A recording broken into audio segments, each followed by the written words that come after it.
6 hours, 12 minutes and 38 seconds left in the 2026 iRacing Daytona 24. It's Jake Sperry and Dara Thacker bringing you all of the coverage to home here on iRacing YouTube, on iRacing Twitch, on iRacing Facebook, and of course with RaceBot TV's coverage to bring you home Ramiro Augustin Cisneros, then who is going to be on cameras for us all the way home. A Daytona that looks very different from the opening 6 hours worth of action, and one that is going to settle itself down and say, right, let's get ourselves to home with sunshine peeking up over the horizon. It is the day of Drago at the moment at the front as we focus on the number 5 with Nicholas Bowe behind the wheel, looking to prove that Drago are a tour de force to be reckoned with in racing action. Dara, good morning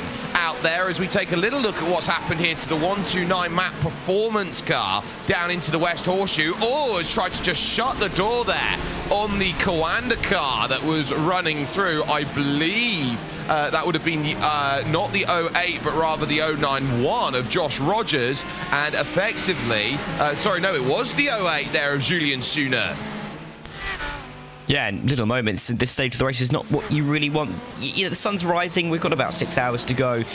Normally in a race like this, when you've had such a long nighttime period, that sun rising could say that we've only got a couple of hours left of the race, but still a very big chunk still to go. So little mistakes like that, as the visibility becomes that little bit better, is going to be a little bit more costly. And I think we've got to be wary of some of those moments as that 08 does indeed come into the pit lane. Yep, so time for them to make their pit stop as they look to try and get themselves home and hosed. But really, this has been a day in which Drago Racing have looked strong pretty much from the drop of the gun with Nicholas Bowe. They've got their teammates behind with the number 2 car, Dries van Longendonk, currently behind the wheel, the Belgian driver. So they're going to be looking at this. But I would say that number 2 Drago car in a big scrap, 2nd, 3rd and 4th split by roughly about 10 seconds out there on road before the pit cycle brought itself in. They had their own issue early on in the race though, Dara, in the fact that that number 2 car took out their 69 GTD effort out there, which is one which they'll look at the debrief after this and go, well, if we win and get 2nd or win 2 categories, we're fine, but what happened there?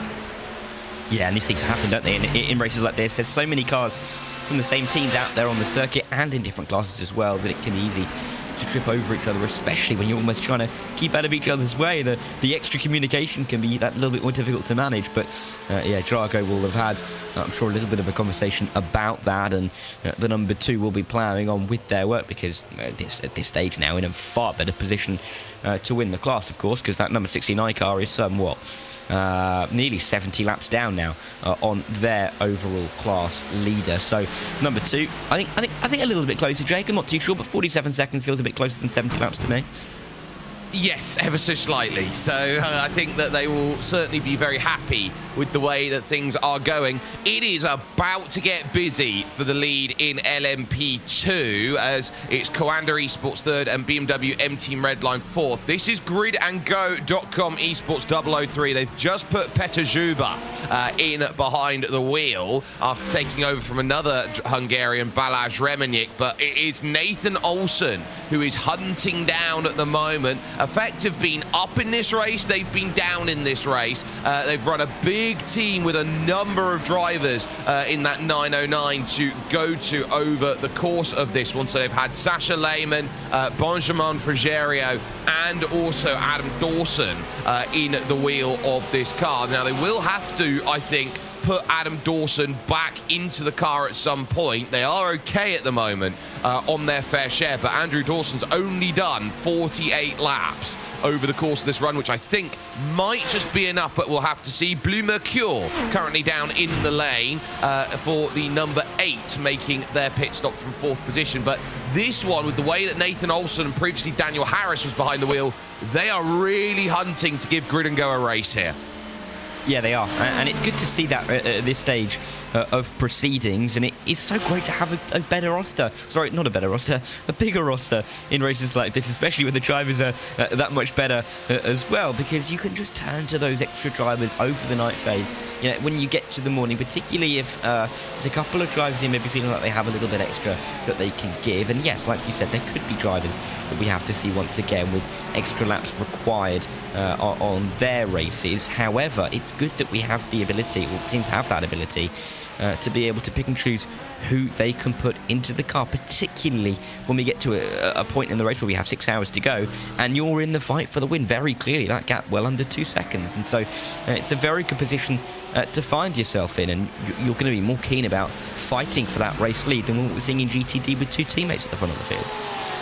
Yep, so with everybody on a scrap mode now, trying to get themselves home and hosed, we now go down to GTD, where it has been the long game that is prevailing at the moment for Williams F1 Team Gaming, with their 1 and 2 cars, the 1 and the 6 here in this race, nose to tail, and trying to draft themselves away from Drago Racing right now. The number 68, which has been lightning fast, that Lamborghini all run long. So you can see right now it's a very selfless drive at the moment by Williams, but this is a very scary Drago Racing team. Johan Harth out from the remnants of Apex Racing team, moving over to Drago to say, look, this is the team I need to work with. And in fact, you look around, it's that 69 car of Drago that is trying to give the tow. Danny Antunes now has to play mule for Johan Harth to chase down 23 seconds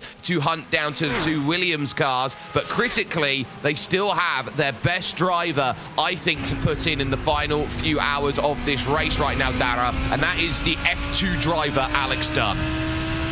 You've got someone like Alex in the roster, and you're sitting waiting to get into the car. You're going to be feeling pretty good about yourself, aren't you, really? But we'll have to see if and when he comes back into the car in these final 6 hours of the race. Such a big time frame in which we could see him jump in, so you've got to keep a keen eye on that. A little bit of near bump jumping up towards the line for Johan Harth, just to try and give that 69 car a little bit more pace down into the opening corner. But 68, I think, is in a perfect place to be helped by the 69.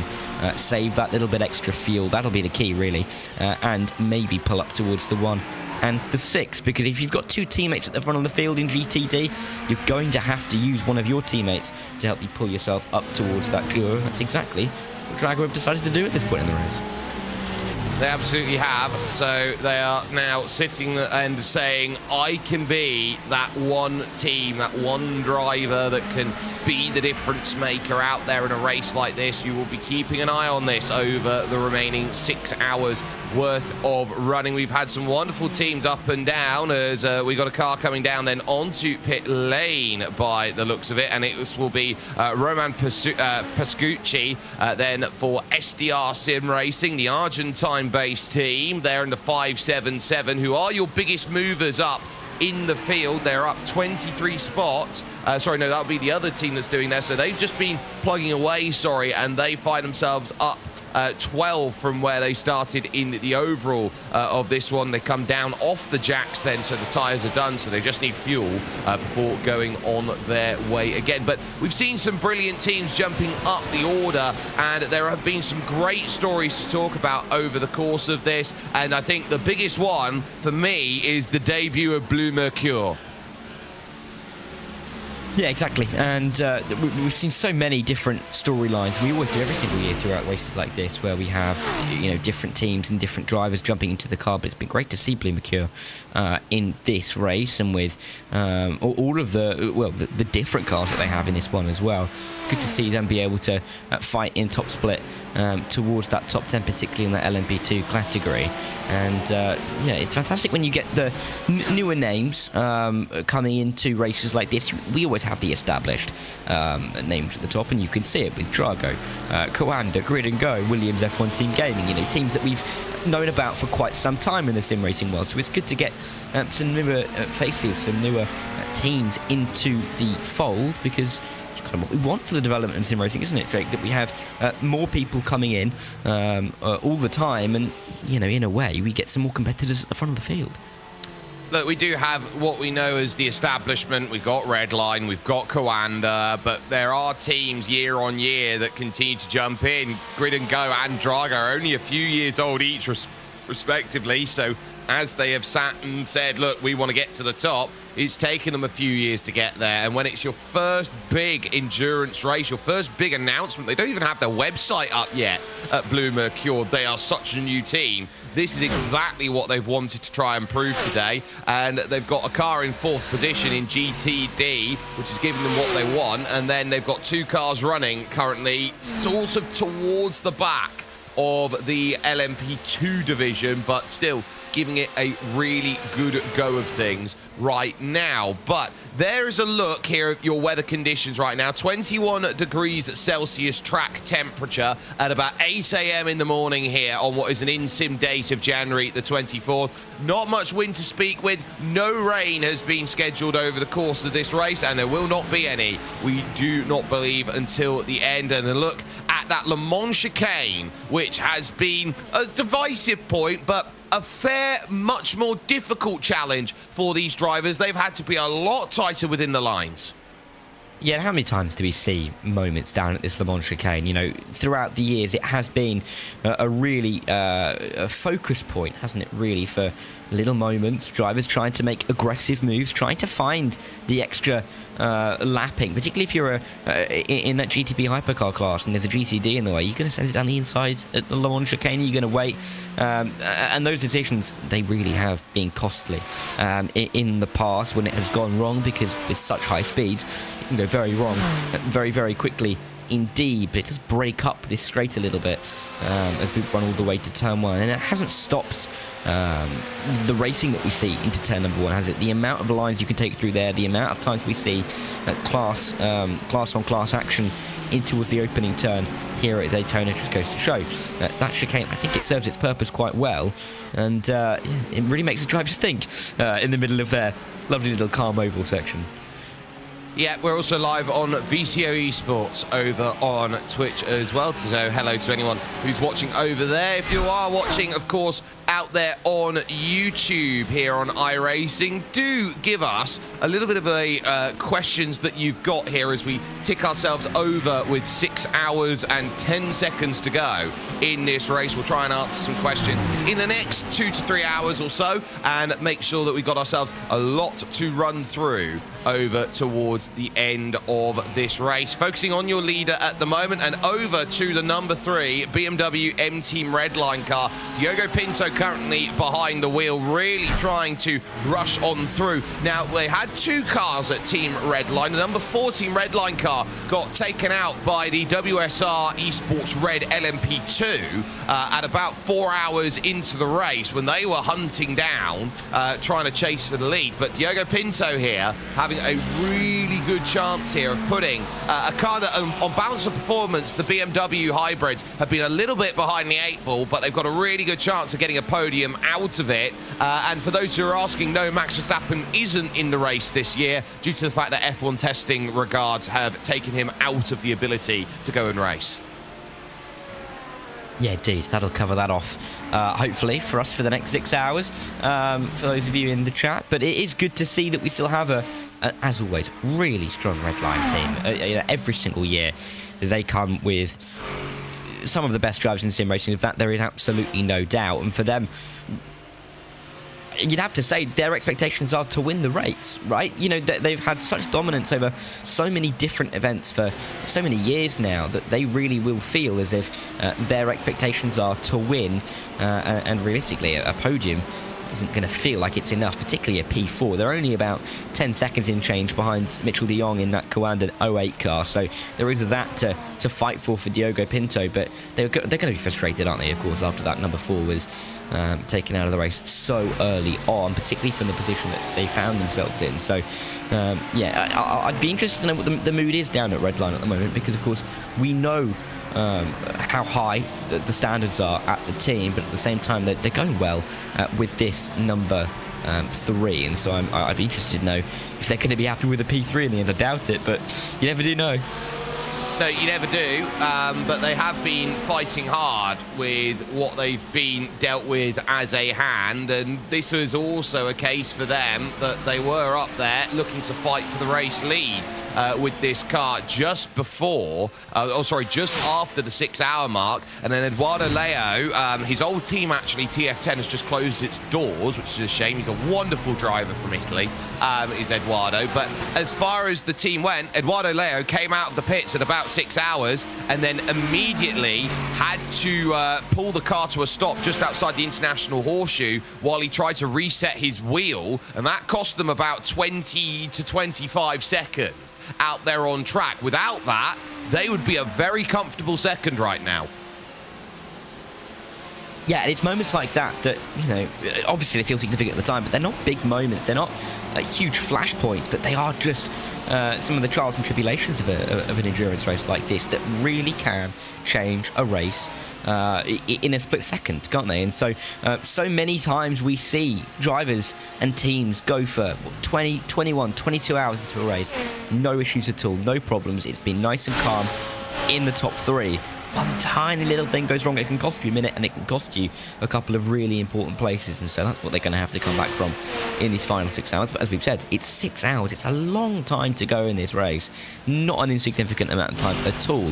And when you've got gaps that really, for example, for that P3 are about 10 seconds, that's nothing in the grand scheme of things when we look at how long we've got left in this race. It's going to be a little bit closer to this number 2 Drago car once they make their way out pit lane, but of course the other pit stops are going to have to take place as well. But no driver change yet for this number 2.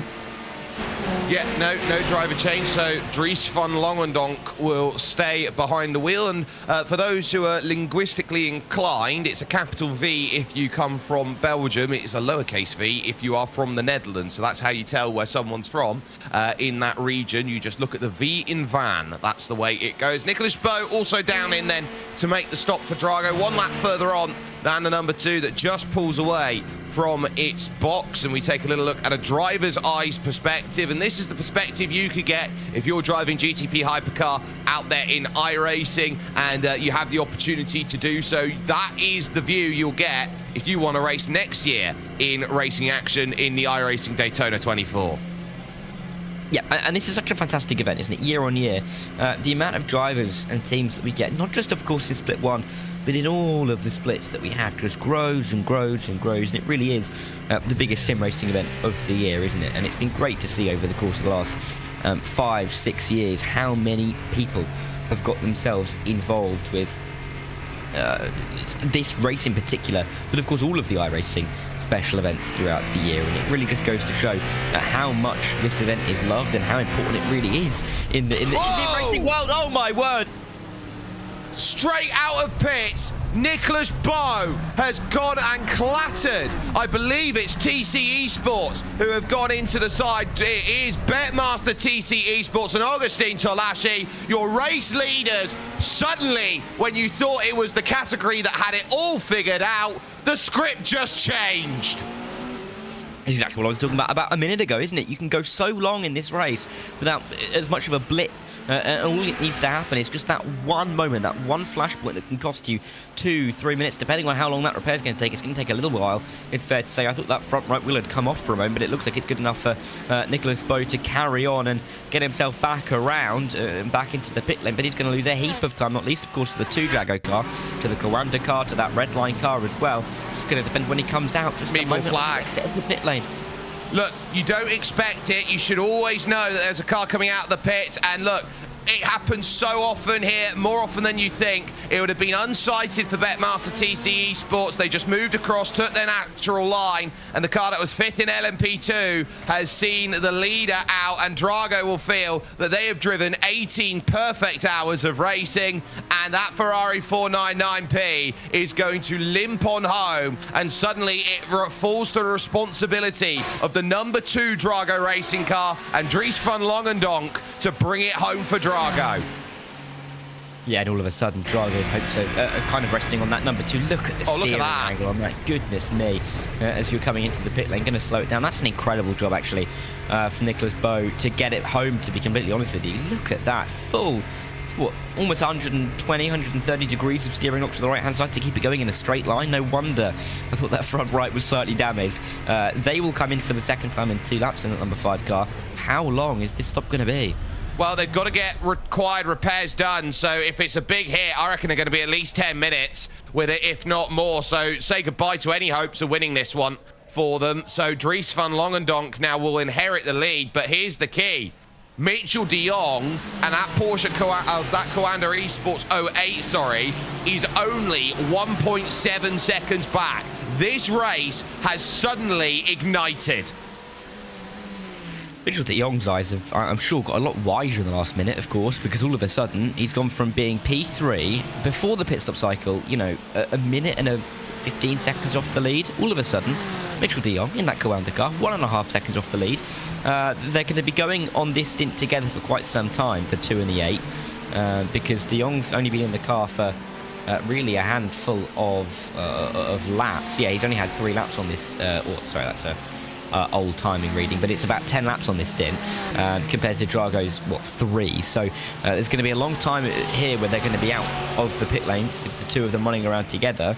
That red line car now lurking in the distance, 12 seconds behind, and all of a sudden this GTP hypercar glass is wide open. It is absolutely wide open. There is not much that can be said in terms of how this race has just changed, and what looked like a category where you're going to have 3 cars fighting for second best. You've suddenly got 3 cars fighting for the win. And look, as he comes across, what does Drago do? They're stuck on that line. They cannot cross the line on the right-hand side. They can't hit the brakes because they're not expecting a car on the right to come across that far.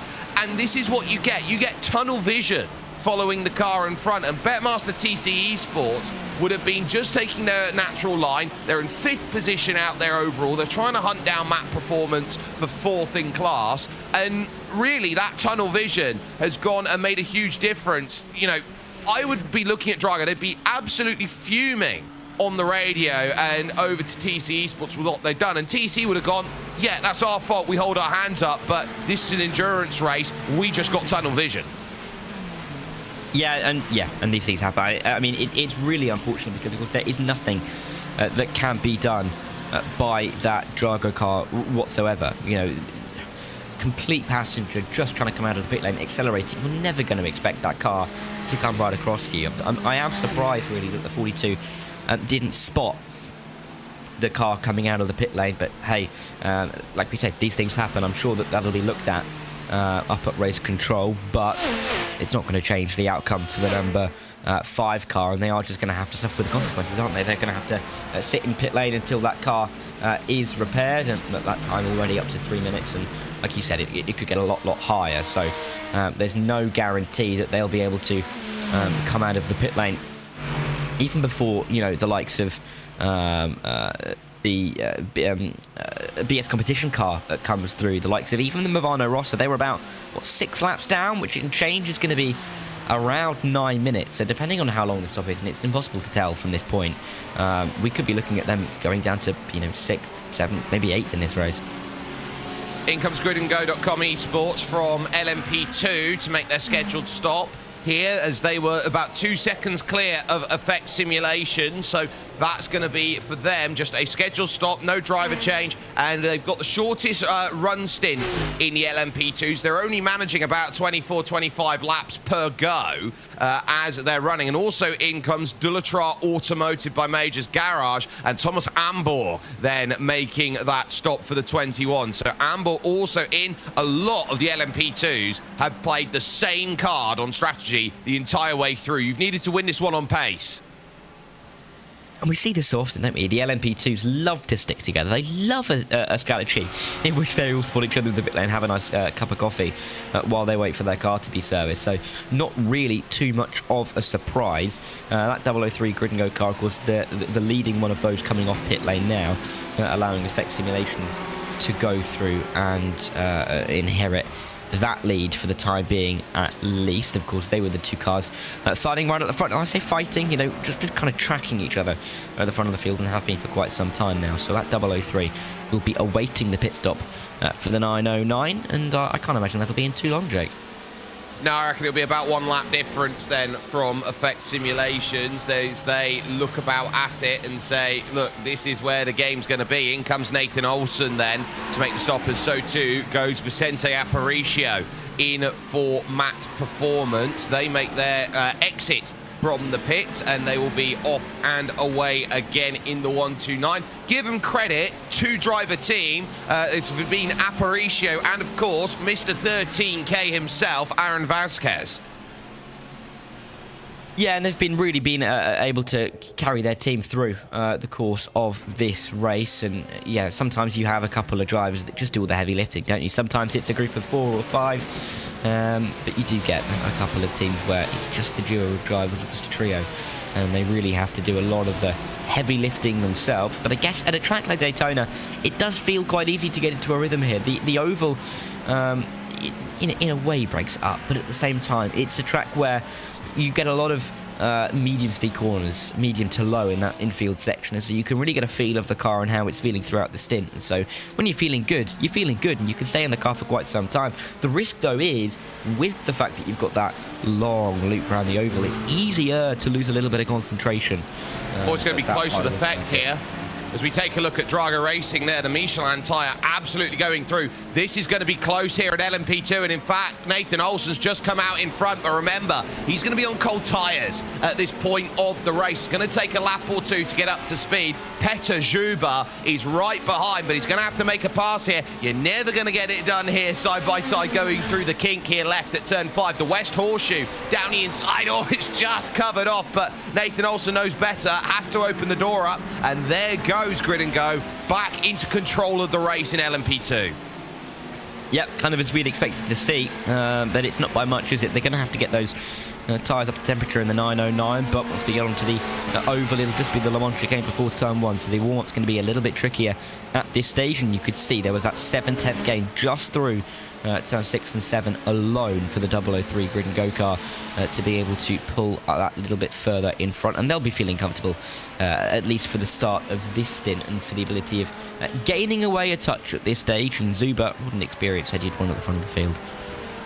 Yeah, Petter Zuber, a driver who's driven in what used to be the Turn GP iRacing series, which was the predecessor to the iRacing IndyCar series that is currently running right now, or the IndyCar Thrustmaster Pro series now, which is doing a wonderful job. Championship's currently going on at the moment, and they will have running from 16th Street and Georgetown in just a few days' time on Thursday. So that will be a huge moment then in terms of that race, as they will be looking to try and sort their championship efforts out. But for the moment, Petter Zuber and Grid and Go looking to try and build margin. Already got the gap up to 1.4 seconds, but now Nathan Olsen will be feeling more confidence underneath the tyre. Will be getting that temperature up to speed, will now be able to start pushing a little bit more. And to truly feel like you can push, it takes about 3 or 4 laps to get the full 100% confidence underneath the tyres, such is the way that the dynamic tyre models are being put in iRacing. And Dara, in terms of driving the LMP2, it is one of the toughest scenarios out there. Look at a light flash here from the Coanda 08 at the moment, and Mitchell de Jong. He was desperate to get by Benedek Viga and also Matteo Kunze here, because he needs to be on the back of Dries van Langendonk. This is the race overall. Yeah, and on the LMP2, yes, the tyres take a little bit longer, don't they, to warm up, so they're both in that realm, so it's that kind of risky moment for them both at this stage. And Grid and Go still, you can see with the advantage, gaining that extra few tenths through the infield section. But yeah, you can really see Mitchell de Jong trying to fight his way through there, because he knows that he can't really lose the slipstream to this number 2 car. Once he's in the slipstream as he is now, he can gain, and just manage this gap, really, and keep it exactly where he wants it. If he's lost a couple of seconds, or even just 1 second, to be honest with you, and that gap comes out to 1.5 seconds, he is going to find himself with a lot less gain down these parts of the circuit where that slipstream is so crucial. Gap under 5/10, going to be under 4/10 by the time they cross that start-finish line, and it's a really good position for de Jong to be in, not least because he can manage this gap, but more, he can save a little bit of fuel, which by the end can be really quite key. It certainly can when you consider that Coanda are in first over Drago Racing, and by about 10 laps or so. It's not just a case of they've got to make this pass, it's they've got to make this pass and they've got to make time on the number 2 Drago Racing car to mitigate in the final hour of this race that last pit stop. This is making all the difference now, and a move here is going to be big. And talk as well about this. What happens if they start holding each other up, unable to get the move done? They start truly battling for it. That is the golden ticket that BMW M Team Redline are looking for, and I think BMW M Team Redline in the final stages are going to be looking at Luke McEwen going, he was lightning quick in the opening 6, we might need him here in the final 6. Yeah, exactly, and that gap it's bubbling, isn't it? It was about 12 seconds up to Drago when the two came out of the pit lane. It's just bubbling around that 11.5 for the time being, so a little bit of gain, but it's not significant just at this stage of the race. But we haven't seen them trip over each other just yet. We haven't seen them start to really fight for it down into turn 1, down into the International Horseshoe, maybe even into the Western Horseshoe at this point in the race. But to have 3 teams at the front of the field and 3 really established sim racing teams going at it at the front of the field in the fastest class in the biggest race of the year with only 12 seconds between them, it's exactly what we want to be seeing. It certainly is. And now as we look at that time, it's 11 minutes now on the stop here for Nicholas Bowe, so they'll have to completely reconstruct the front of his car at the moment. All the suspension and cabling would have been damaged out there, so they got to get that back into position. And as far as they have been sitting back and saying, look, this is where we now need to be lining up this run, saying, okay, I want to be at the very highest level, I want to be winning this race. You're looking at what Nicholas Bowe can do at this stage, and if that car is fixable, is runnable, and can hold the pace of the leaders, there's one place where that number 5 will need to be out there on track, Dara, and that is directly in front of the 2 giving tow. It absolutely is. But when will it come out of the pit lane? They've been spotted in the box for now 12 minutes. I mean, they're now completely out of contention. There's no doubt about that. It would require something disastrous to happen very quickly for these guys at the front of the field. But as it is, we are seeing these 3 at the front getting themselves away from the rest of the pack. And Nicholas Bowe, when he does come out of the pit lane, almost certainly will be helping Van Langendonk in that Drago Racing number 2 car. It's just a matter of when that can happen. Is it going to be in time before we could see a move from Mitchell Dingo in that 08 Coanda? There's no guarantee that that number 5 car will come out of the pit lane before we see a change for the lead. So this could be hurry-up time for Mitchell de Jong. A lovely slow-mo look at the Le Mans chicane, and the differences then between them on how they attack the curbs. A little bit more conservative there by the 08 and Mitchell de Jong, who is one of the best all-rounders actually in iRacing, and actually anything he puts his mind to, he's seemingly lightning fast with. He is a unicorn out there. He's Anthony Davis-like in terms of what his use is to this Coanda esports team. And right now, as it goes, he's happy to sit behind. He's happy to play the waiting game at this moment. But you don't often get to see endurance races like these with all 3 of the leading gaps under 1.3 seconds with 6 hours to go. It's practically unheard of. Yeah, and I mean, it's not like we've had stoppages to be able to bunch the field back up, right? So the fact that we have these gaps for the leads of each of these classes is completely on pure pace, and it is exactly what we want to be seeing, albeit, yeah, that GTD gap is, I mean, it's nothing, but it is between 2 teammates. You wouldn't expect them to really go racing apart from maybe in the final 10-15 minutes when they could feel like they have a little bit of safety to do so. But even so, it is great to see them running so close at the front of the field, and then to have Drago and Coanda grid and go and effect simulations at the front of the other 2. It is fantastic to see. And yeah, there is traffic, but they're managing it pretty well, and Drago being able to do that in such a way that it's not going to give Coanda that much more of an advantage than they already have, but they may not have enough anyway. They had to clear Mate Mihalidec then from Sesha Esports, but this is going to be where the run's needed. They will clear Nathan Olsen, their second in LMP2, but just not a feeling with 3 cars in front going into turn number 1 out there on track to go and make that move and to have that confidence. Max Vissel then next to clear for Aero Esports. In front of that then, as they just go by. That's Shoma Shintani in the third Williams F1 Team Gaming car there, the Japanese driver making the clearance. Now they'll find Petr Žuba as they go through. This is what happened to Mate Mihalidec, and having a big wiggle through the first part, and this was a couple of laps ago, having a spin there at the Le Mans chicane. Those high-rise anti-cut curbs on the inside, they make for scary viewing, and Solpek having the traditional turn one spin. Nathan Moore getting caught out. You can lose it on the entry, you can lose it in the middle, you can lose it on the exit at turn one, and in the end that 1-1-2 lost it kind of to the start, to the middle, in the regular place, but no real damage done. A few seconds lost, but that car is going to be absolutely fine. Same really can be said for that Cheza car that had the moment down at the Le Mans chicane, kept it out of the barrier, and that's so critical. Rejoined the track, looked like it was safe. There was a Williams car coming through, but I think they were off the racing line by the time they were able to get through. That'll be the important factor there to consider.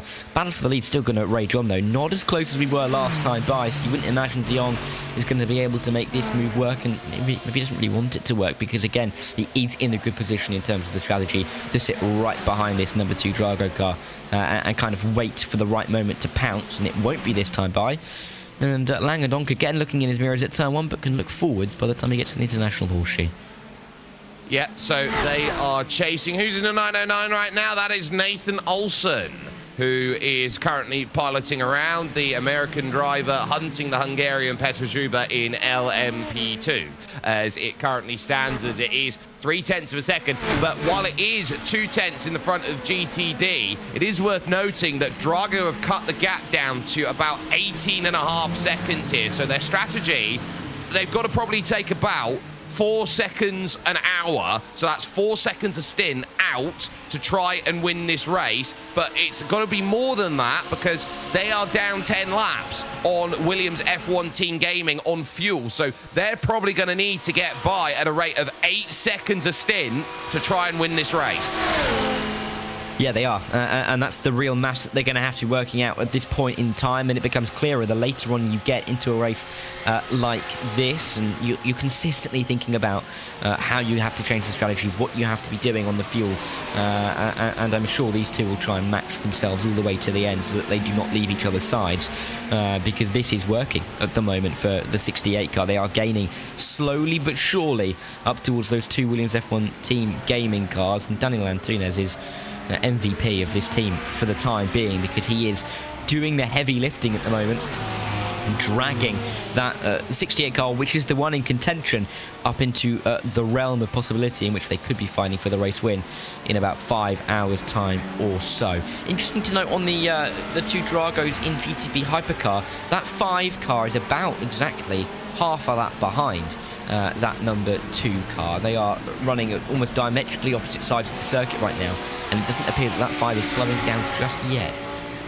Not yet, but they can't make a difference just yet, because at 5.5 hours to go, it's a bit different than an hour to go. So they'll probably look to try and short fill them at some point and get them back on stint when they need to. So that they are 8 laps down now in this race, still running, but 7th position overall. Back to Mitchell de Jong, opening up onto the oval banking. 31 degrees of back. Look, that is a perfect example of how much that's going to move on over. Mitchell de Jong's got a lot of banking to deal with, and you just got to make sure that you get the clearance. You run by every driver that you need. They've just gone by the blue Mercure car of Maxence Godinho and the Falcon Sim Racing Team blue car there of Damon Woods, which is running in 7th place at the moment here in this one. And now you really get that chance to attack, and you get this wonderful slingshot at Daytona coming off before, and that's why slipstream is so prevalent, because you get this massive super speedway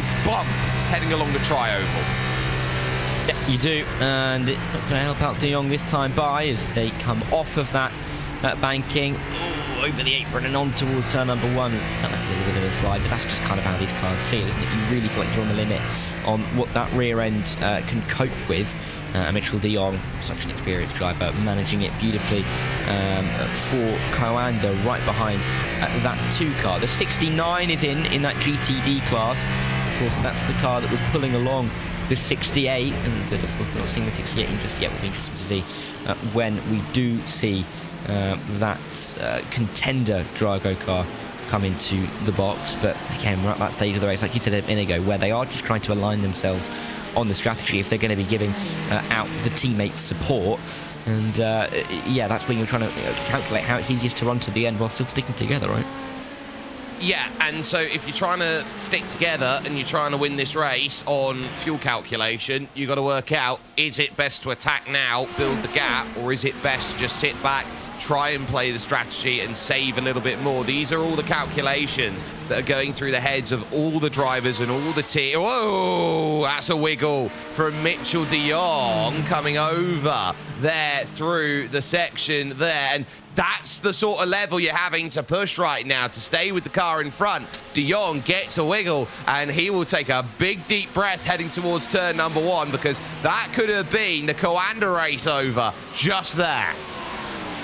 Yeah, easily could. And it just shows again how easily these things can just go kaput for you. It's such a long race with so many banana peels that you have to avoid and try not to slip over.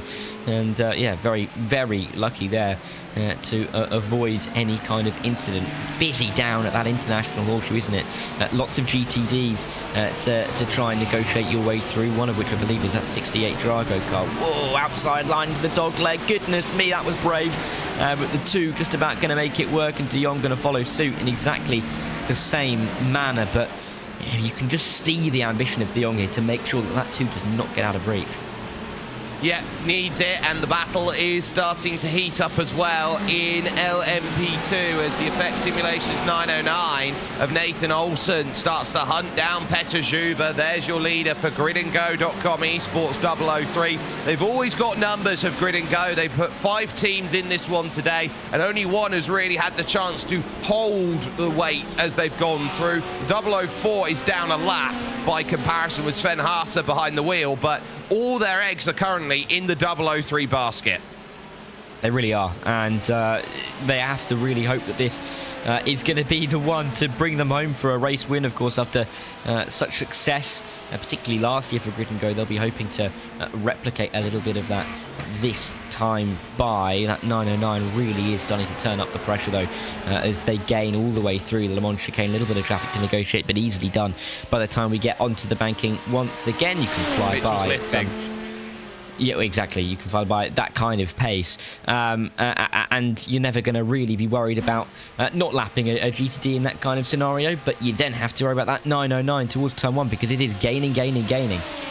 And will it want to make the move? That's the next question that needs to be asked. And is going to just stay right behind, lift. Oh no, he's going to go actually to the outside, trying to make that move. Had a little think about it, but the road run, middle of the road almost there by Petter Zuber is enough to cover off at the moment. Johan Harth in at Drago GTD, then making their pit stop with Jesse Jones in the number 20 as well. That's Dirt Esports by SX, which is doing a really good job. Michael Kaibach in as well, the 92 Stint 1 Motorsports car, and then Danny Antunes also in then for the 69. But they've been down on the lane for 4 minutes. So what has happened there for that 69 car?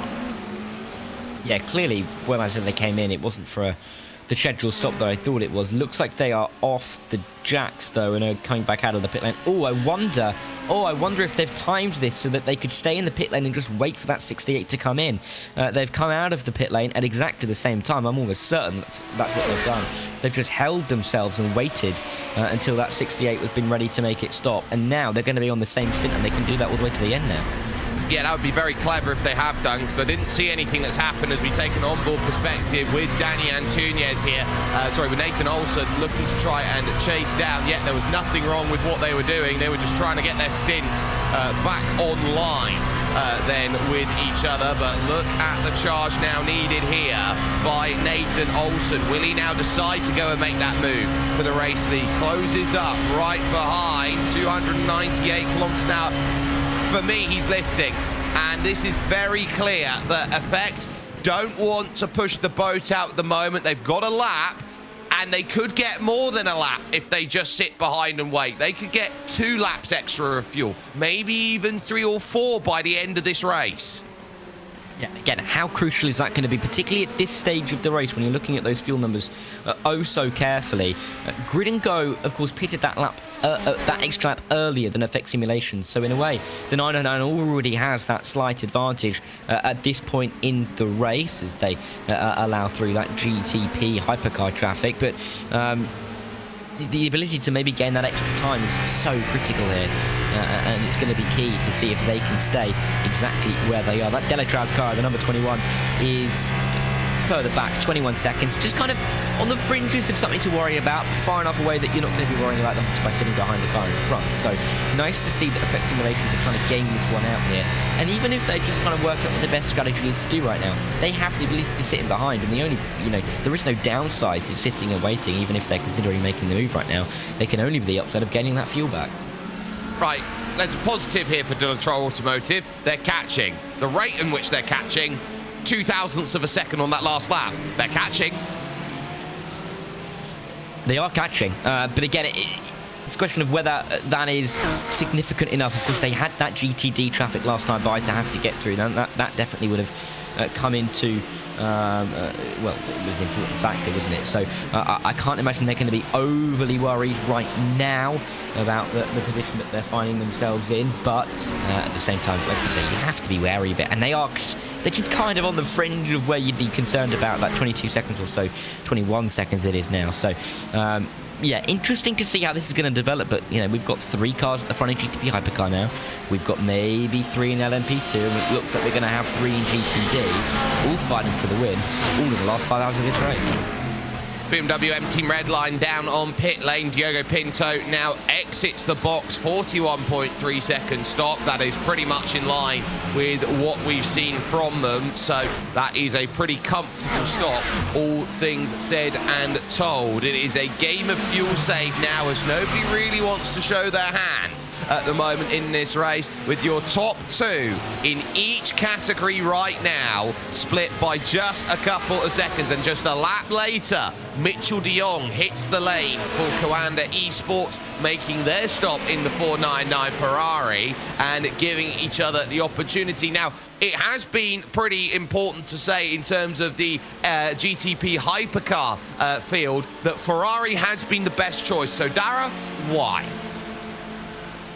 Well, I mean, it's just that car that I think is giving the most performance across this circuit. Of course, every circuit has its own characteristics, isn't it? When we go to lots of endurance races, you think of the Nordschleife, you think of Spa, you think here. Very, very different circuits in terms of how you want to set up the car. The Ferrari clearly is the best car here at Daytona, planted enough in some of those higher speed corners, but giving enough power down these really crucial straights to be able to give the teams that little bit of extra confidence, and particularly on the fuel, to make sure that they feel like they are not going to be slurping too much of that fuel by having their foot to the floor. So yeah, I mean, the ability for the teams to go away and make their decision is fantastic, and on iRacing there are so many options, aren't there, to be able to choose from, which is an absolutely fantastic ability to have. But clearly that Ferrari, so many of the teams are going. Yeah, they felt like it's the best option. They took over half of the field here up in top split. Most drivers then, if they didn't choose this, went to BMW. Of course, we've got the 2 BMW M Team cars, so they're contractually bound to run that BMW out there, or at least one if you're Team Redline. Burasud deciding to go, or BS Plus as they are known, to the BMW. But you got teams like Movano as well who make interesting decisions, because they're out there in the Acura.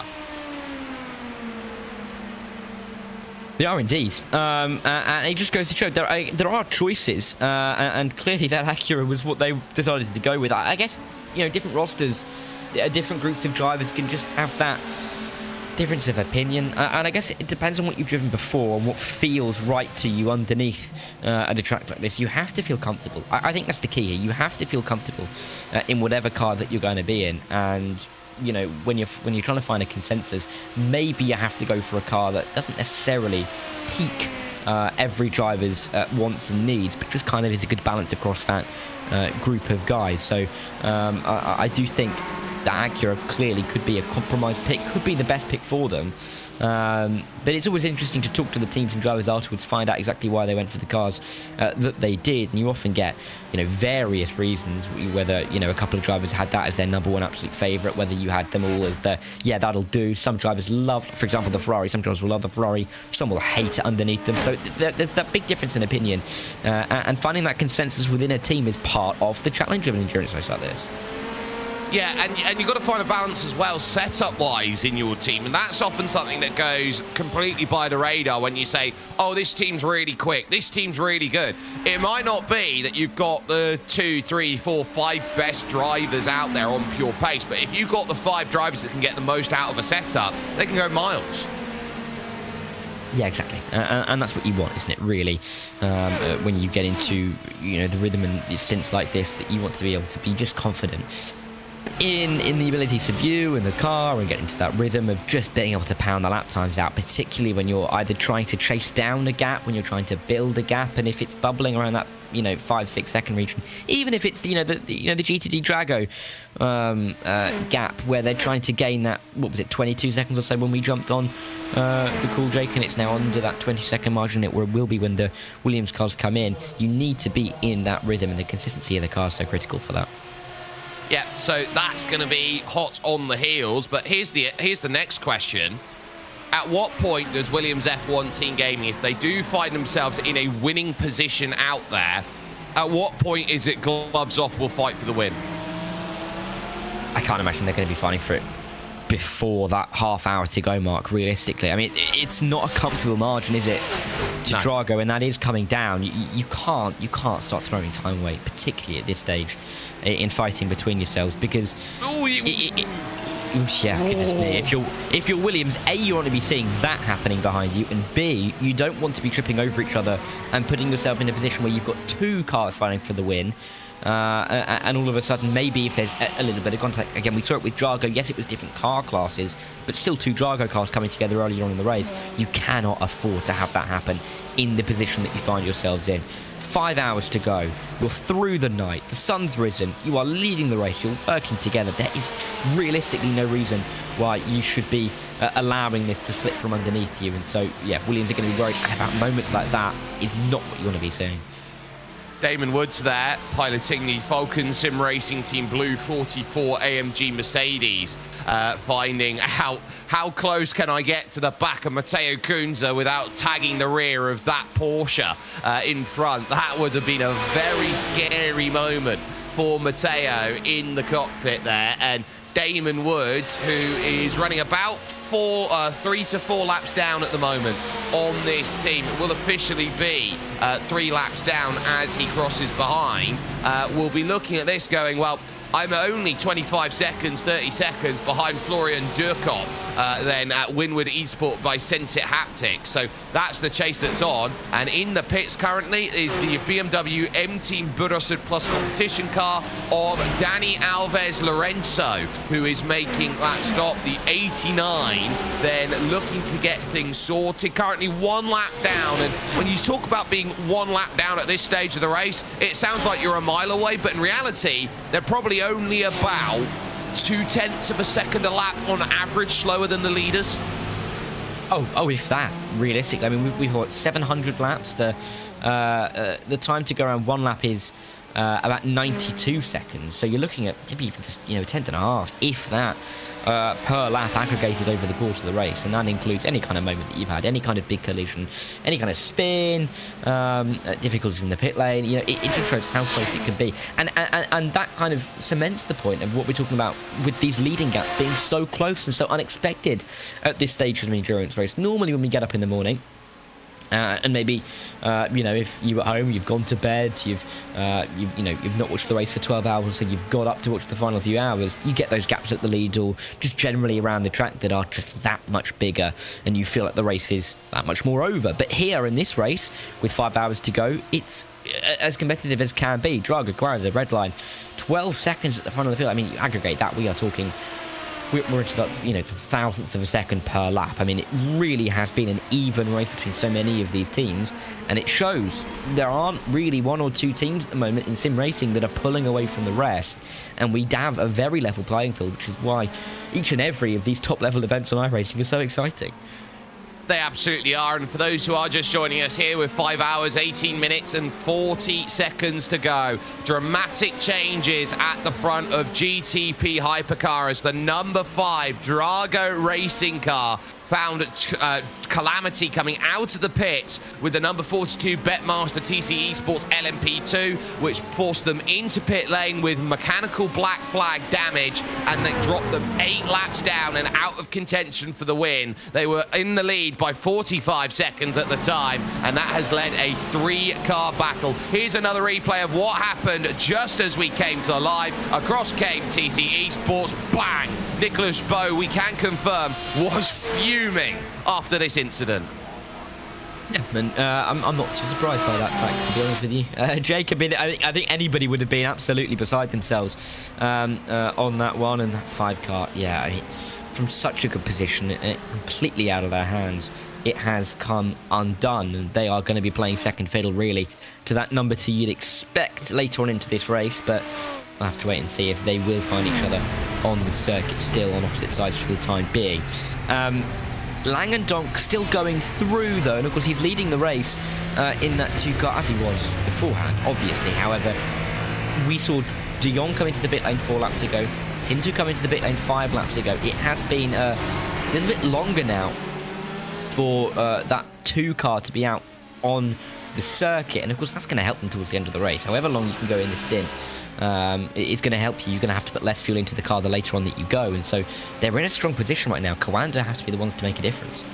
They certainly do. Both the Williams F1 Team Gaming cars then jump down into the pit, so they are in on strategy call right now, needing to make that stop work. And again, they've got about a 10-lap advantage when it comes to the fuel and tyres. So they will be saying, look, we're quite happy with the way that this is going. There are no driver changes in at the moment. The Hungarian of Benedek Vida stays in at Williams F1 Team Gaming. The Italian Matteo Cunza then is going to get the clearance then, and the second of the Williams F1 Team Gaming cars. Vida re-inherits the race lead as he drops it for a moment, but now the question being, what's that gap going to be to Drago as they leave the pits? Drago and Johan Hart did a 43.7 on that last go around, and I'm just looking at that stop gap, and if that's going to be back at 23 seconds here, this is going to be a very long, hard slog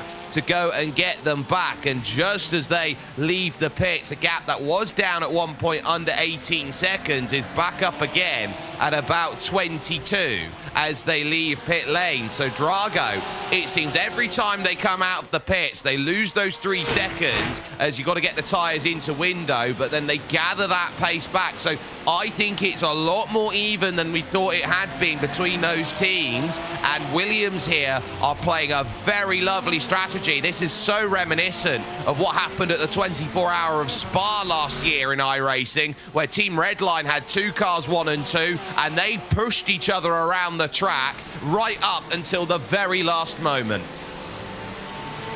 And that's exactly what they're going to be trying to do right now, isn't it? It's realistically a competition at this stage in GTD between the teamwork of Williams F1 Team Gaming and the teamwork of Drago Racing in that GTD class. Top 2, and then I guess 3rd, and then the car, of course, out of contention, but still technically in pace contention, yes, but not in contention for the win. It's just going to help that 68 to try and get a little bit further up to the front of the field, and you're right, that gap just eking out again. And how demoralising is that for Drago, because they really felt like, and we felt up here, that they had a little bit of extra pace and they were working together really well, but that just hasn't materialised in the way that I think they were going to be hoping it was going to work out for them. And just that extra 2-3 seconds is so damaging, and if that keeps repeating itself, it's going to be really, really difficult for them to try and gain back all of that time when you have to then consider they're losing extra time through the pit stop cycle. So yeah, difficult moments for Drago, but they're still going to be plugging away. 5 hours to go, a long time, and we saw what happened in a moment in the GTP class with the number 5 Drago car can happen in the GTD class for the Williams team if they're not careful. It can happen to anyone and everyone if you're not too careful. Petter Zuber then half a second the gap to Nathan Olsen. As it currently stands, it is a stable gap that they are working with at the moment. And so Juba is just holding that firm, I would say, steady hand at this stage, not doing anything too untoward, not being in too much panic at the moment. They've cleared the Drago cars. They will have to worry behind, though, because the BMW M Team Redline car, Diogo Pinto, will be about to go through soon. But if they've got the pace correct, the only place they'll probably have to worry about that car is going to be at the Le Mans chicane. But I think with how close it's closing in, they're probably going to get that cleared before. Maybe one of them will be cleared before. Yeah, and they're just going to be trying to game that out in their mind right now as they work their way now down in towards that Le Mans chicane. And it's all about just trying to psych out what's going to go on in the next couple of laps, isn't it? Game of chess, as these endurance races always are. But it can be tricky to absolutely nail those moments. There's the Team Redline coming through on one. Can it come through on the other into towards the Le Mans chicane? No. And again, it goes back to that conversation we were having earlier about how much are you able to push into a corner like the Le Mans chicane. Because of the fact that it is so fast, because of the fact it is so treacherous. But in the end, that 3 will come through on the high side, through what is normally turns 3 and 4 on the oval loop here at Daytona, and go on its merry way. Yeah, comfortably gets the clearance on those drivers and then decides, right, that's going to be easily done in that front. So Petr Juba allowed to resume here with Nathan Olsen, who will feel that it's not their prerogative out there at the moment to overextend and attack and make this life difficult for Petr Juba. I think it's the responsibility of Petr Juba to build the gap and keep that final stop at bay, as finally the 2 of Dries van Langendonk comes into the pit stop and now says, right, what's the gap now between me and Coanda? Because this is probably going to be about 3 seconds coming out of the lane, closed by Coanda on cold tyres. Yeah, that's the real key here. What is the gap going to be? What's the difference really going to tell us? And it's so difficult to say. Of course, Drago were running on lower fuel, weren't they? In those last few laps down we saw for Coanda. So theoretically, that car's going to be a little bit nippier in the corners, maybe a little bit faster. However, that may not be exactly how it's worked out. And exactly as you said it, they have to warm up the tyres when they come out of pit lane. That gap already halved. We're not seeing the 2 move down pit lane just yet. Of course, they are a long way down that pit lane, so it won't be a long run out. And once they do make their way off the box, which is exactly what they've done now, and they're already coming through the left-hander of turn number 1, of course, still under that time constraint, as you will be all the way through, but that gap looks healthy. Looks like it's going to be probably about 4 seconds by the time they come out. You could be right with 3, actually, Jake. It's going to be roughly about 5.5 as they come out. So that was well done by Drago. But remember, it does take a few laps to get the tyres into the window. So Mitchell de Jong in that Ferrari is going to be really trying to hunt on down. Of course, you got the Porsche 963 being run by Josh Rogers as well. They're currently in 4th position. Oh, that's wide. That's wide at the West Horseshoe by Dries van Langendonk. And that's what you got to worry about. Cold tyres, marbles on the outside. It's cost them half their gap already. And that can be the risk about being so locked into how you're racing. You know, you can feel the car really well, but that's on the warm tyres. That's on the race car you were just racing. This now with cold tyres, very different race car, can feel exceptionally different underfoot when you're trying to apply that throttle, trying to apply that brake. And clearly you can see the brake, whatever he applied was not enough. That rear decided to lock and he had to run it wide to avoid spinning around. So Langendonk just with a little moment, but that will really snap him into focus, you'd think. But it gives Mitchell de Jong that extra incentive, that extra hope to try and push after this race lead. And you'd imagine these two are going to be right bunched up together again shortly. Well, Mitchell de Jong knows he needs to be on that level, and in fact, the way that they're running at the moment, they are pulling away from Diogo Pinto. That gap was 11 seconds when we joined you, with 6.25 hours to go, an hour's worth of driving there or thereabouts. That gap now up to 14. So BMW M Team Redline, they need to do something to stem the bleeding here. Gap down now under 2 seconds. And for the moment here at the front of GTP Hypercar, de Jong giving a real sense of we want to hunt and we want to find that gap. But it is Drago who are the ones who will be looking around, maybe a little bit more scared now with what they do. Grid and Go come in for their stop from the race lead. They do indeed, and we talked about how they were a little bit off strategy with that 909 FX Simulations car. I'm really interested in this window, not really to see this stop from Peter Zuber and Grid and Go. When does FX Simulations come in? Can they have eked out that stint one extra lap? They sat behind and they were able to save an extra bit of fuel. Was that enough to give them one more lap? And by the time we get round one more time, that'll be telling whether we see the FX Simulations car come down pit lane or whether we see them stay out for just one extra lap. But yes, Telkala now getting into the car, Jesse Telkala I should say, for that Grid and Go team, and that 003 is going to have a fresh face, and I mean Telkala is going to be thrown right into it if he's going to be in the lead by tenths of a second. Well, Jesse Telkala is someone who took the start of this race, so has had a nice nap, hasn't had the car available for very long out there, and so is now going to need to just get into that rhythm. What will be about 9 o'clock in the morning coming up towards, or near about 10 o'clock finish time, and we'll be certainly hoping to charge. And once again, it's going to come out just behind the likes of the Grid and Go 004. James Boomy and the car in front there will have to be cleared. So that's going to be the next charge to try and work out.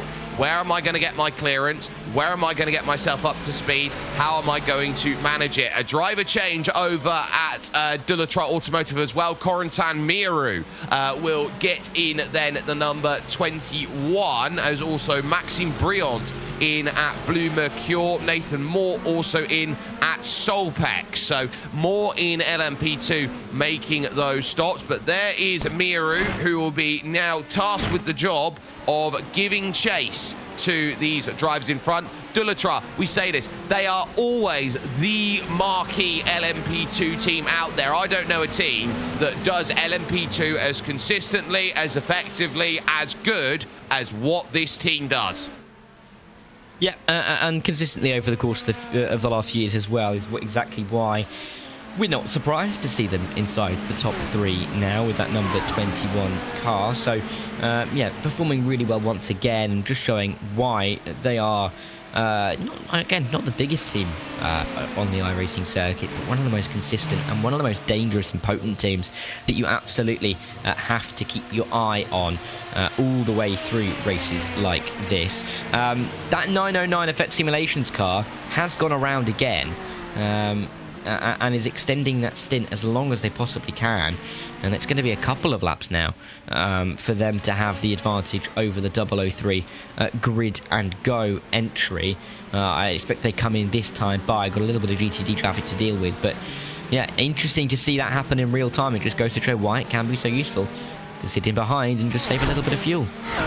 It does. It gives you an extra lap, and, all those extra 1 laps, or what's the difference 1 lap's going to make? It's not going to do very much for my race. You add it up, if you get 1 lap through the entirety of this race in LMP2, that's a stop and a half that you save over the course of this race, and that would be a big difference maker. On for 8th as well here in your LMP2 division, because Patrick Heinrich here has only got about 0.6 of a second to Ethan Bernard of Blue Mercure's number 33, as now Effect are in the pits, and so too is Joshua Rogers over from Porsche Coanda, the 091, which is down there and making that stop. And Porsche currently streaming their view of Josh Rogers' race at the moment over on their Twitch right now, and we see so many amazing places where great racing comes to life, and that is another way that we've seen it. We've seen it quite a bit over the course of the stints, over the course of today,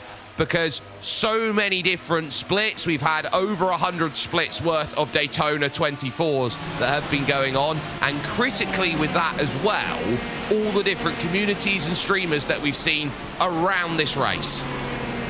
Yeah, and it's grown, isn't it, over the years, and there's so many different drivers that take part, and of course all their following, and everybody who gets involved, all of you guys watching at home on the iRacing esports network, whether on Twitch, YouTube, or anywhere else. You guys know there's so many big names in this race. It's why you're tuning in, right? You want to be watching some great quality racing, and you know, we get good and even better drivers every single year. Big names, of course. We've had Max Verstappen in years gone by. Of course, as you said, not here this year due to we've got a car off. Commitments. We do. Ethan Bernard.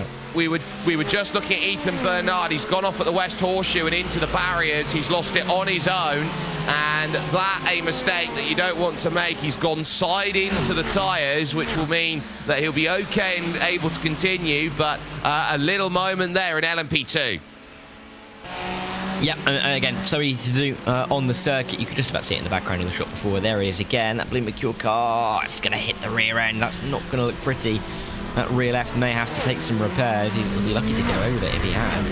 Let's have a look at that steering. The steering looks absolutely fine to me, actually. So maybe he has got away with it somewhat in that number 33 car. But yeah, as I was saying before, you know, we've had such great names in the past. We've got Alex Dunn, for example, current Formula 2 driver, who's been in the car in this race as well, and so many big names in the community jumping in, not just in this split, but in other splits as well, all the way down. I think we're nearing 100 splits, aren't we, this year, which is absolutely fantastic to see. And there, 100 races simultaneously going on, with everybody getting involved, is exactly what you want to be growing these big events on iRacing. Yeah, it's not just about the drivers here at the top who are racing in Split 1 and are racing in GTP Hypercar and GTD for a spot courtesy of VCO, as there goes through Team Redline on Jesse Telkala from Grid and Go. It is also the fact out there, and you could say GTD as well, racing for a spot in the IMSA Esports Global Championship for 2026. It's also the fact that there is the prize and prestige of saying, I am a winner of the Daytona 24 Hours. Now, it almost has the college football vibe of it. Okay, what, you know, if you say you won the college football playoffs in Division 3, for example, at a Division 3 school, did you still win the college football playoffs? Answer's yes, but it's still got that sense of it. I won the college football playoffs. I won the Daytona 24 Hours. Yeah, and exactly, and because the way that the splits work, I think is the real key to the point here, is that they are balanced out. You know, you're going to have the best drivers in the top split. It's all based on iRating, of course. You're going to have the best drivers at the top. You're going to have each of the different splits based on drivers' iRating. So it's going to be a competitive race wherever you are, and that's the point. You're going to be putting yourself into a race where you can win whichever race you're going to be in, because you deserve to be in that split, and the drivers around you are very much at a similar level to you. So yeah, the drivers around you really I think depend on whether you feel like you can really claim to have won the race. You may not have won top split, but you have to be at some of the top teams to be able to win top split. Anybody can go into a Daytona 24 race and win that race. There's the chance for anybody to do so. You're not going to find yourself with a big disparity to teams and drivers around you, and I think that's what makes this race so special. And you do get so many drivers and teams that are proud and really focus on this race and spend, you know, a couple of weeks before this practicing, getting their eye and getting themselves ready, because wherever you're going to be, you're going to feel like you're going to be able to win the race. And if you do, it is such a prestigious accolade to have, particularly in top split as well. Year on year, with the growth of this event, it means that top split gets that little bit better every single year, and what you need to have in terms of iRating to qualify for this top split increases, and so the prestige of the win, particularly here, gets that little bit better every year, I think.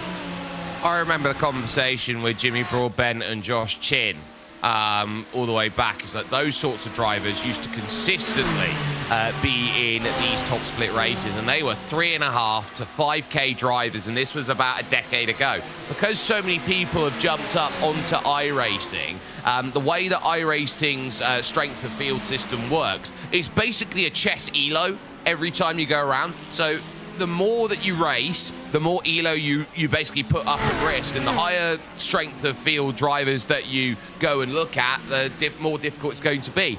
I remember a time when 10k was almost unobtainable, and only Ty Majeski farming the short course ovals could find a way to get it. Now we've got guys like Aaron Vasquez, who is a multi-disciplined, over 11,500 k iRating driver, which is nuts to try and think about in the context of just how high the level has now gone here in sim racing.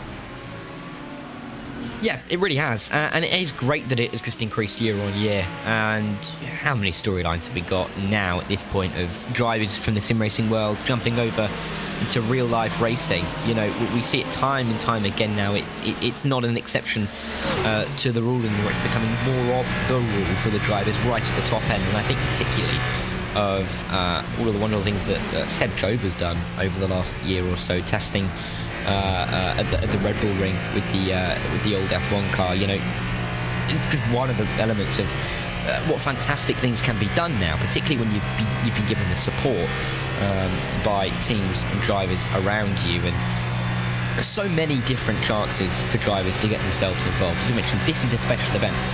There are series in which these drivers can qualify for through this race, as we talked about the IMSA Global Esports Challenge, one of them among many. You know, there are so many different opportunities and chances for drivers and teams to get themselves towards the front, to really make a name for themselves, to move forward in this world of sim racing. And moving forward in the world of sim racing now, as you kind of touched on, doesn't just mean sim racing. It can also mean getting yourself into the world of real life racing as well. And in a world that is somewhat, very much so expensive, when you look at karting, when you look at junior Formula Series, this is a great way to try and open the door.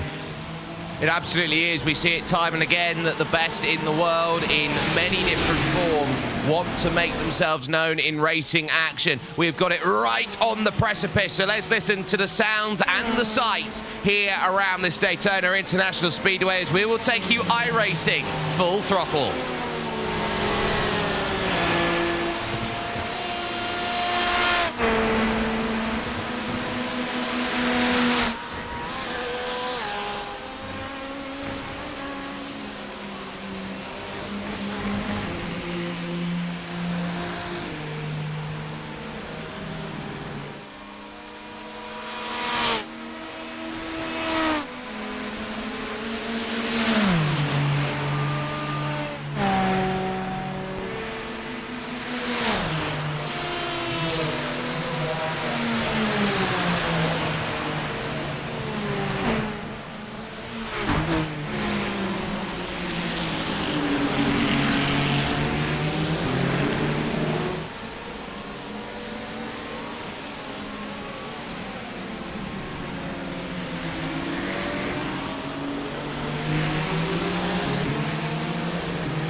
4 hours, 53 minutes, and 36 seconds. Jake Sperry and Dara Thacker taking you through the final stages of racing action in top split coverage of iRacing's Daytona 24, powered by VCO. All three categories right now are split by less than a second and a half at the front of their fields, with races that are each in their own right. If you just had one of these battles heading towards the end of the race, you'd say it would be a great endurance. Right now, we're being treated to an iRacing classic for the ages.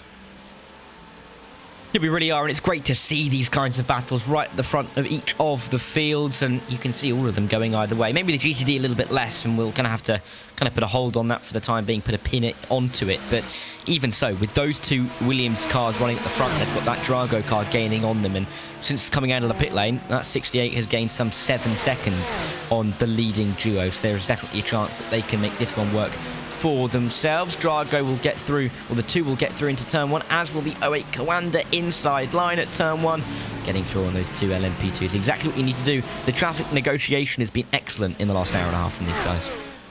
Yeah, it's been absolutely fantastic. We just had a call out actually from our YouTube saying, give us the GTD fight. And I think we should oblige what the GTD fight looks like at the moment. It's between the two Williams F1 team gaming cars out there as we focus on the GTP hypercar lead at the moment. So it's Benedek Vida and Matteo Kunze who are there. But it's not just a fight of 2, it's a fight of 3, because at 16 seconds back, Drago Racing are still a threat. So that's what it looks like here at the front of your field for those who are asking. And that gap actually now down to about 13 seconds. Now the margin out there between those drivers. So we're seeing difference makers happening as we go through the international horseshoe and drive on for the exit. And I tell you what, it's a little bit unfair when you see those Williams cars out there, because they've got hidden Duracell batteries there on the sides of their spoilers there, which is giving them a little bit more electrical charge.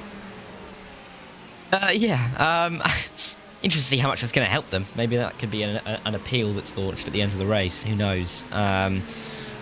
Maybe something can be said about that by race control. I wonder if that was cleared before we got into the car. But that'll help them run around a little bit faster. They'll be hopping around at the front of the field, that's for sure, as they are doing for the time being. But yeah, I think Drago are going to feel a little bit aggrieved if they realise they've not got that kind of battery power. But they've not got the battery power, and neither do Coanda and GTP Hypercar, and they're both pretty even at the front of the field.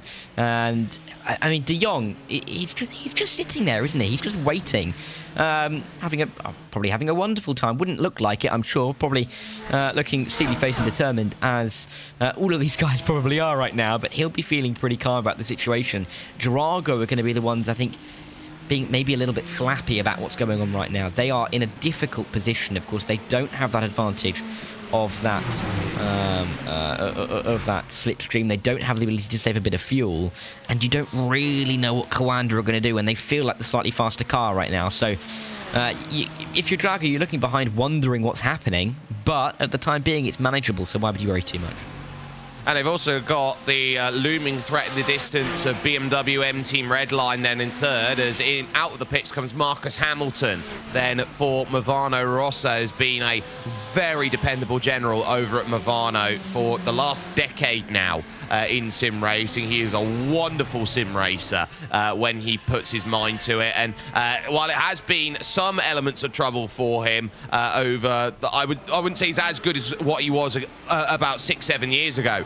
He's still so dependable as Marcus Hamilton. That Movano Rossa team are the champion team out there in the IMSA Endurance Series, so they are threats every time they go and race. Yeah, exactly, and there's threats up and down this field, aren't there? With such quality in every single car and every single team. Of course, there's been such. The level has been incredible, hasn't it? Really, is the point I'm trying to make here. It has just improved year on year, and Movano Rossa in that 75 car, they've kind of quietly gone about what they're doing down in P6, but yeah, they're a long way down, and they're not going to be really in any kind of contention for a top 5 unless, of course, we see a big crash, which is more than possible. But they're going to be having a good time, realistically. A top 6 in top split of the iRacing Daytona 24. And you were talking about a little while ago, you know, whichever race you're in, if you can say that you've won the race, you can say that you've won the race. Of course you can. And that kind of goes for every position in this event, because it is that so important in the sim racing calendar that wherever you finish really can feel like a medalled position, right? It can do, and you've got to also remember as well, Dara, as they set and look to try and make this happen, this is the first real test of 2026. You come out of the woodworks of 2025, you've had the likes of the IMSA Esports Global Challenge, you've had, you know, a chance to have a break, but this is a new year and a new chance and a new opportunity. If you want to start your season right, you get a result here at this race, then you don't have to worry for the rest of the year, because you know you got Daytona in the back pocket. You got that result. Exactly, and I think it's a great way to start off the year with something so important, really. Of course, there's important events all the way through the year. Naturally, it goes without saying, but to have this kind of event, you know, off the back of the Christmas break, a lot of series will break for Christmas and New Year. You will get a little bit of a lull. People will go home to their families, of course, spend a little bit more time away from the sim rig. To get back in and prepare for the Daytona 24, it sets you up for the year, doesn't it? And it really sets you up to have, you know, whether a good or maybe a little bit more tumultuous year. And I think this race really does decide how a lot of people view the year in sim racing by the end of January. And so if you're Drago, if you're Coanda, if you're Grid and Go, if you're Williams F1 Team Gaming, you're going to be feeling pretty good about yourselves at this stage of the race. But that's only going to hold if you finish in these positions. If something goes wrong towards the end of the race, you're going to be feeling a lot worse coming out of it than if something happened in the first couple of hours, which took you out of contention. Yeah, if you have something that happens in the first couple of hours, I think you can understand, look, that's just the nature of the beast. If it happens with a couple hours to go, I think you panic a lot more, heavy over the curb there by Mitchell de Jong as you go. But Coanda, really a team that has been stalwarts of sim racing for the last 15 years. They started off as My 3ID, of course, a very good friend of ours out there, of course, Hugo Luis, has been absolutely wonderful in terms of the run. And actually, sorry, I'm going to jump in, because Grid and Go have just had a moment at the International Horseshoe, and that has dropped them the lead of LMP2. They have gone into the side of Adam Isaacson at Team 75 Bernard by SimRC, the Porsche, then, as they've gone through. And suddenly, LMP2 has a different feel to it. Yeah, and we now have the Effect Simulations car with a little bit of an advantage over that 003. And all of a sudden, Effect Simulation are going to be thinking about getting up the road as quick as they can. They have that extra couple of laps on the offset of the the fuel strategy towards the end of this race, and so they're in a position where they can push on a little bit more right now. They have the advantage now. This is their chance to make this gap count. Replay then on screen as going through Jesse Telkala. Then I think is going to find out that the Bernard car is not going to jump out of the way. It took a natural line. It's too late. That's too late from Jesse Telkala. You can't go diving that late. No, you can't. And of course, we know that Telkala just got into the car not too long ago. So he's not really yet got his eye into the rhythm and, you know, the pace of some of these cars around him, and it shows, and it just goes to show how important it is to make sure that you are wary of what's around you. So really big moment then, and for Daniel Harris in that Effect Simulations car, a huge opportunity. 2 seconds into that gap, that 003 out of, you know, meaningful slipstream. Can they pull away now? Well, that's what they need to do. They've been given the platform now of about 2 seconds, and they've got fuel mileage on their side. So this is perfect for Daniel Harris and Effect Simulations. This is what you build the race for. This is what you try and claw this race back with. And I think they have done an absolutely wonderful job of saying, right, this is our platform. This is how we need to go about and get the result here from this race. They have done everything they need to. It's now Grid and Go's need here to chase this gap back down. To be fair to them, they've kept that gap at about 2 seconds. So Grid and Go aren't out of this one just yet, but it is a setback, and it's one that has more psychological impact than the actual incident itself.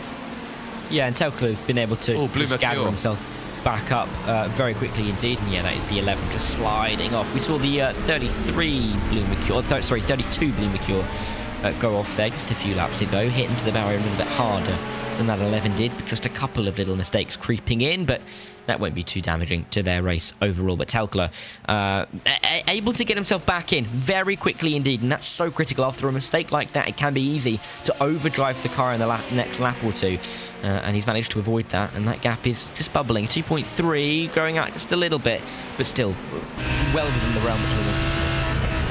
Yeah, certainly is in the right place, and that's the view from Sesha Esports 26. They had to get right up on the binders then to stop anything from going the wrong way then at that point of the race. And I just do want to note as well that Mitchell de Jong's had a bad lap in traffic over the last laps that have gone through. The lap before last, that was done as Diogo Pinto comes into the lane, was a 1:34.7, and so that was about 1.6 seconds slower than needed, and so they've dropped contact with Drago Racing. So critical in the race for GTP Hypercar out there at the moment. In comes Diogo Pinto, driver change, and I'm not shocked to see this. They needed Luke McEwen in the car, and now they've put Boy Wonder in. Yep, and he'll be in the car towards the end of this race. We'll see how far he goes. 4 hours 40 to get into the car, which felt like a long stint to the end of the race, but I guess sun's up. You know, if you're feeling good, if you just got up, if you're Luke McEwen, would have gone away for some hours, would have got himself some sleep and some rest at the very least, and is now back in the car. How quickly can he get up to speed? Well, you wouldn't think it'll take him too long, will it? So he will be in that car, and he'll be the one to chase down the Drago car and the Coanda car. Van Langendonk has been in that car for some time at the 2 Drago crew, so I'll be interested to see if he stays in there much longer. Mitchell de Jong, I think this is only his No one else is in sim for him. He has to. He doesn't have a choice. He is stuck, Dries van Langendonk, until Nicholas Matteo or Michael Romanidis decide to get in sim. Well, exactly, but you know that could happen at any point. Yeah, you know, we could see them jump in the next minute or so. It'll just depend. I don't think de Jong's going to jump out of the car. He's only been in for 2 stints. If he does, of course, I'll have to eat my words. But let's see. If he jumps out now, it's going to be highly embarrassing for me. But I think it is going to be okay. But yeah, we've seen Langendonk go a little bit longer. And the fact that we haven't got anybody else in sim, to me, thinks that whenever somebody does jump into the car, they'll then go to the end, because we'll be well under that 4-hour mark. Yeah, pretty much. It's a case of who brings it home. And you talk about team composition over the course of a race. Who would you rather have at the end of the race? Would you rather have a driver that is your fastest driver out there, but there's a chance that you lose the race? Or would you rather have a driver who's an anchor, who's slightly slower, but you know can bring it home? Depends on the position that you're in, isn't it, really? And I think it depends how the teams are going to be feeling going into this. Whether you're in the lead of the race and you just want consistent laps, you want an anchor. You want to make sure that you have that backup option.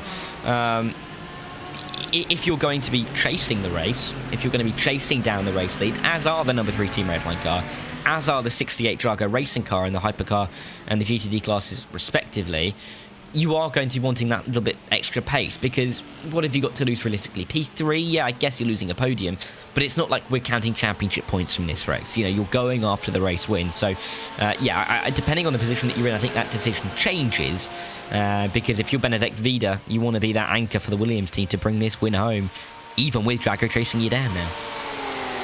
I just want to talk GTD for a moment, because that Drago Racing gap under 15 seconds now at the moment, and one of the reasons why they're able to do that is because of the fact that the 69 Drago Racing car is so far out of the way. As we take a look at Tristan Cabrera's Blue Mercure, just about riding the apron there and getting the clearance down underneath on the number 6, and then having to cut up high to get by the other Williams car of Benedict Vida. So just about getting the clearance there. But what is happening here with Drago and the way that they are pulling themselves back into this race, looking at YouTube chat, I'm going to say this right now, this is not cheating.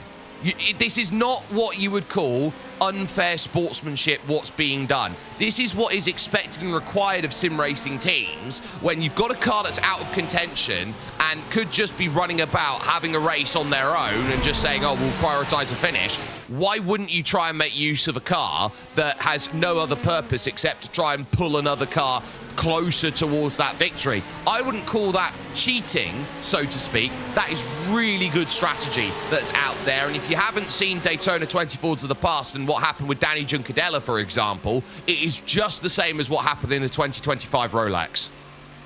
And it's why you get teams qualify a certain amount of cars. Of course, as we talked about before, the way that you get into this top split is to have however many, the best 56 or however many cars we've had, average iRatings across your rosters. And if you are a team such as Drago, who have the ability to have enough drivers of that level to put yourself into top split, there's nothing wrong with this. They came into it with a chance of winning the race. If they're not going to be able to win the race, then they can help out their teammates. That's just how the race goes. That's just how it works out. And that's why the teams at the top and at the front of the field have 2 or 3 cars. They could just pick 1 car. They could just pick 2 cars if they really wanted to, and just put their absolute best drivers in those cars.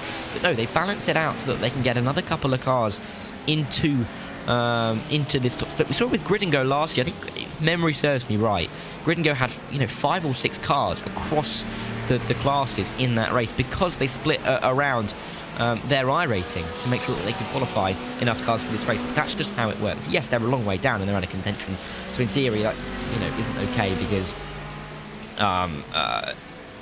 they're not racing in the same position. But there are no blue flags among the classes that denote that drivers have to get out of the way whether you're teammates or not. So nothing that is going on here is cheating. You could make the argument that it's not sporting, but even then, that's part of the game of an endurance race like this.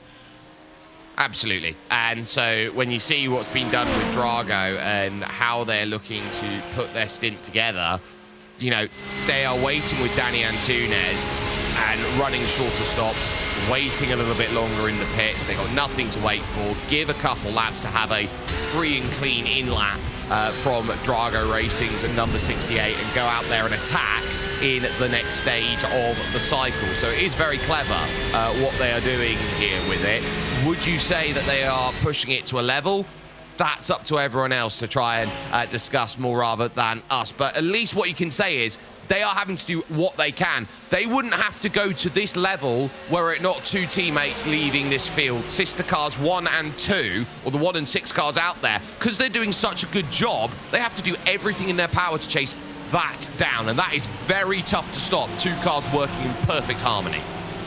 Yeah, for Matteo Kunze, I don't know how much tarmac he's actually seen over the last hour. I mean, all he has seen is the rear end of that car in front, realistically, isn't it? He's been running that close behind across the entirety of the lap that I don't know whether they've been able to see the tarmac over the bonnet. It's not a, you're taught when you're in your road car to try and leave enough of a gap when you stop that you can see the tyres of the car in front.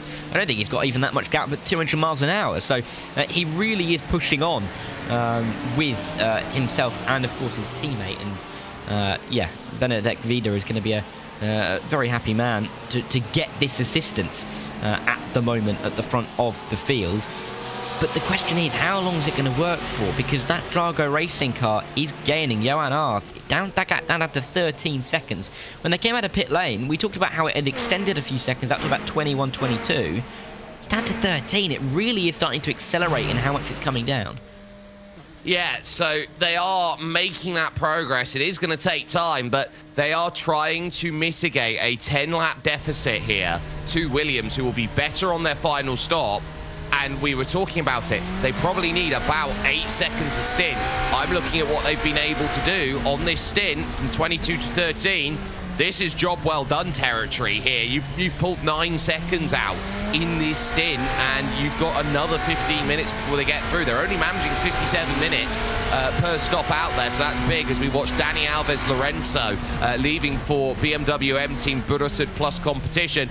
Good top 5 position for them. That's one you cash in the bank with a team like this one who, in some races, they're up there and they're favourites. In other races, they do have a tendency to go missing sometimes. Top 5, I'd say they've played par for the course.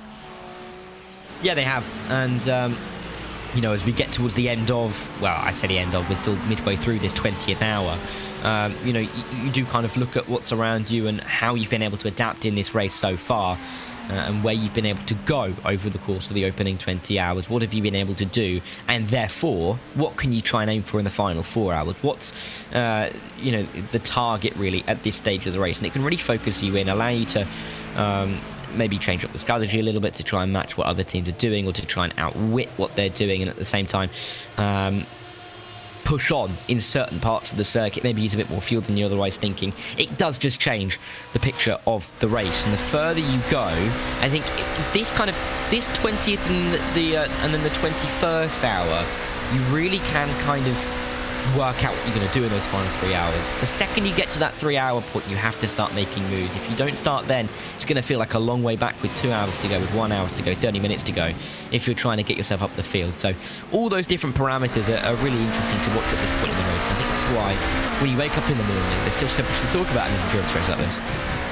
I've just seen Johan Huff come out of the pits, and critically, he's actually come out ahead of Daniel Antunes. So I think they've actually misjudged this slightly in terms of how they want to get it sorted, but they'll need to get on the noisy pedal quite quickly, off and going. And Johan, I don't think, has got time to wait at this stage. You also got the 14 down in the lane of Falcon Sim Racing Team Teal. They're 5th in class at the moment, and they have done a really good job over the course of this race. They are very lonely. They're a lap behind 4th place in Blue Mercure. They are a lap ahead of the Williams F1 Team Gaming team. And so, James Boomey, currently piloting for them, he's a driver that's normally an altitude frame. He's actually moved over to Dur Esports for this year, but running with the Falcon Sim Racing team with his teammates today being Cody Deeth and Gregory Hoverson, the Australian and the Canadian. This is a really lovely driver. The last time we praised him, he ended up spinning coming out of pit lane, so he's done at least that a little bit better. But James, massively fast every time we see him in the WSR Esports World GT Championship. See him there, I think, to your point, trying to avoid the same mistake. He was really aggressively weaving to try and warm up those tyres, even on the pit exit road. Of course, not going to lose anything by not going over the limiter, but really trying to avoid the same fate of fooling him. There goes one of the Drago high GTP hypercars coming through, and James can just try and get onto the banking with a little bit of clean air. We really have thinned out the amount of cars on the circuit, haven't we, from the start of the race. We did begin with 59 on the circuit, and right now we only have 36 left racing, so it is a lot less busy out there, and you do find these little gaps and little pockets of space. And if you're James Boumey and you're getting it onto the circuit, it's exactly where you want to be finding yourself. Yeah, so as they all push, they're trying to go forward and do what they can. For those who are joining us and wondering what happened over the course of the night into the morning, it was with 6 hours to go that Drago Racing number 5 got into a tangle coming out of the pits with the number 42 Betmaster TC Esports LMP2, and that was the difference maker that caused the end of their race. So Betmaster TC Esports 42, they're now down in 8th, and so too is Drago Racing. We've got another little look at it here. We got it queued up just in case we need to talk about it here. This is the talking point of the race right now, from what looked like a surefire winning position to 8 laps down. Yep, and that's how quickly it can change. Not the number 5's fault in any way, shape or form. LMP2 just coming across on the, at that time, race leader, coming in towards the International Horseshoe. And now, I'm no expert, but that is not what the front end of that car should look like, and that is not how you should be steering in a straight line, to be completely honest with you. You'd want to get that into the garage as possibly good. Probably wouldn't drive that to the garage if that was your own car, but hey, got it back to the pit lane, and that number 5 is, I mean, it's clearly not a happy team in there. They were in such a good position, and through no fault of their own have been taken out of contention.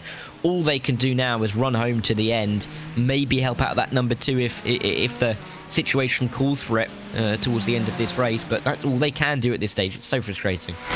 Not being funny, but my sister cracked the back of her suspension on her Citroen C1, and very much it did actually look like that, crabbing to get to the garage. It can happen. Oh. It can happen. Hey, at least he got to the garage, right? That's the important thing. Yeah. And then didn't look like that afterwards, I'd hope. No, it didn't. She ended up selling it because she didn't have the money to go and repair it fully. Yeah. I think fixed. I think she sold it fixed, which was important. So basically, someone else paid her bill for her, and then she ended up getting a Vauxhall. So she's done all right. She's got an upgrade from a Citroen C1 out there. As we take a look at the Le Mans chicane and how beautiful it is to see everyone now dancing on the line. Now, you used to, at that Le Mans chicane, Dara, just go, oh, I've stepped out of line on entry, I've stepped out of line in the middle, I've stepped out of line on exit. It's okay. I'll take an off track and a slowdown, and I'll be all right. I look at that and I go, oh, I can't make mistakes anymore there. No, you can't. You can see the line that's rubbered in, can't you, over the course of this race? Of course, it kind of was there at the start anyway, but it really has rubbered in by this point in time.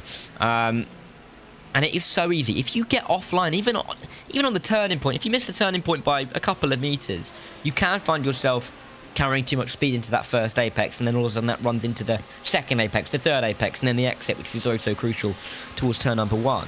And it really is, I'd say, the most important corner on the track, just every single lap, because you cannot make that mistake. As you said, it's that run towards turn 1 that's crucial.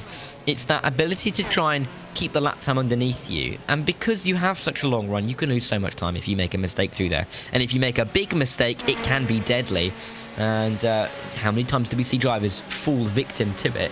So good to see that we've had, well, since we've jumped on the call, about an hour and 40 minutes ago or so, pretty calm time down at the Le Mans chicane. That's not to say that it's going to hold up, but drivers clearly have made sure that they have got that line down to a T.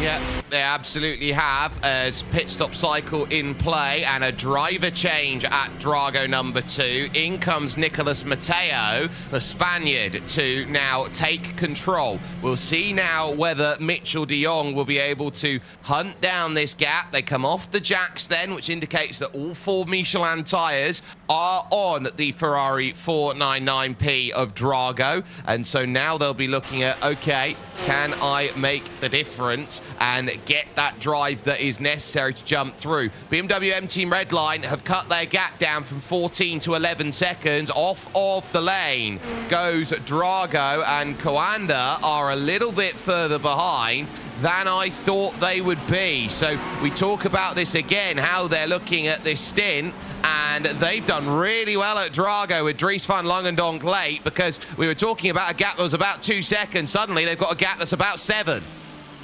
Yeah, when they warm up the tyres, it'll probably be about 4 or 5, but even so, that is a much bigger gap than they had beforehand. We did see Van Langendonk, of course, on his outlap make that mistake down into the Western Horseshoe. We'll see if Nicolas Mateo makes something similar as he gets himself onto the brakes. Does he? No, perfectly done by the Spaniard, and will still hold a commanding advantage, really, in this GTP hypercar class. Not really what Redline want to see. Of course, they've fallen a few seconds further back as well, but 3 cars, about 16 seconds by the time we see this car warmed up. It is still on with 4.5 hours to go at the front. Oh, it absolutely is, and this is something that we love to see. Grid and Go, by the way, have made their stops. Most teams have made their stops in LMP2. We are just waiting on Daniel Harris to jump in, and in fact, just as I say it, a whisper in the wind, Daniel Harris is now down on pit lane, just the 88 kilometers an hour to transit down here at this Daytona International Speedway. It feels like eternity when you're going down the lane. Yeah, it really does. 50 miles an hour would feel pretty fast going past people standing right there in your own road car at home, but it is very slow when you consider that cars are coming through at, in excess of 200 miles an hour for some down that start-finish straight. Harris is stopped on the jacks, will stay in the box, and of course, being an Aussie, this is a nice little time to be driving. It's a Sunday evening out there down under, and so usually a nice afternoon leisurely drive in that 909 car from the lead of the race. He should come out in the lead once again ahead of the 003, but he almost has to view it as a leisurely Sunday drive. He can't overdrive this car because the position that they find themselves in demands some nice consistent driving, and also demands some, a calm head behind the steering wheel, quite frankly. Yeah, and that's what you see from Daniel Harris. He is pretty much a LMP machine when he goes out there and runs, and Effect Simulations, one of the key LMP2 teams out there. Jesse Telkala is only just now making his way to turn 1. So they've got the clearance and they've got the gap by a couple seconds as well. So they've done a really nice job there. Look at it, 4 seconds they've managed to get then as they come out of the pit. So we expect it to be whittled down a little bit as they try and get up to speed. And this is where it's going to get interesting for them. Patrick Heinrich here, it's the Grid and Go Esports 004, LMP2 directly behind. And you'd feel if you're the 004 with nothing to race for, do exactly that. Get the move done, try and hold them up a bit. And that's really what's important here. And again, it's about gaming it out, isn't it? Realistically, that is the key here.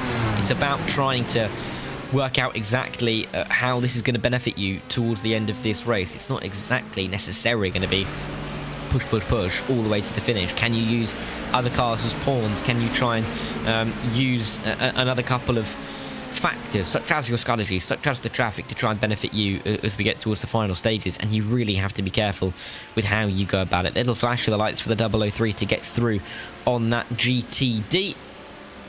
And we'll fly through the Le Mans chicane. You could just about see that blue and black 909 go through the frame in front. And that gap, 1.5 seconds. It's not big, but if you grid and go, you want an extra few tenths to try and feel like you're in the slipstream.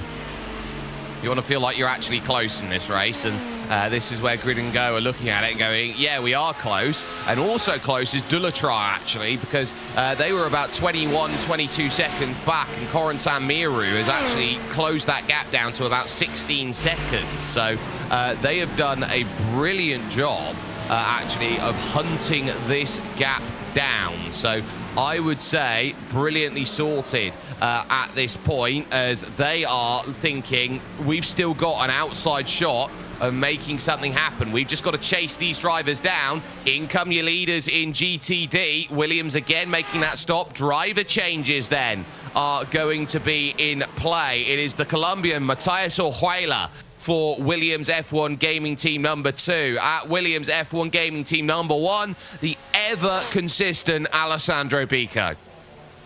Yep, and Alessandro Bico will be the number 1, or likely that driver leading the race as we get in towards the final few hours of this one. We'll see if he can go all the way to the end, or whether we'll see another driver change in there. But yeah, Bico should be supported by Matías in that number 6 car right behind. But Bico, yeah, will be the one to be just in front.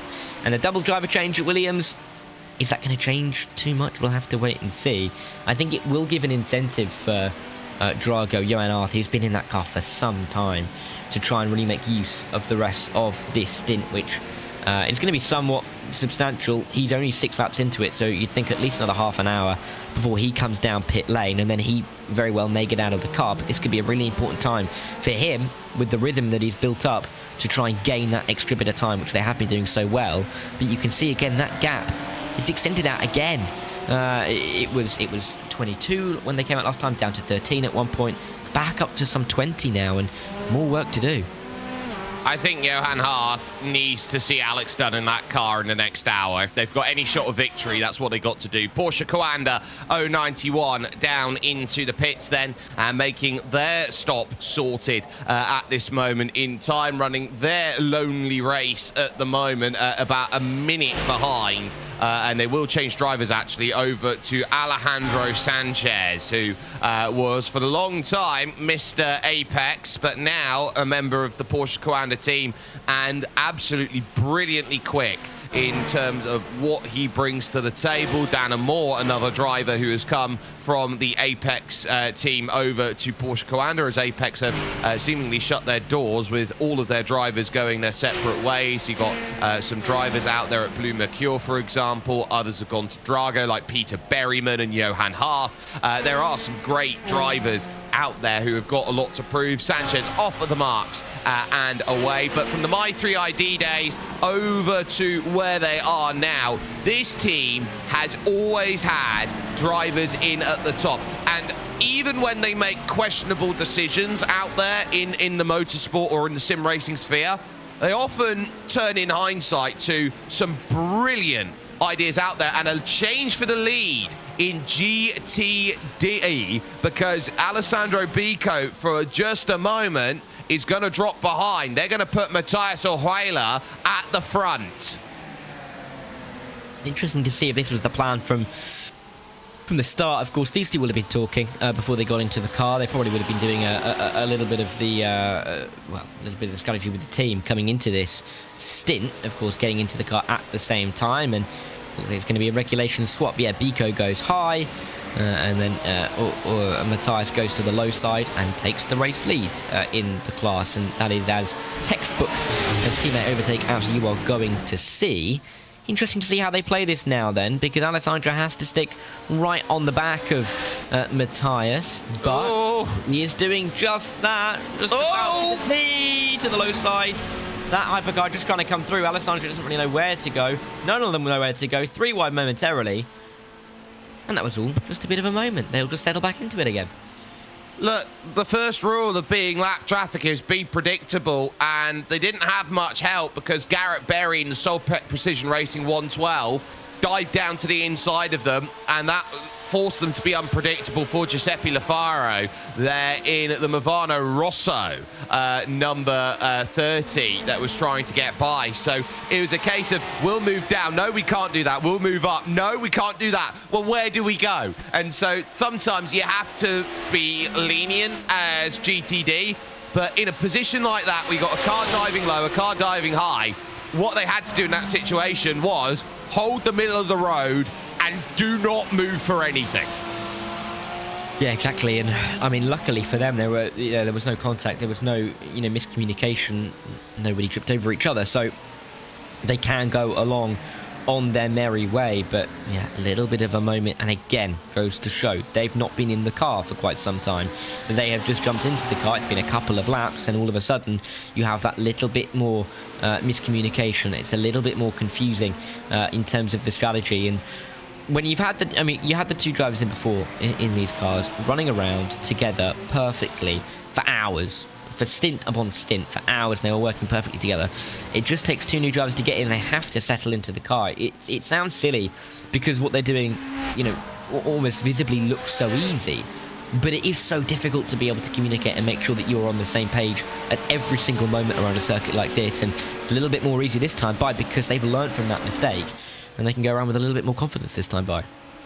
I think they can. I think they can really start to show now that it's going to take a bit of time. So this is Movano Rosso's view of it. So look, they've come up to try and avoid, and he thinks, right, I can jump down as well. And then suddenly, Giuseppe Lafaro on the banking has to get on the binders and realizes, no, I'm going to have to go up top here because they're running formation up there because they've broken their pact of staying predictable, because they've been upset out there overall by what the Solpec car did going down. Now, we focus here with Nicholas Matteo for the moment, number 2, because at the moment, I'd look around, not at Coanda in that gap of 3.7. That's not the threat right now. The threat's Luke McEwen. He's got the gap down to 14 seconds here. He's closing down a lot quicker than Coanda's closing down Drago. Yeah, and he is just kind of simmering down in the background. Although having said that, actually, the last time by, Luke McEwen was about 0.3 faster than Coanda and about 0.7 faster than Drago. So it's almost a complete flip, really. Redline fastest, then Coanda, then Drago, which is the opposite of the order that they currently find themselves in. So there is an element of bunching up that we are likely to be seeing over the course of the next few laps. But it's exactly what we kind of want to be seeing. 3 of the fastest drivers going at it. And I mean, for Luke McEwen, that 32.9 is the only driver in the 32s. That was the last time by. This time by, he's slightly slower than Mitchell de Jong in the Coanda car, but they are still both faster than that Drago car. So it does feel like that bunching up is starting to occur. And I mean, how are they going to act if they find themselves on the circuit, those 3 with, 3 hours to go, for example? Yeah, that's the question that you've got to start asking here. Who's going to be able to do what? Who's going to find the gaps that are needed? And for reference, yes, I'm looking at the Apex Racing team here, chat, and looking around. Daniel Civisciavo's at a new team. Maxence Godinho's moved. Luca Keita's moved.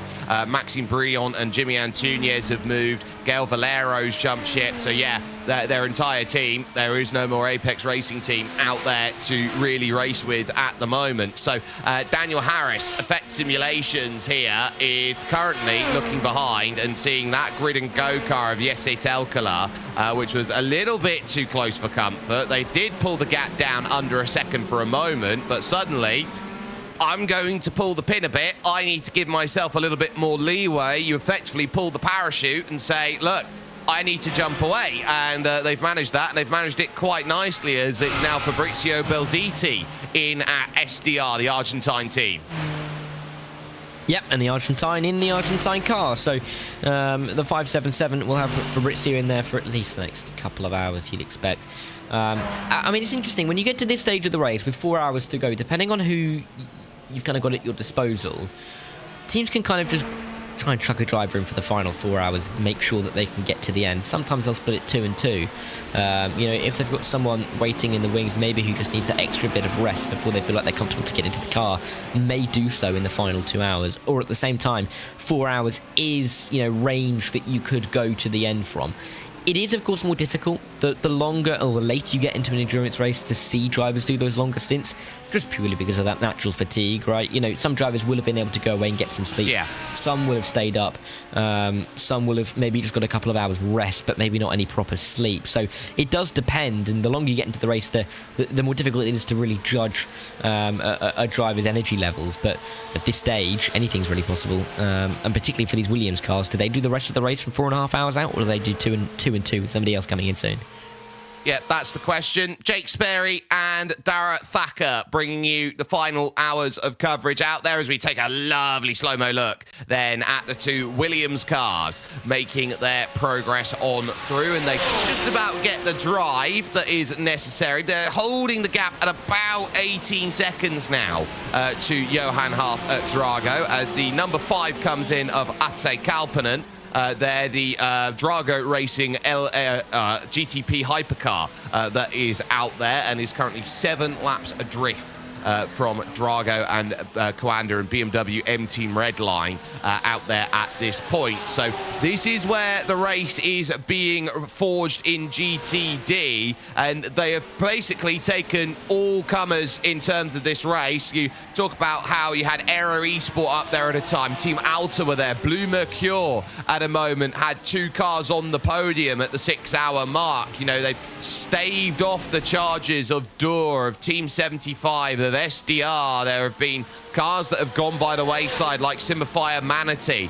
They have held all of those cars off, and basically it's turned into a race of I've got to keep 1 car behind us, and then it's Williams all the way, and they've just got to fend off the rampaging Drago. Difficulty with fending them off, though, of course, is that they're coming in waves, aren't they? It's ebbing and flowing, that gap at the moment, almost tidal, because they're gaining up to the back off, you know, when they're just about to come into the pit lane, likely because they've got that little bit less fuel in the car, and then they're losing time again over the pit stop cycle, because then Williams come out with an increased margin, but then they gain it back again, and then it comes back out. I mean, overall, it does feel like it's coming down. You know, that gap when they come out of the pit lane is decreasing slightly every single time, but then it's so difficult to judge exactly how that's going to play out towards the end. If Williams can shorten their race by having a shorter stint by the end, it doesn't really matter, does it? Because that gap's going to increase by, you know, 10 seconds anyway. So it is tricky to really judge, and Drago really need to get themselves moving if they want to really try and unsettle those guys at the front. But the difficulty now for the 68 is that they've lost the help from the 69 car now, and that 69 is not going to be able to give them the slipstream that they are. Although you say that for. That oh no, they are there. They are. I was looking at my timing page, and the 68 was on top, so I presume there was no one in front of it. But there you go. What am I on about?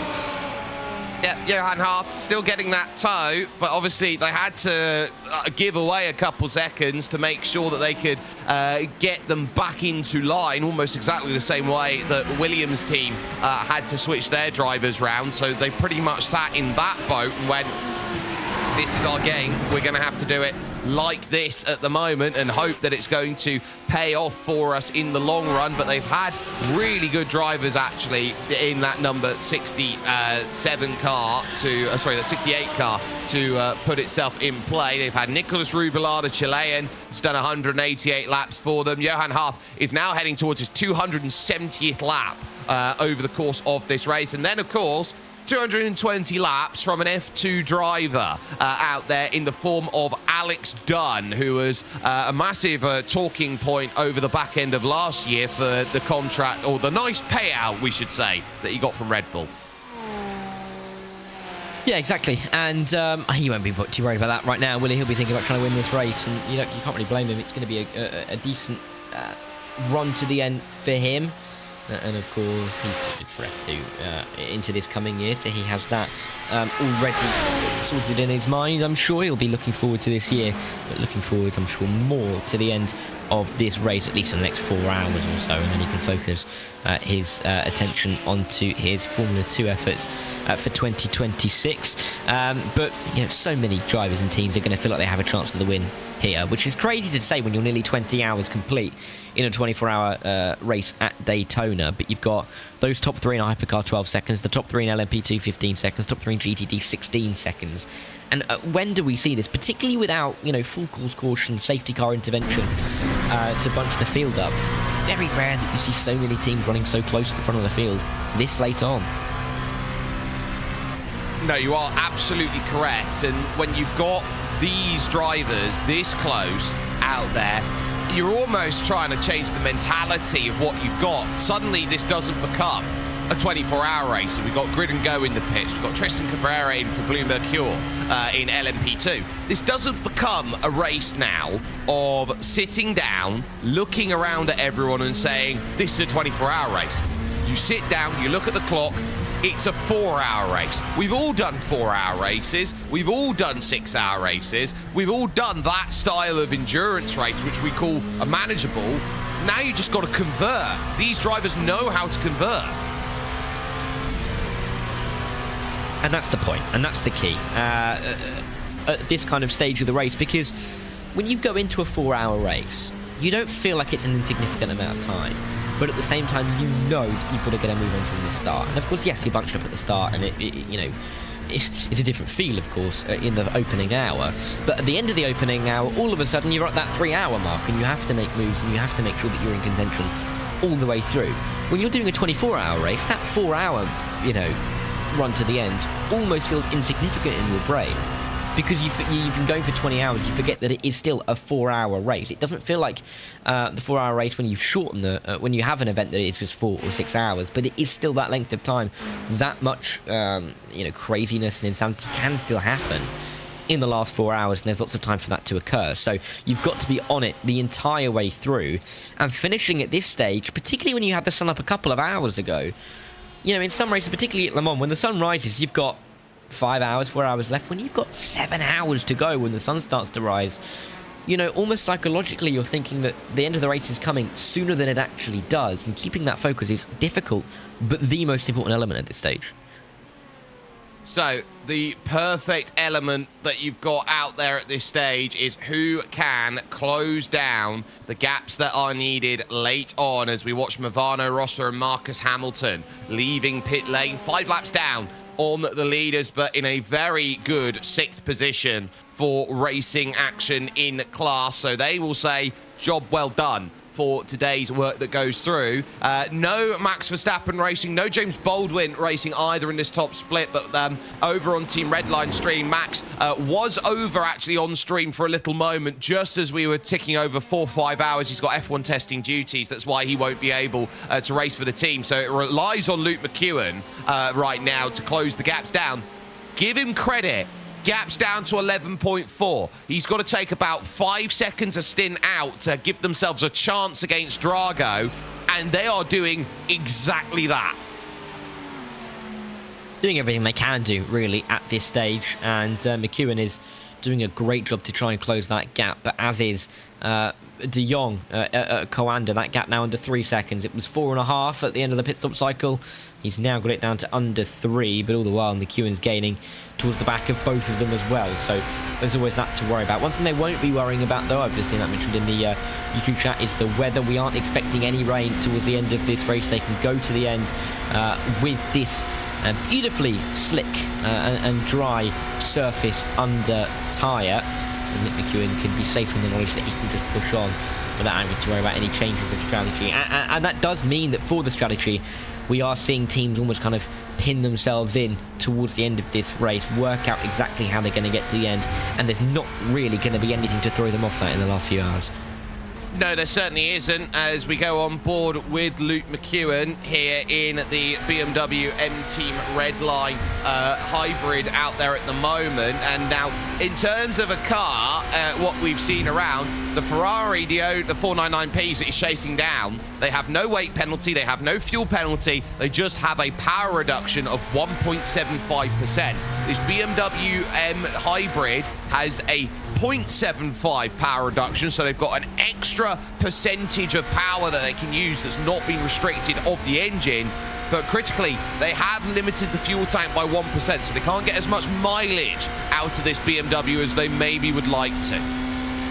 Yeah, and that's going to be maybe the difference that they have to, cope with over the course of the remainder of this race. Interesting, actually, to note, if you look at the steering wheel here for Luke McEwen, it shows you the fastest time that's been set in that car, and it shows you the last time. He's only some 3/10 off that fastest time of that for number 3's race so far, into the 32s, and he's running very, very quick lap times here.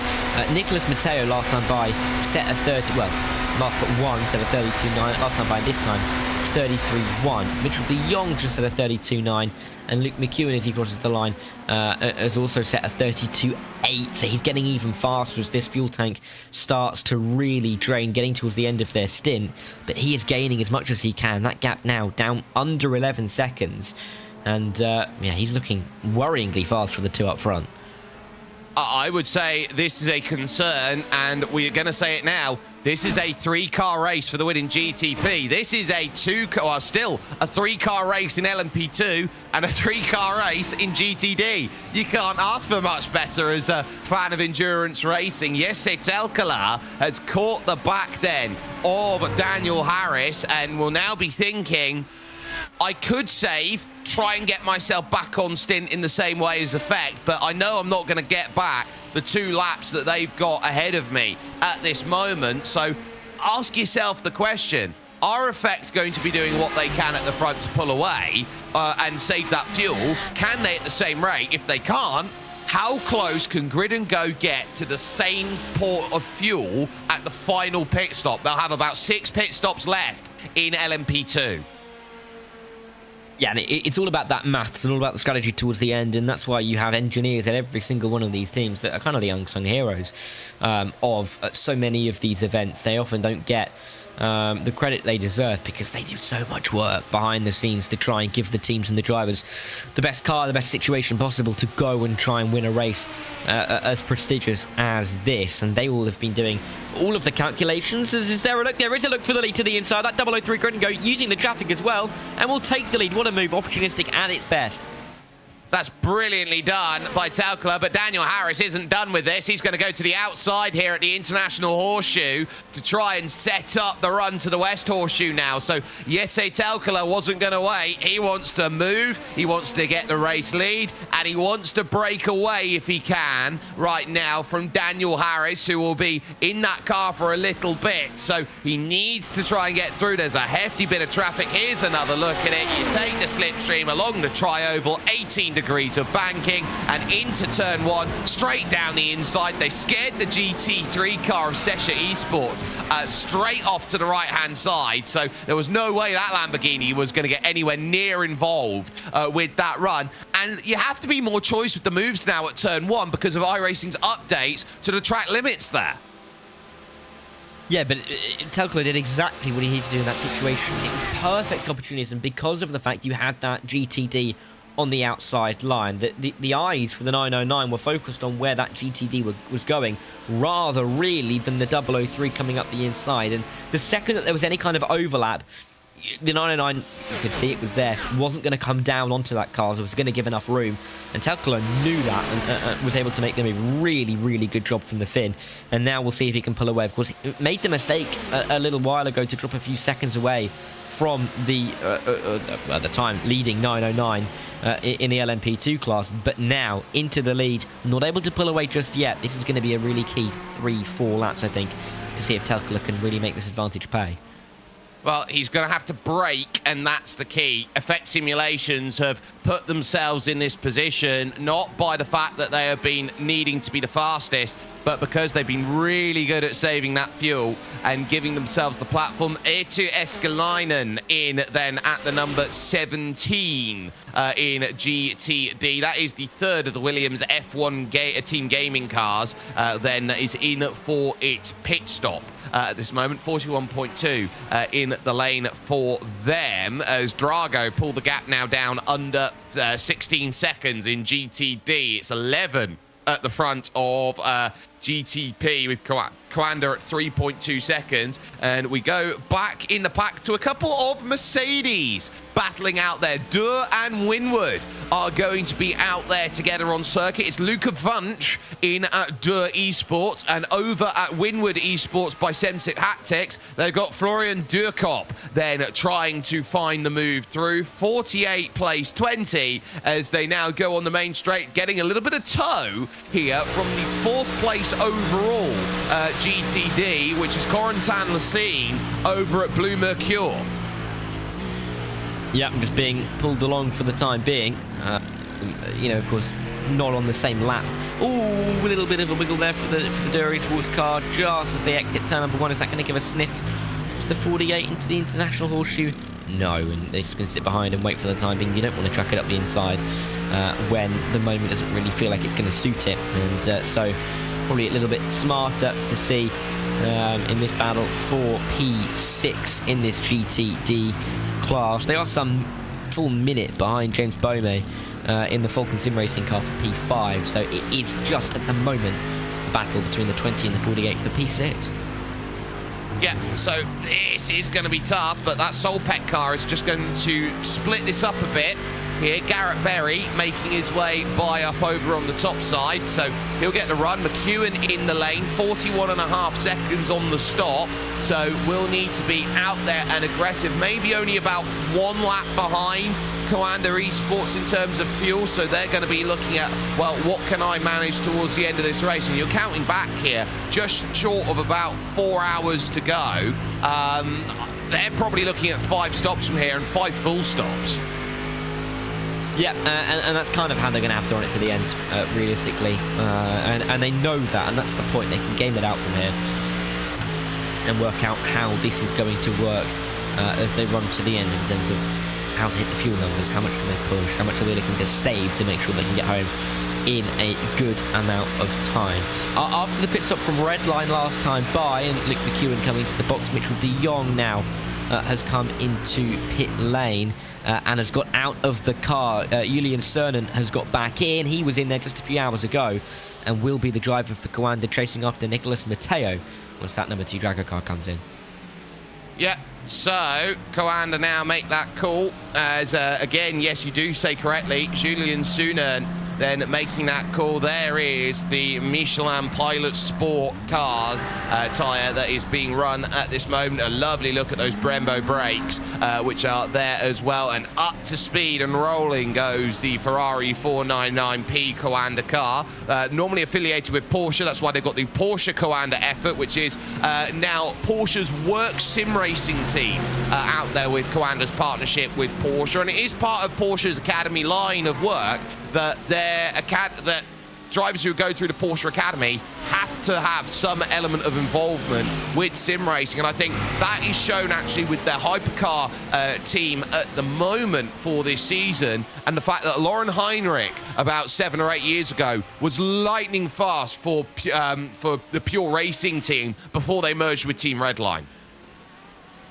Yeah, it really has been an interesting couple of years, isn't it, over the course of the development of how these teams have been able to split and form. And yeah, it's been interesting to see of late, but Redline now focused fully themselves after, particularly in this race, after that 4 dropped away for by the wayside in the early couple of hours after the incident. That just completely took them out of contention. Now fully focused on that number 3 car.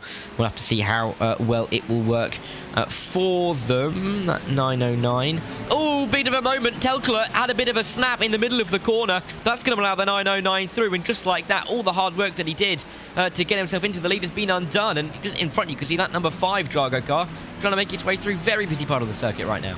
I don't think that's Telkler's fault there. Alejandro Sanchez dived down the inside. Oh, just as he went to turn in, there was a little bit of worry that Ate Kalpanen was going to be there too. So, yes, Telkler, I think part of it there is, yeah, I lost the rear end here on the brakes being wide, but also it's, I can't turn it in the way I'd like to because I got 2, GTP hypercars down there on the inside. I think it's a combination of the two, actually. It looked like that car was starting to step away from him, which caused the snap. But at the same time, if there wasn't a snap, he probably would have been hit by that number 5 car. So, yeah, difficult spot to be in, but it means that Effect Simulations do now have that lead once again.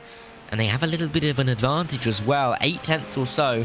And there was a couple of GTDs in the way there momentarily, but now out of the way, Telkler will not be feeling overly pleased with that, and we'll have to be trying to gain back once again. And you also have to remember that we're going to be seeing that 909 very much aware of what's happened before. Daniel Harris knows that Telkler came down the inside of him at turn number 1 and caught him off guard. He's going to be extra vigilant this time by and future laps.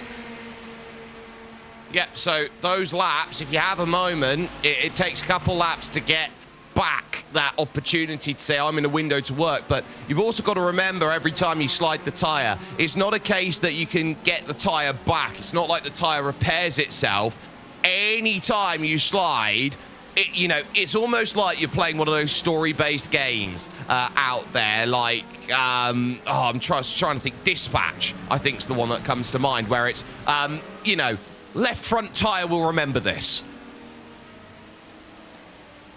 Yeah, I mean, I can't say I've played Dispatch, to be honest, so that reference is flying so far over my head that it's positively out of sight. But yeah, it is difficult, isn't it? You have to really be able to manage and work with the tools that you've got. You can't really... stint to stint is going to change, right? Kind of in the way you were saying, different games, you're going to have different circumstances. You're going to have different sets of skills that you can use at your disposal. And that's kind of what we're going to be seeing towards the end of this race here. Different amounts of fuel, different kind of tyre lives, and also how we want to be driving these cars, and the limit that you can find in them is going to be different team to team, car to car, and that's going to be really intriguing to see how it's going to play out in the final few hours.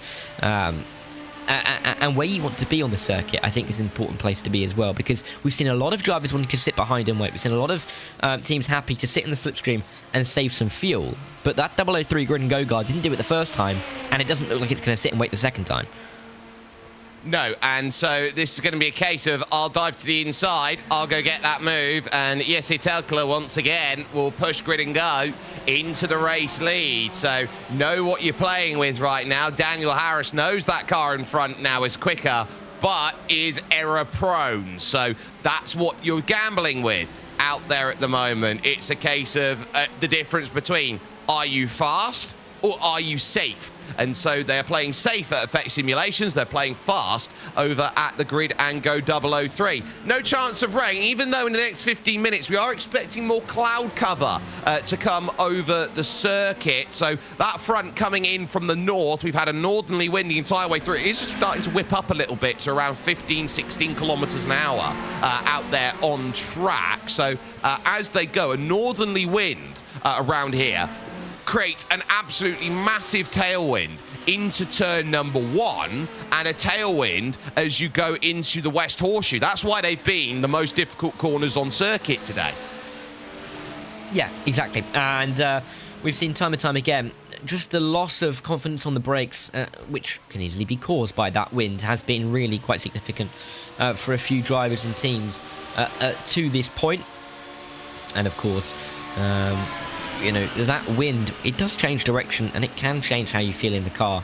We were talking about earlier, different cars have different advantages and different disadvantages, particularly with how planted they can feel. The second you pick that wind up, you want a car that feels more planted. You don't necessarily want that car that you can maybe run on the ragged edge a little bit more, maybe get a little bit of performance, because all of a sudden that ragged edge becomes thinner and you can find yourself losing time by trying to find it rather than gaining time by, you know, having the skill set to be able to find it yourself. So yeah, wind can be a really big factor, and we have seen it a couple of times, but for the time being, drivers managing it down into that western horseshoe, but particularly when you come out of the pit lane, can be so difficult. Mix of that wind, mix of that heavier fuel load, and of course those cold tyres, all not making it an easy corner to have to manage. 3 hours, 49 minutes and 23 seconds remaining here in the iRacing Daytona 24 here on the iRacing Esports Network and with us at RaceBot TV. Your leader currently is Drago Racing, but they're due a pit stop in a moment. Let's listen to the sound and sights as we get closer to the end of this race as we go iRacing full throttle.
3 hours, 37 minutes and 53 seconds on the clock. Jake Sperry and Darragh Thacker, and it has just all changed in LMP2. First, Grid and Go 003. They ran wide coming on their outlap. So this was the first issue that they found. This was West Horseshoe. So what's back there? That's Daniel Alves Lorenzo there for the wonderful Burosud Plus competition, BMW M Team Burosud Plus competition. So they would make the move down the inside, and Grid and Go would run a little bit wide here, and this would open up the door for Effect simulations. But if you're looking on the timing tower, Effect are nowhere. You can see cold tyres in the marbles, just about avoid, as we've just had a change for overall race lead, as through goes Julian Sunern on Nicholas Mateo. Kawanda now lead with 3:37 on the clock.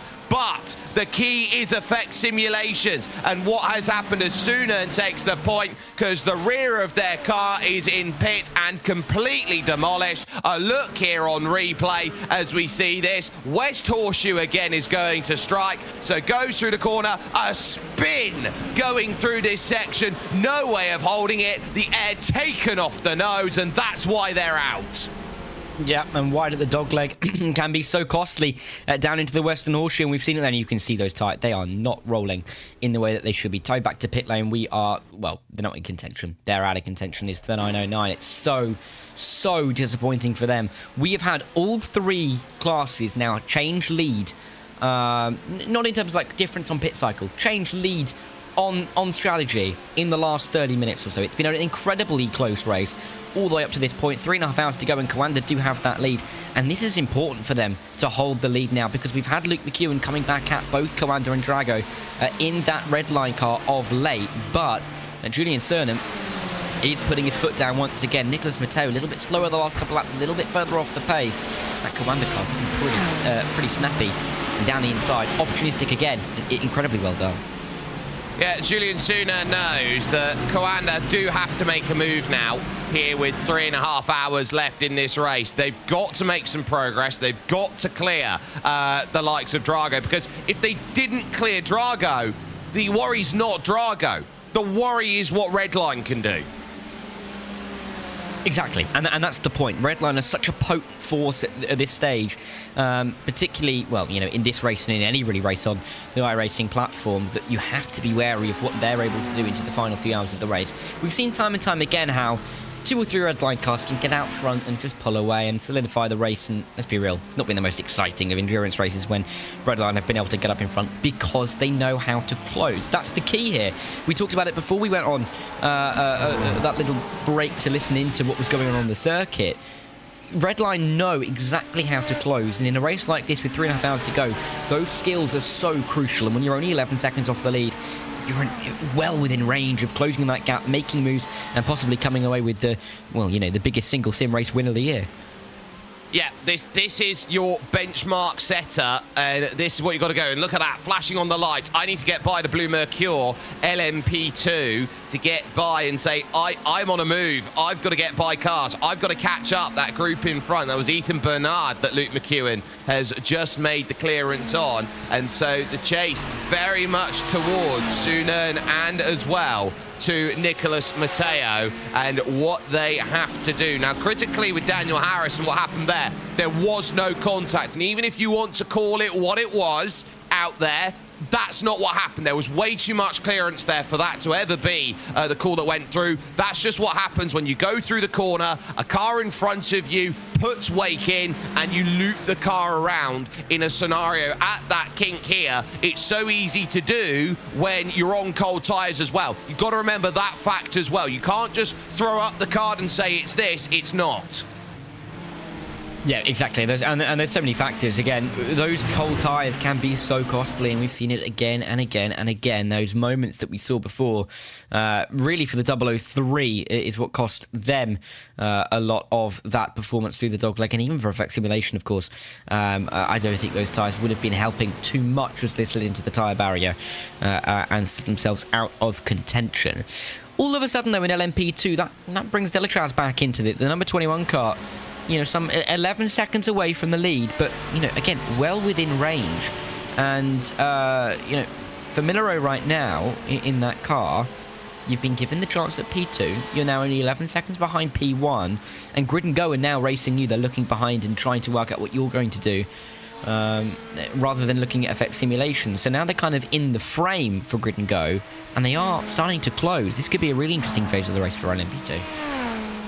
This is a big moment in LMP2 because this might just supercharge up Dullatra to go and chase this down. Suddenly there is gap for Jesse Telkler, and Telkler's not been perfect on this run through. He's had to fight hard, has made small mistakes here and there, and Dullatra can note that and try and hunt that down. Corentin Miru is currently the one who has been given the task to hunt that down on that last lap. Took 800ths out of the gap then from Grid and Go. So 800ths is not much.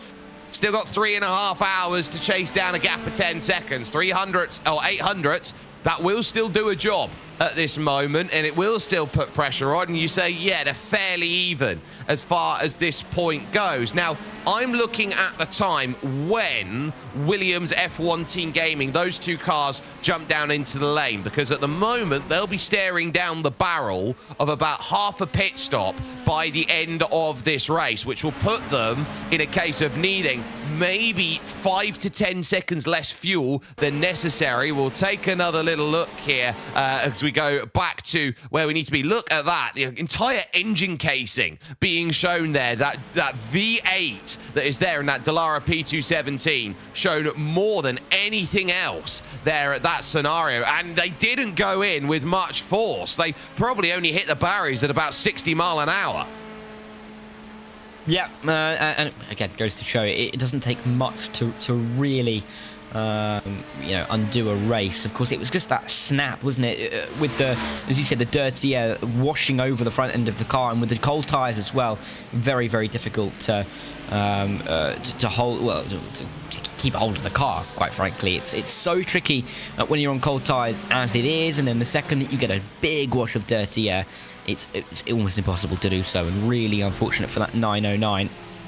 And even with the grass and the brakes applied, it wasn't able to stop. Did slow very, very, very slow, didn't it? You felt like it may have had a chance at stopping, but hit the barriers very hard indeed. And yeah, that spells the end of that race. Luckily enough, though, no one can steal any engine data. All the LMPs have got the same one.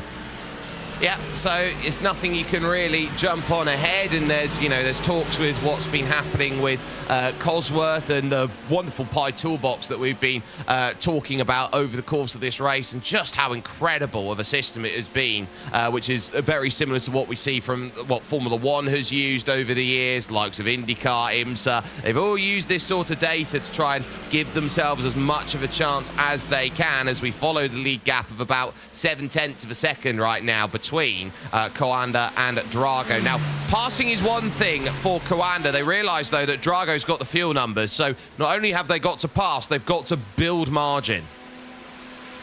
Yeah, and that's the real key here. And that's so tricky, isn't it? I mean, at Daytona, you've got such long straights, where if you're just in the slipstream, if you're just enough in the slipstream by the time you get out of the infield loop, you're going to be able to gain that time, or at least a part of it, back as you work your way around the oval. So to gain out of that slipstream and to gain away from the car behind is oh so difficult, because realistically you've got what? Turn 1, the International Horseshoe, the Western Horseshoe, and then Turn 6. That's it. That's quite literally it in terms of where you can gain or lose time compared to cars around you. And if you can't gain out of the slipstream through that alone, that car behind is going to gain back into the Le Mans chicane. May lose a little bit out of the Le Mans chicane, but then we'll gain back in again towards Turn 1. So, yes, you can be the much faster car, and you can take the lead, and you can show that you're the faster car by putting in the better lap times, but you can then also drag that car along with you as they just benefit from your slipstream. Yeah, slipstream is going to be so important. It's going to be one of the key catchphrases if you're playing some form of commentary bingo with us here with RaceSpot TV and, of course, with iRacing. Slipstream is tantamount to the way this race is going to play. For those wondering why we've got one red line car out of the race, it was the Ferrari 499 red line car, the number 4. It was being piloted by Sam Keitel at the time when they ran into a massive accident from one of the LMP2s. It was the WSR Esports Red LMP2 that they came together with that completely took the Team Redline number 4 out of the race. Nothing they could do to avoid it. That one through the kink towards the West Horseshoe, which has been the trouble spot all race long. 0.8 of a second now. We talk about a rubber band in slipstream terms out there. The moment you go outside of 1.5 seconds, Dara, the rubber band snaps and you're on your own. Yeah, exactly, and that's the key. So that is exactly what Coanda were trying to do. Look at that, just about a second. Drago really flirting with it now, and Nicholas Matteo knows he has to stay within the realm here. Luke McEwen has gained time, particularly on Nicholas Matteo in the last stint or so, to the point where he really is going to be in the frame if Drago lose that slipstream. But Nicholas Matteo just about keeping himself within that second margin of Julian Sonnen. And of course, we talk about the second. Of course, we've not got DRSs. We've had in F1 before, of course, obviously. But it does feel like that 1 second, that 1.5 second mark is really, as you said, where that rubber band snaps. And when you can really find yourself losing time exponentially, that slipstream becomes that much less effective at a certain distance. And so, yeah, that's the second. The moment that gap goes over a second, you start to worry for Drago. But Matteo's doing just about enough to stay within the realm of that Coanda slipstream. They're doing just enough. Had a bit of help from the lap traffic there on that lap to stay within range, but 33.1 from Nicholas Matteo. He is having to increase, and if Sunen's bad lap is a 33.1 at the moment in the 08 Ferrari 499, I think that's telling you that Julien is one of, if not the fastest driver on that team at this moment in time. I'm looking around. Mitchell de Jong actually with the fastest lap of a 132.5. He did that just before coming in and serving Sunen a couple of stints ago. But very comfortably there in the 33s at the moment. Sunen is doing exactly what Coanda want right now, which is give themselves some buffer room, give themselves a chance to attack. In now comes Williams at 25 minutes away from the hour, which I think puts them at about half an hour on that final stint of the race. Biko and Ojuela stay in the car, but watch out who's in Drago right now. They've got Alex Dunn in the car. Yep, and they've just put themselves into a position, or Alex Dunn is now into a position where he could use that teammate. You can see those two Drago guys working together. Not on the same lap, of course. That's 69, a long way further down after that car was, out of contention some time ago. Daniel Antunes doing an incredible teammate job to pull Alex Dunn along. And, well, you could say it's not done yet, right, Jake? He's close enough to try and have a go at these Williams cars, and they have been closing over time. We've seen that gap be about 22 seconds, 21 seconds as they've come out of the pit lane. Look at that now, already down to 18, and we're not quite crossing the start-finish line with Drago. They are here, and they are ready to try and push these Williams cars all the way to the end. I reckon they're going to get within 5 seconds here over the course of this run if they continue at this rate. Alex Dunn's a monster when he decides to go out there and race. He took the first 2 ever victories in the FIA F4 Global Esports Championship, which Luke McEwen, by the way, was the inaugural champion of. So he is absolutely quick in sim racing. He is lightning fast out there in the real world as well. He is truly a great driver to keep an eye out on because he does all sorts to try and keep his level up there. And it's a long stop actually there for Tristan Cabrera for Blue Mercure. So I wonder what's happened there with the number 11 out there on this race. It's not like them to have such a long stop. No, it's not at all. And it's clearly something has befallen that number 11 car, which has cost them even more time than they already had. I mean, Effect Simulations, I think, are they out of the pit lane now? No, they're not out of the pit lane. It's because they are now 12 laps down, still trying to repair that car. But those repairs have been going on for nearly 20 minutes. So, Blue McHugh, I mean, they're not going to be worried about falling out of the top 10 because 11th is, 725 laps down. So, it's not necessarily a big concern right now for that to be overcome in the last little while. Yeah, let's see what happened to the 091. They're okay by the looks of things. That would have been scary for them as they went through now into the chicane. do they pilot through without any troubles? Yes, so a little bit of a blip on the radar for Porsche Coanda, but they are a lap down, and they will be hoping that Dani Alves Lorenzo isn't too far away from them, as there are the leaders in the category. Now, they are running around in that Porsche 992 GT3R, these two Williams cars, and in terms of the balance of performance for that Porsche, they've loved running it, and they've thought this is going to be the car that everyone's going to be jumping on. 15 kilograms of ballast, 1.5% power reduction, and 2% reduction in the fuel tank. It was basically been a race between them and the Lamborghinis out there for who's got the biggest penalty, because the Lamborghinis have 18 kilograms that are put in on it. Drago running in that Lamborghini number 68, so 18 kilograms out there. Now, I'm going to try and find a comparison for what 18 kilograms is going to be. I would say it's a commercial washing machine that normally takes 18 kilograms as you go through, but also getting a random item. What random item would you compare for that 18 kilograms? You know, it's almost 2 bags of cat litter. Yeah. I mean, or just 18 bags of sugar, right? I mean, it's not an insignificant amount of weight, but it's also not the greatest, 18 kilograms. But it will just help offset the any advantages some of the cars will have over the course of the race, and it's exactly why the ballast is put into effect, isn't it? So two Williams cars make their way through turn 1. I thought for a moment there could have been a moment with that GTP hypercar. No, not in the end. But you can see how the traffic is blending through at this stage. But yeah, 18 kilograms. I can't think of what would weigh 18 kilograms. I'm being reliably informed by AI. It's about the weight of a 5-year-old. Well, there you go. There you go. Chuck a 5-year-old in a car. There's nothing wrong with that, is there? No, as long as they've got a booster seat. Exactly. Oh, but then you've got to factor in the weight of the booster seat then. Oh, so maybe, you do have to factor in the booster seat. Maybe a 4-year-old and then the booster seat. I reckon that'd work.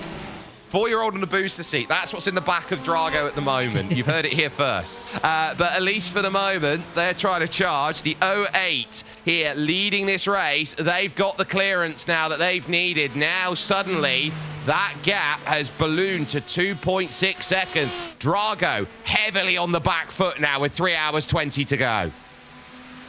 Yep, and Drago are, well, not in a good place. That's the only way to put it. They've lost that slipstream from Coanda. They've lost the lead of the race, and they've probably lost a bit of confidence as well. Of course, Redline are lurking, and Luke McEwen has been gaining. The gap between Drago and Redline when McEwen got into the car was some 16 or 17 seconds. Now down to just about 9, almost halved in, what, an hour or so? Just not even that, actually. So when you've got 3 hours to go, 3 hours 20 to go, you've got Redline looking at this positively. They can see that, no pun intended, the road to where they're, the road to victory, where they're going to be having to get these moves done. Drago are up first. Coanda, I think Cernan getting into that car is giving them that extra little push. De Jong was doing a very, very good job, but was also being caught by Luke McEwen for some time. Now it feels like the advantage is on Coanda, and if anything, it's just Drago slipping back rather than anybody moving forward. Yeah, I don't think this is BMW M Team Redline showing world-class pace and going at a rate which everyone else can't match. This is because Drago are struggling, and they are going to be in a realm of hurt right now where this just isn't working out. Whatever Nicolas Matteo wants to get out of the car, he just can't at this moment, and I think it's a really telling phase of this race. You got Delattre at 10 seconds back of gridandgo.com 003 leading in LMP2, and then Drago have pulled the gap down to about 13 seconds now to Williams F1 Team Gaming number 6, which leads out overall. But looking at Delattre Automotive, they've done well. We'll go back up though to the 2 here at Williams F1 Team Gaming, and they've played this game brilliantly. They've done a wonderful job with what they've needed to do. They have mastered the traffic to their advantage. They know that unless Drago are going to pull out all the stops here and pull this one within 5 seconds at this stop, past them with an hour and a half to go, the race is theirs for the taking. It really is, and I think it's really about whether they trip over each other or whether they can work together effectively. Of course, we had the one out in front for quite some time before we got the driver change. But once we saw those two drivers swap in the cars, we have seen a swap for the lead. The 6 is leading the 1, but they're still going along at a nice rate of knots. Difficulty, though, is last time by those two drivers set a 44.408 and a 44.407. Alex Dunn in that 68 Jagger car, 43.954. He's some half a second quicker at the moment per lap. And that gap now under 13 seconds, and it is closing. It's going to be under 10, you'd think, for the first time in, well, hours, very soon indeed, if Alex managed to keep up that pace. But it also depends on how well the 69 can drag along the 68. It really is now a competition between these two teams on who can, pull off the best teamwork, quite frankly. It is that sort of game. For those who are just joining us, in comes Coanda to make their stop. This is what happened to Effect Simulation. Through the corner, they lost the back end on their own and then had to go screaming across the circuit to the West Horseshoe. Tyres fully locked up, trying to get it to stop, and then bang, into the wall. That's why Effect Simulations are out of the race. And that from a race-leading position with just 4 hours to go here at Daytona. It is what we call a bit of endurance heartbreak, and you normally see at least one of them going towards the end of a race where it just doesn't quite pull off for somebody.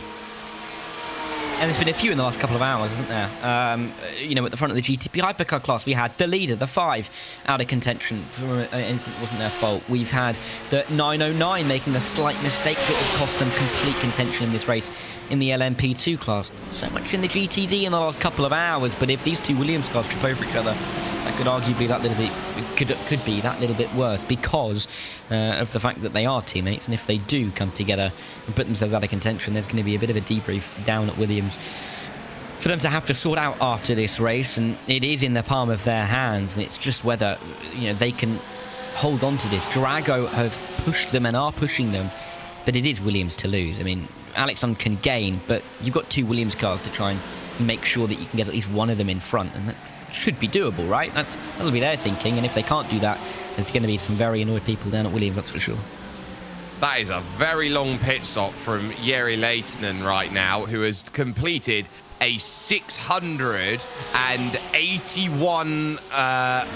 681 minute pit stop. We've got that down in on the board, and that is huge for them, and that's the 001.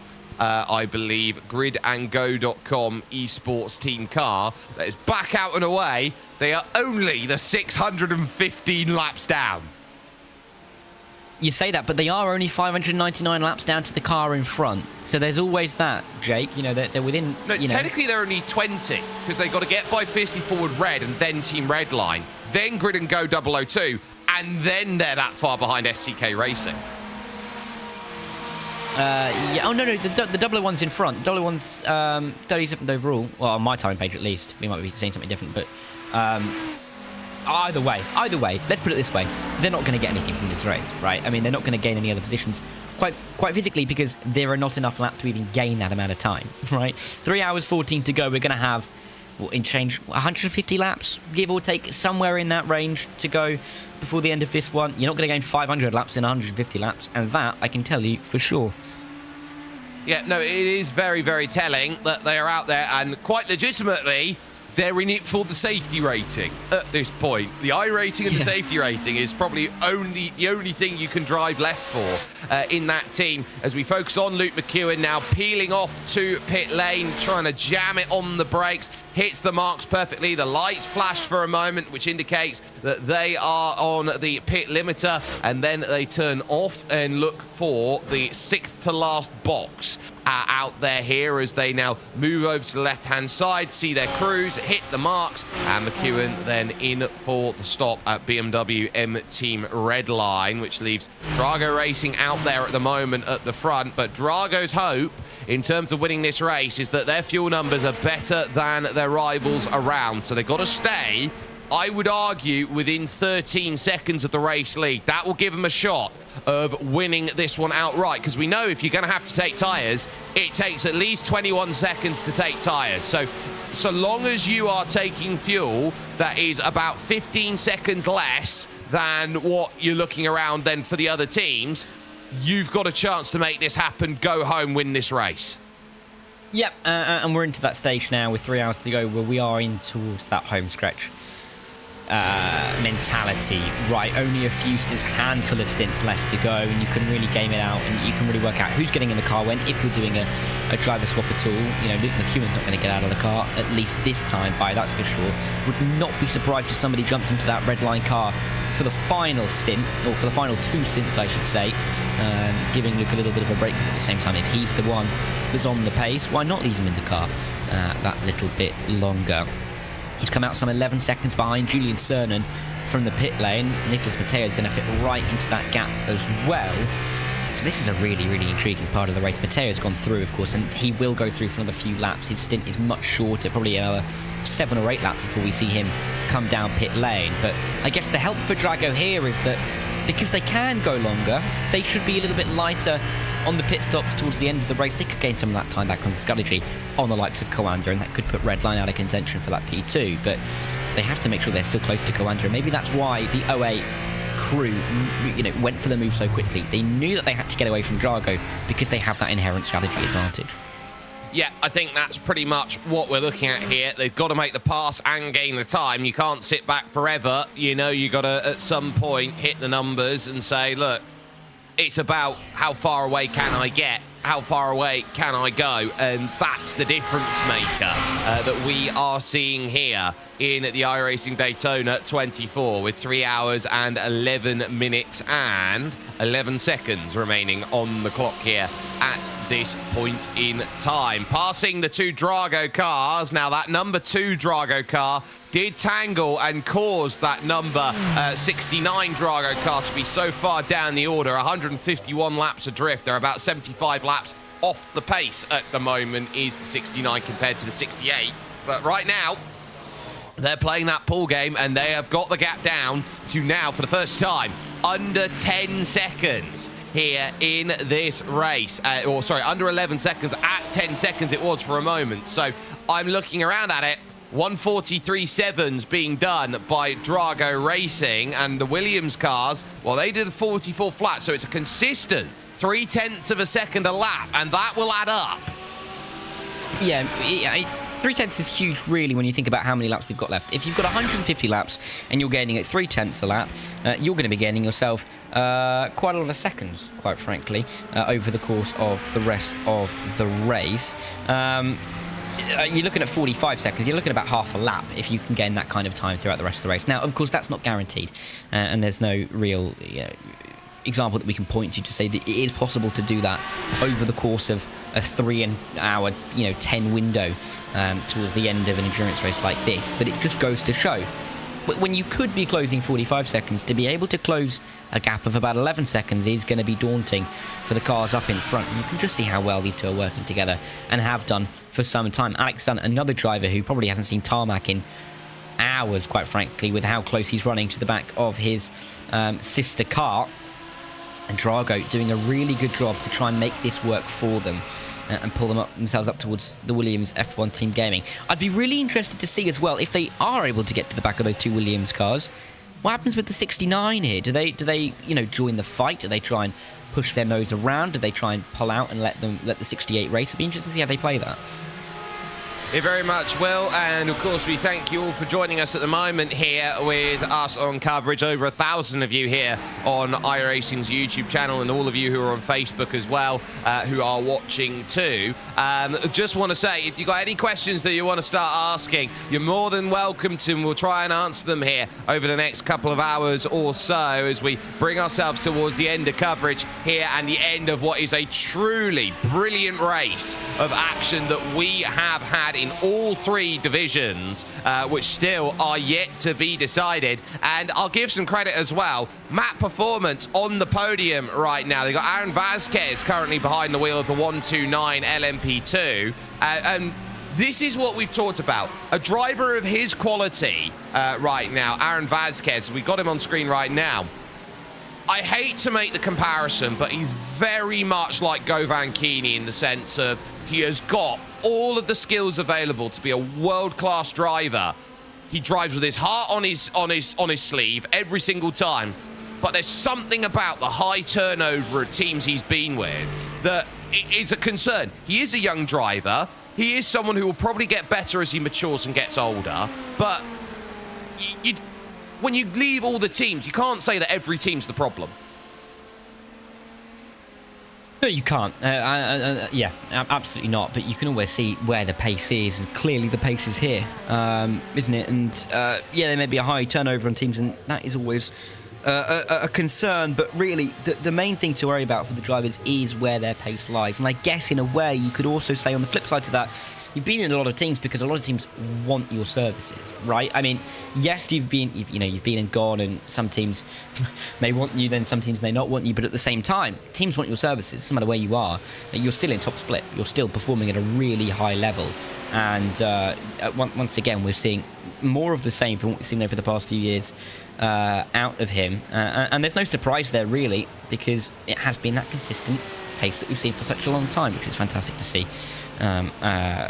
From any drivers, particularly drivers who are at this top end, for a number of years. And there's names in here that in this race up and down the field that we've seen in the Daytona 24 Hours before, not necessarily in the teams that they're currently in now, but they are still performing at the top end. And you could also say that moving around teams is just part of sim racing now, isn't it? You get a lot of turnover with drivers moving around. You have names that are established, like a lot of the Coanda core have been there for quite some time. You can say the same for Redline as well, but outside of that, a lot of the teams do have new faces coming and going, and with that, with that, you could say it's quite nice because you get fresh faces here at teams, and with the evolutions of the teams, they can come into a higher level of competitiveness, midway through one season towards the end of another season. And yeah, it's nice to see that we have that ability to have drivers happy to move around, because all it means is that we get more teams towards the top and that we don't just have a few teams monopolising the best drivers. No, I certainly agree. I think a talent like Aaron Vasquez, as we got now Vicente Aparicio behind the wheel, as now in comes Will Murdoch for the BMW M Team Burosud Plus Competition team, number 89, who are 5th position overall at the moment. I think Aaron Vasquez is a driver that just needs someone to give him a cuddle from time to time, just someone to look after him out there in the sim. Just get him in the right frame of mind and just keep him focused on the straight and narrow, because if you can do that with a driver like him, he can go win anything he sets his mind to. He is that character who can just go out there and do it. So it's just worth keeping in mind that he is insanely talented as a driver, a one-track mind, and someone who just wants to win, win, win all day long. On board with Will Murdoch here in the number 89, and trying to really push the level out there at the moment and say, look, this is what we can do at BMW M Team. 2 cars in the top 5, one that's piloted by Redline, the other by Burosud. But you actually made a really good point there, the fact that Coanda's really established, Redline's really established. Drivers don't often get to go to Redline or Coanda. If you find yourself going to one of those teams, more often than not, you are staying there for a very extended period of time. I look around at the drivers that they've got. Enzo Benito has not left Redline in 15 years. You look around, Diogo Pinto's been there for at least 6. Josh Rogers at Coanda has been there for 6 years. Mitchell de Jong's been at Coanda for forever. Drivers tend to retire out of Coanda and Redline rather than they leave of their own accord. And that's because they are that good and they are that well established, and you know that when you're at Team Redline or you're at Coanda, you're going to be racing in the top level events. You know that you're going to get a chance to win pretty much everything there is to win in sim racing, and it extends all the way around the world, events that you can see them globetrotting for. It is these two teams particularly that go head to head. It is these drivers, they know each other inside and out. Oh, Blue and they are always at the top of their game. It was a bit of a spin, wasn't it, from the 32. Got a tap around from the car behind. Aero, wasn't it? Please. Yeah, well, I think so. Yeah, let's see. In towards the corner. That 22. GTDs aren't that much slower into the corners. And that's a perfect example of it. I mean, just We'll just push the 32 out of the way. That's a little bit rude there. It's Fabrizio Donoso who was behind the wheel, who first came to relevance in sim racing through his wonderful drives that he had back at Richard Arnault's team back in the day. Name slips me at the moment of the team name, French-based team, but Donoso was a wonderful find by them, and he went on to have such brilliant success. He's with a few drivers that he's raced with now for a number of years in competition, like some Max Wissel, Nicolas Longuet, Thomas Ronhard. You know, all those drivers are very quick, very elegant drivers out there as they go and battle, but they find themselves in a position where I think they're a little bit mismatched right now at 4 laps adrift of Williams here, and a couple of issues for them over the course of their race have just put them out of contention, but they were running quite well through the opening 6 hours. Yeah, they are. They really are. And, well, they were, I should say, past. We're running into the final 6 hours now of this 24-hour. But it just shows ebbs and flows throughout the course of a race. As long as this, you never really can feel safe or confident in the position that you're in, because there is always that risk of falling on your own sword or falling on somebody else's sword that you didn't know was there. Like we saw with the number 5 a couple of hours ago, coming out of the pit lane and just getting completely swiped and out of the way. Well, pushed out of the way, pushed out of contention, quite frankly. You know, it is that case of trying to keep yourself involved at the front of the field, but almost not settling in too far, but then still settling into a rhythm. And that's why these kinds of races are so difficult, because that fine line to run is so narrow to be able to win a race like this, where you've got to be vigilant, but you've also got to be able to relax and race as comfortably as possible. Because if you're overdriving the car, if you're trying to push too hard, you're going to make those mistakes that you can't afford to make. And that is why these events and the winners from these races feel like it's such an achievement. You've not won a championship over the course of 10, 12 weeks that you've worked for months. It's a one-day race once a year, and that's kind of why it's so prestigious, because it is so difficult to win that once you do win it, it's a real sense of achievement.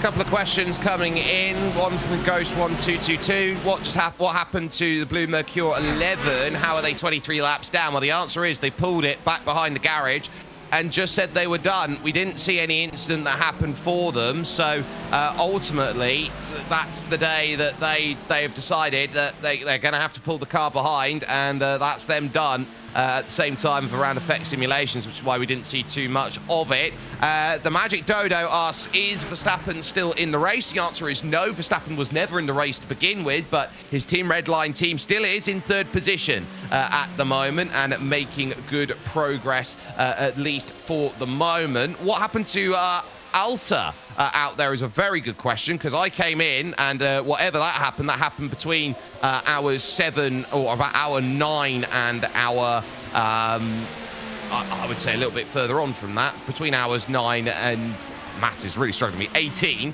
something happened to them, and I'm just trying to look back through the timing logs now to see what has happened. But question for you here, Dara, that has come on through by That's Aurora. Why did most of the drivers in GTP choose Ferrari and some BMW? Well, we touched on this before, didn't we? A couple of hours ago, but it's worth going back to it, obviously, because it is a very fair question. There is a lot to think about when you go into selecting your car for this race, and it is an open choice, unless you've got a deal with a team, of course. In which case, if you're BMW M Team Redline, I don't think you're going to be picking a Ferrari, right? A lot of these cars will have been selected on the basis of multiple factors. You're looking at driver comfortability, what can be best for this track, and where we can see most of the benefits of the car working on this circuit, right? Some cars are going to be better in a straight line, some are going to be feeling more planted, some are going to make you feel like you're running the ragged edge right on the limit of performance. Now, this track has the high-speed corners in terms of the low-on chicane, but again, in the infield section, it's a lot of medium to low-speed corners. So you're not necessarily going to want a car that runs on that ragged edge too much. It is very much dominant on those straight-line speeds and those acceleration zones. And so the Ferrari, clearly the choice for a lot of the teams in that regard. And, I mean, there's a lot of choice for the drivers in the GTP hypercar category. But clearly, consensus picks for a lot of these teams, because they have to be consensus picks, You can't have one driver feeling really uncomfortable in the car. Will be the Ferrari for that hypercar, as I know you're saying, Norby Kish has that black flag. He's a 6-time FIA European Truck Racing Champion, is Norbert Kish, but into the pits with a black flag because there is an instant point limit out there here today, and you do not want to hit it as you go on through. It's at 100 incident points, and then you pick one up for every 20 instant points you go after that. So that is a big old hit for Shesha Esports, who've had a tough day at the office in their team, and they hit the instant point limit and have to go around again with that drive-through and back out. Oh, now this is Corentin Miru. This is why the gap's opened up. Oh, they've just dropped it. Oh my goodness, they've just dropped it on their own at turn 1. Grid and Go right now might be in the box seat for LMP2 victory. Yeah, and it's just going this way, and that at the moment in the LMP2 class. Let's see it one more time.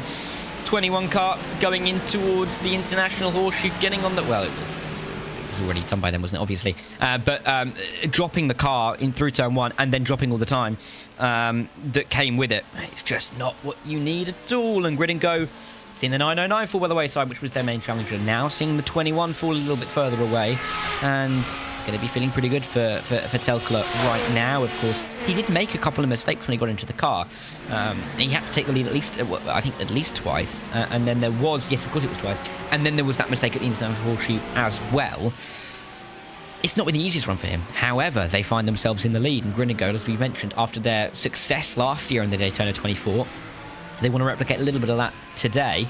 And it looks like with just under 3 hours to go, that LMP2 class is theirs to lose, right?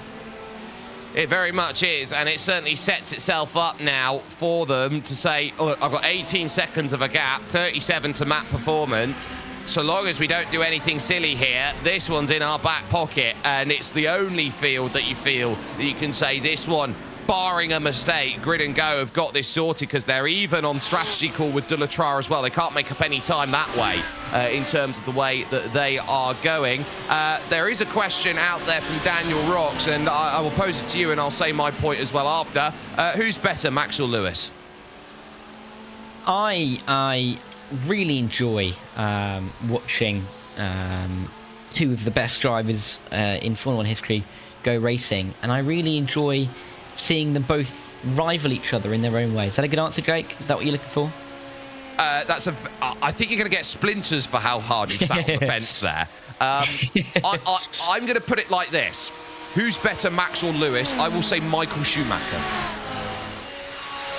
I mean, that's the better answer in terms of getting yourself out of trouble from the 2021 crew, right? I did enjoy the answer in the chat that said Lewis McGlade is better. I did quite enjoy that. That was a clever little answer. That's a good answer. Lewis McGlade is very good. I know. Yes. I will say though, I don't think he'd be very good in a Formula 1 car. But and I think he'd openly admit that as well. I think if I put that to him, he would agree with me heavily. I hope so, at least, anyway. But yeah, it's a good answer, and that's a get out of jail free card. So I'm going to use that one, Drake. Yeah, you certainly can out there as far as they go. The Alta question has been answered with a spin in turn 1, which caused them to drop a minute as they were ran into the back by an LMP2.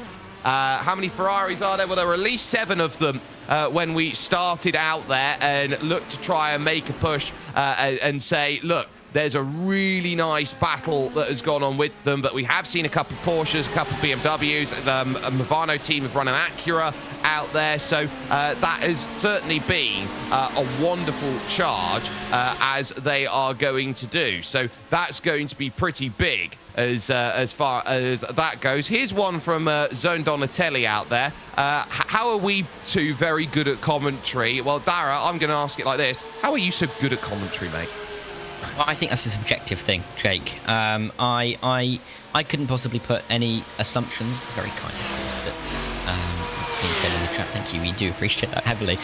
But yeah, it's nice to be on races like this, I think, up here in the commentary box, just generally, because we also get a good view of what's happening out on circuit. And again, these drivers, you and I both, Jake, know these drivers very well indeed from many different series. But this does feel different, doesn't it, the Daytona 24? Even from different 24-hour races that these guys will take part in. And so it's nice, I think, for all of us that have been on the broadcast all the way through this race up to this point, right from well, 21 hours ago now. To see these guys go racing, and because they know each other so well, they know each other's quirks, they know how to, needle each other, they know where are the best spots to try and make moves, and it is great to see that development over the course of time for so many of these guys, and it's why we just keep coming back year after year, because even though we do get a lot of the same teams and drivers up towards the front, it feels different every year, and each driver has their own ambition, has their own history of this race to try and benefit themselves and improve on. Yeah, 23 degrees now, track temperature, 21 degrees air temp at the moment for January. God, it's a scorcher, isn't it? 13 km/h winds at overcast conditions right now as we move towards the midday. It's 11 in sim time at this moment. 6 seconds, the gap over the line between Coanda Esports and Drago, and there's a very important point that's just been raised in chat, and I'm very glad that we have been able to pull that out into play. The question is, of course, does the way that these GTP hypercar pit stops, now the way that they've been going, will it mean that Drago need to make one less stop in this race?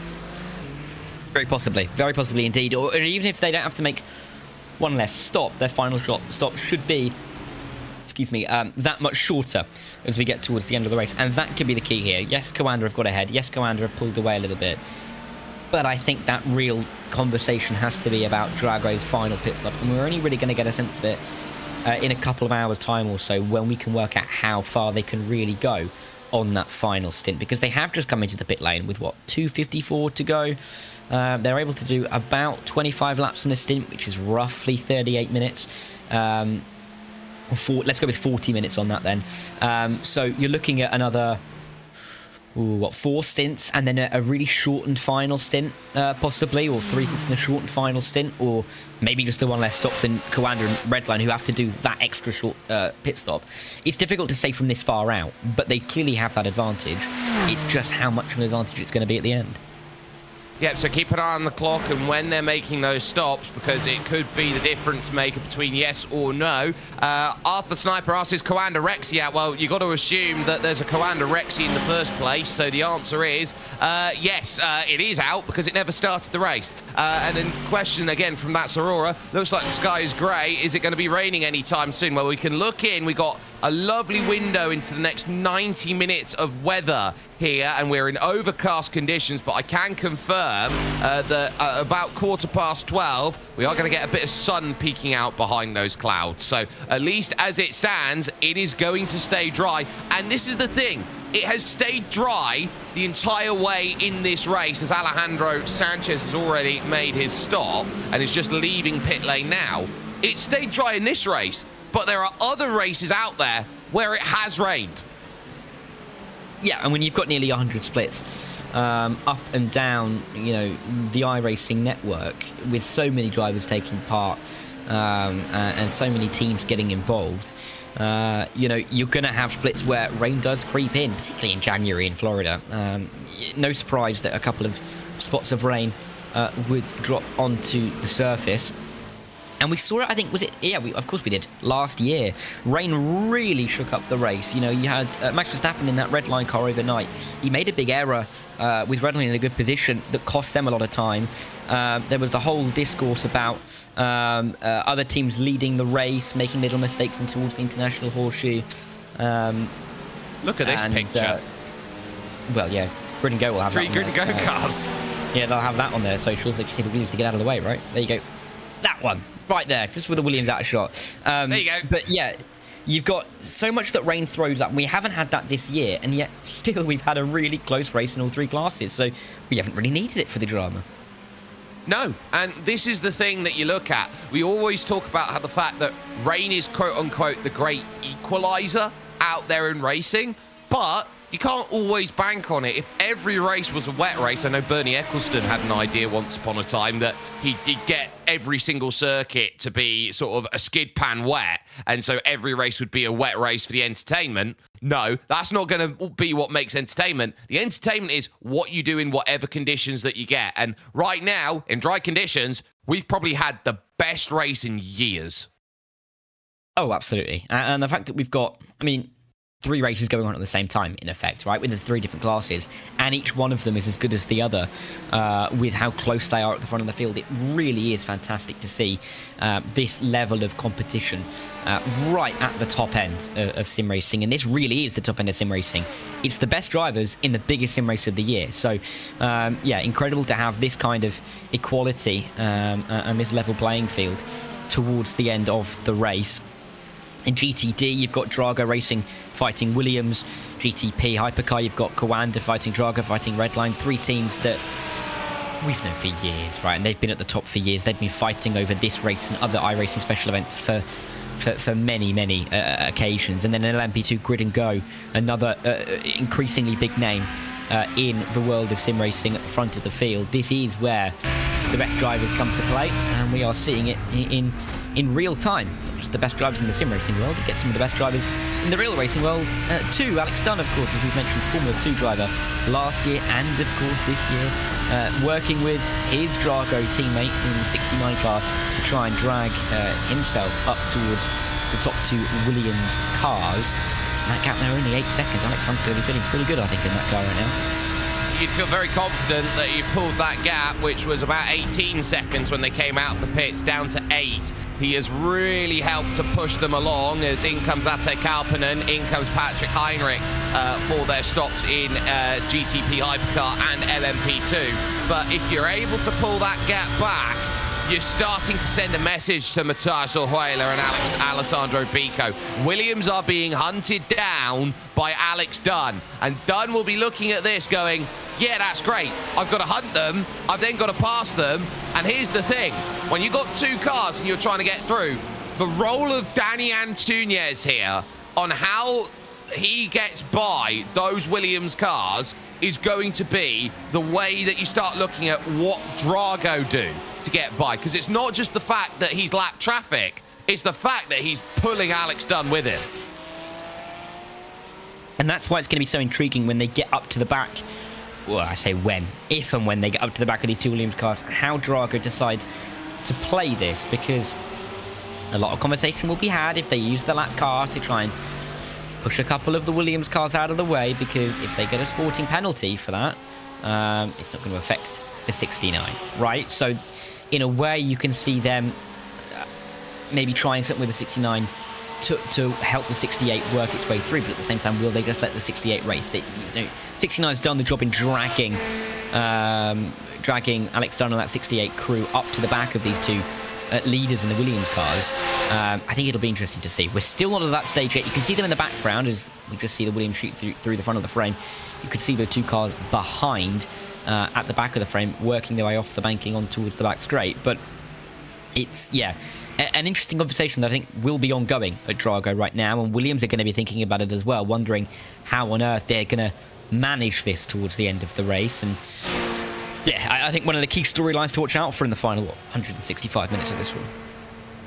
There's a lot to try and uncover here still out there in this race. Top 2 still not impossible. In the pits, Jonas Rutten then is going to be making that stop for the Falcon Sim Racing Team blue car. It's the second of the Falcon cars who have done a brilliant job in that 44 team today and yesterday. They've had Jonas Rutten, and then they've had the Woods, Damon and Lewis, to go out there and try and get things sorted. So between 2 trees right now is Jonas Rutten, who leaves the pits, and will be looking to get that AMG Mercedes up to speed out there. And we haven't really seen too much difference. There is a sizable difference in terms of the GTD category, where we've seen a lot of different cars being used out there over the course of racing action. But the AMG Mercedes is maybe the left field style pick. It's something of a car that is very good through the gears, but this is a place where you're normally riding top gear. It is, exactly. And it kind of goes back to what I was talking about in terms of car selection in how you want to run it, because you want that gear ratio to be working out for you towards that top end at a track like this, because of course you want to be getting all of those, all of that power on the main straight. And on the back straight we do 90% of the oval, don't we, here at Daytona, along with that infield loop. So yeah, It's just the interesting factors that go into deciding what to do in a race like this, and you can never be too sure, but you can always be confident in your decisions. It's just a case of coming to the race and wondering whether it in the end was the right decision. Some will of course be loving what they've decided to do, the likes of Grid and Go. I guess they didn't really decide a car, did they, because that is an LMP2. GTDs though, Williams are going to be pretty pleased to be in their machines, because they are doing a splendid job at the front of the field.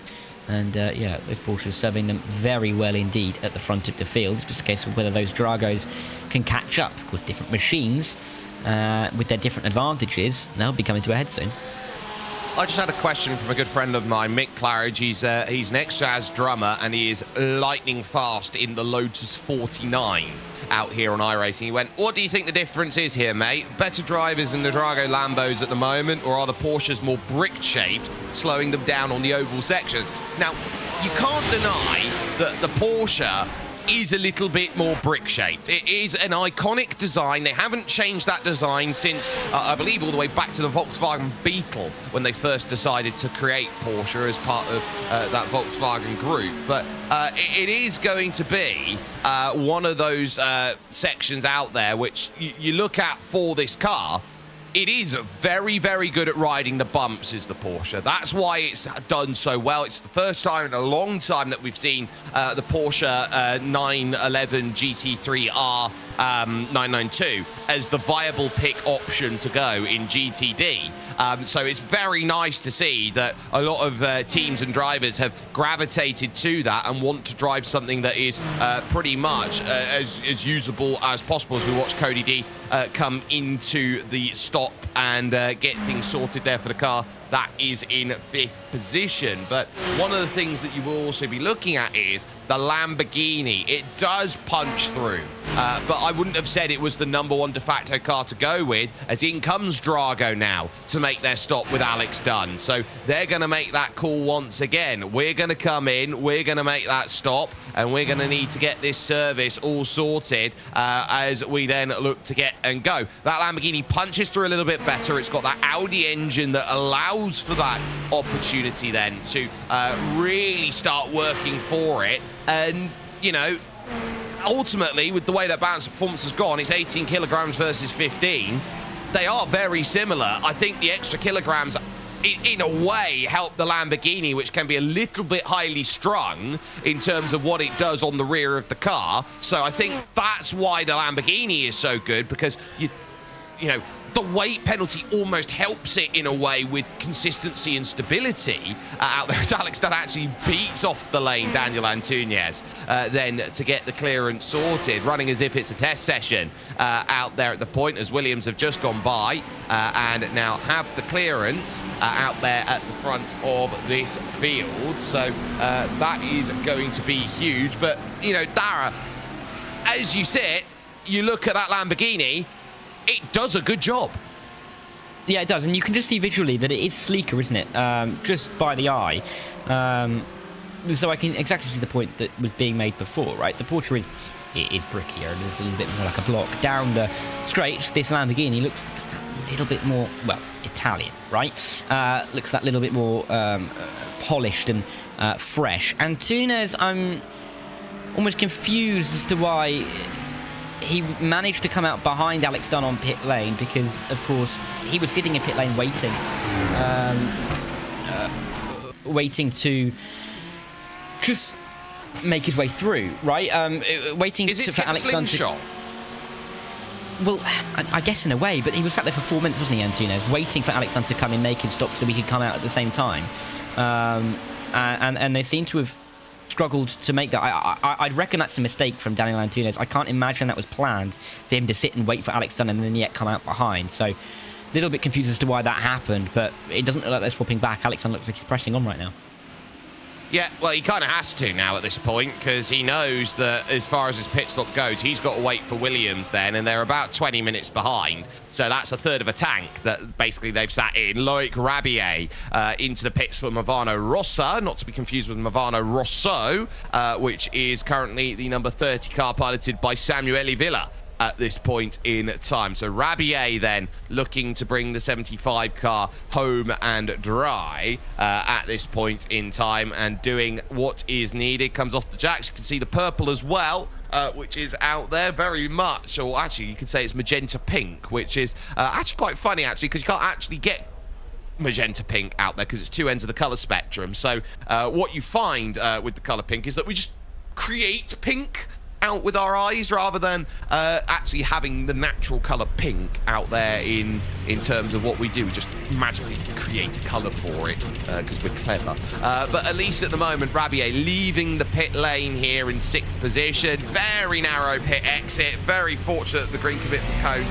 comes along halfway through. You've got a little chicane to work with. You can't cut through those cut curves, otherwise you're going to get a unsafe pit exit as you transfer back out of the circuit. And critically there for Matthias Orjuela and Alessandro Bico, that Movano Rossa car there, Dara, has just come out ahead of the Williams car, so they don't have that interrupting their flow.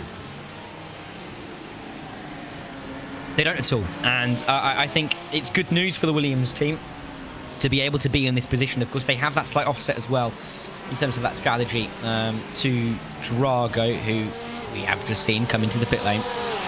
It's not a huge offset because these two Williams cars have gone 27 laps on the stint, so expect them in the next lap or two. But it's enough of an offset that will benefit them later on in this race. Pit stop as well for Coanda in that 08 car. The overall race lead. It's going to allow Drago's number 2 through, as you would expect. And Team Redline as well, who haven't yet come into the pit lane. Now, we had seen... oh no, we hadn't. They kind of had gone the longest, of course they had. So they will drop down to P3. We'll wait an extra couple of laps for the red line car to come in. Won't be too long, but it's still another 10 laps or so before we see Draco in. That's the kind of offset we're talking about here. Yes, so 10 laps of offset might be the big difference maker. Jürgen Frank leaving pit lane for Team 75 Bernard by SimRC. He's been a stalwart at SimRC for the longest time, has Jürgen. Very, very accomplished sim racer that gets behind the wheel. 38.3 on the stop from Julien Suna. Now that is a little shorter than I was expecting. So are they now trying to cut fuel here to get more and more gap? It's possible. It's very possible indeed. It's not a lot less of a stop, is it? Just a couple of seconds. I thought that LMP2 was going to come across, but it's enough to you know to. It was that was the same that was the same LMP2 that took out Drago. That's why you were scared. Subconsciously, I didn't realise it at the time, but clearly it was the flashbacks, because we watched that on board, didn't we? Originally from that number 5 Drago car, we watched it on board in real time. Which is why it was so surprising, wasn't it? Because it just appeared on our screens, didn't it? But you could see it there, that the overlap, it's not a big overlap, and you have to be really careful. Clearly, what he did this time by knew exactly what it was doing. There is that number 5 car, Nicholas Bow, lapping now, just almost for the sake of lapping, 8 laps down, hoping, really, that something happens to cars in front. Of course, you don't really want to get into that situation at this stage of the race, but it's where you find yourself now. You kind of just have to hope on the fortune of others to work your way up the field. That's all you can do, and hope that another car runs into a retirement, and so there'll be an opportunity to get to 6th or even to get to 5th. Out there is probably the hopeful end goal, but they've got 7th down pat. They're 2 laps behind Movano Rossa. They are 3 laps in front of Movano Rosso. So they are currently in a very nice Drago sandwich with Movano bread. Exactly, and Movano are just kind of lapping around at the moment towards the back of that GTP class, but they are still lapping. That's the important thing. You know, you turn up to this race, everyone with the ambitions of winning, but finishing in itself is a really big achievement, particularly considering that we've had 59 cars start this race, and we currently only have 37 of them lapping on the circuit, and only 35 of them within, you know, 12 laps. Actually, it's even less than that, mind you, sorry, because the effect simulations and Blue Mercure have also gone out, so it's more like 33 cars out on the circuit right now, so we really have whittled down the numbers. So finishing this race in itself is, you know, quite literally half of the battle, right? Well, half the battle, but, you know, 59 over 33, you're talking about at least 45% of the field here, Dara, exactly. That is not going to find a finish today. Exactly, and that's why it's half the battle, right? Because half of them aren't finishing. It's been a really difficult race for a lot of the drivers. A lot of those cars went out in the early couple of hours, of course. A lot of them, mind you. But we've had a little bit, better luck in the last few hours, but still, cars going out. Blue Mercure, that 11, an Effect Simulations car, falling by the wayside in the end, and will not be finishing this race by the looks of it. So, really unfortunate for both of those cars, but it's just how it goes sometimes, and that is what makes this race so prestigious and so difficult to win. Certainly is. We've seen you, of course, all you fans all across the world. We've got fans in Tampa and Nashville. We've got fans over in Incheon in South Korea and Alberta, Canada, as well as those who are up on the European continent and trying to make their statements known here in this race with 2.5 hours to go of racing here from this brilliant Daytona International Speedway. Emanuele Olivieri leaving pits for Blue Mercure. On debut, they were up as high as second and third. They had a 1-2 at one point, actually, in GTD. It's just fallen away from them here in their first race. But when you announce yourself a 24-hour race, you announce yourself to all the teams that you have signed drivers like Maxime Briand. You've got people like Emanuele Olivieri. You keep looking down the list of the drivers that they have picked up and they've got on their team as part of a work from one of the Ultimate Cup drivers out there in the world of endurance racing. This is a team that has not come to just, we're just a team and we do it by halves. This is a team that says, we're going to challenge, and we're going to challenge big. And they have done in its opening, endeavour for them, particularly at the biggest sim race of the year. It's been really interesting to see how they've been able to do in the early stages of their life as a team. Of course, they're not just drivers that we've never heard of before, as you mentioned. They are drivers that we do know, not just from this race but from other races as well, and from big iRacing events over the course of years. But to be able to put a team together, to enter a team into top split of this race, and to be performing in the way that they were, particularly in the early stages, really shows that there is a lot of future, a lot of hope for the future, I should say, for this team. And a lot to look forward to as well. If this is their baseline, what could we see from them moving forward as well? Of course, it hasn't necessarily worked out in the way that they would have, necessarily hoped for, because they would have been hoping for sticking inside that top 5 throughout the race. But even so, we've said, even finishing is an achievement in itself.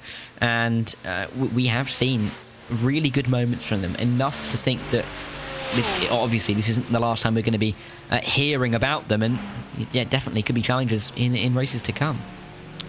Got a brilliant question here. How good do I have to be to start in iRacing special events? I have B class in sports class and 2K iRacing. Is it enough? Well, I would sit down and tell you this.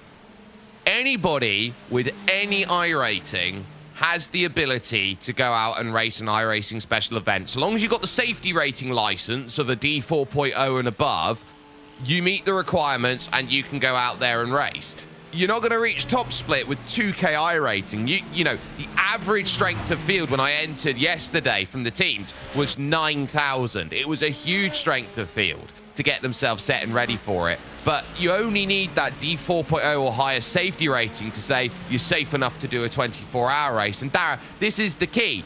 We've had over 100 splits worth of racing. That's not 100 splits of 9K, 8K, 7K, 6K drivers.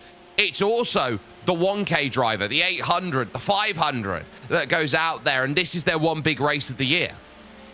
Yeah, and I mean, even Zach Sweeney was racing. Those of you who've been around for some time know that Zach Sweeney was racing, which means that he must have been split 250 or something down there towards the bottom. So, I mean, anybody can get involved, especially if you've got, only if you've got that safety rating. But again, that is something to aim for.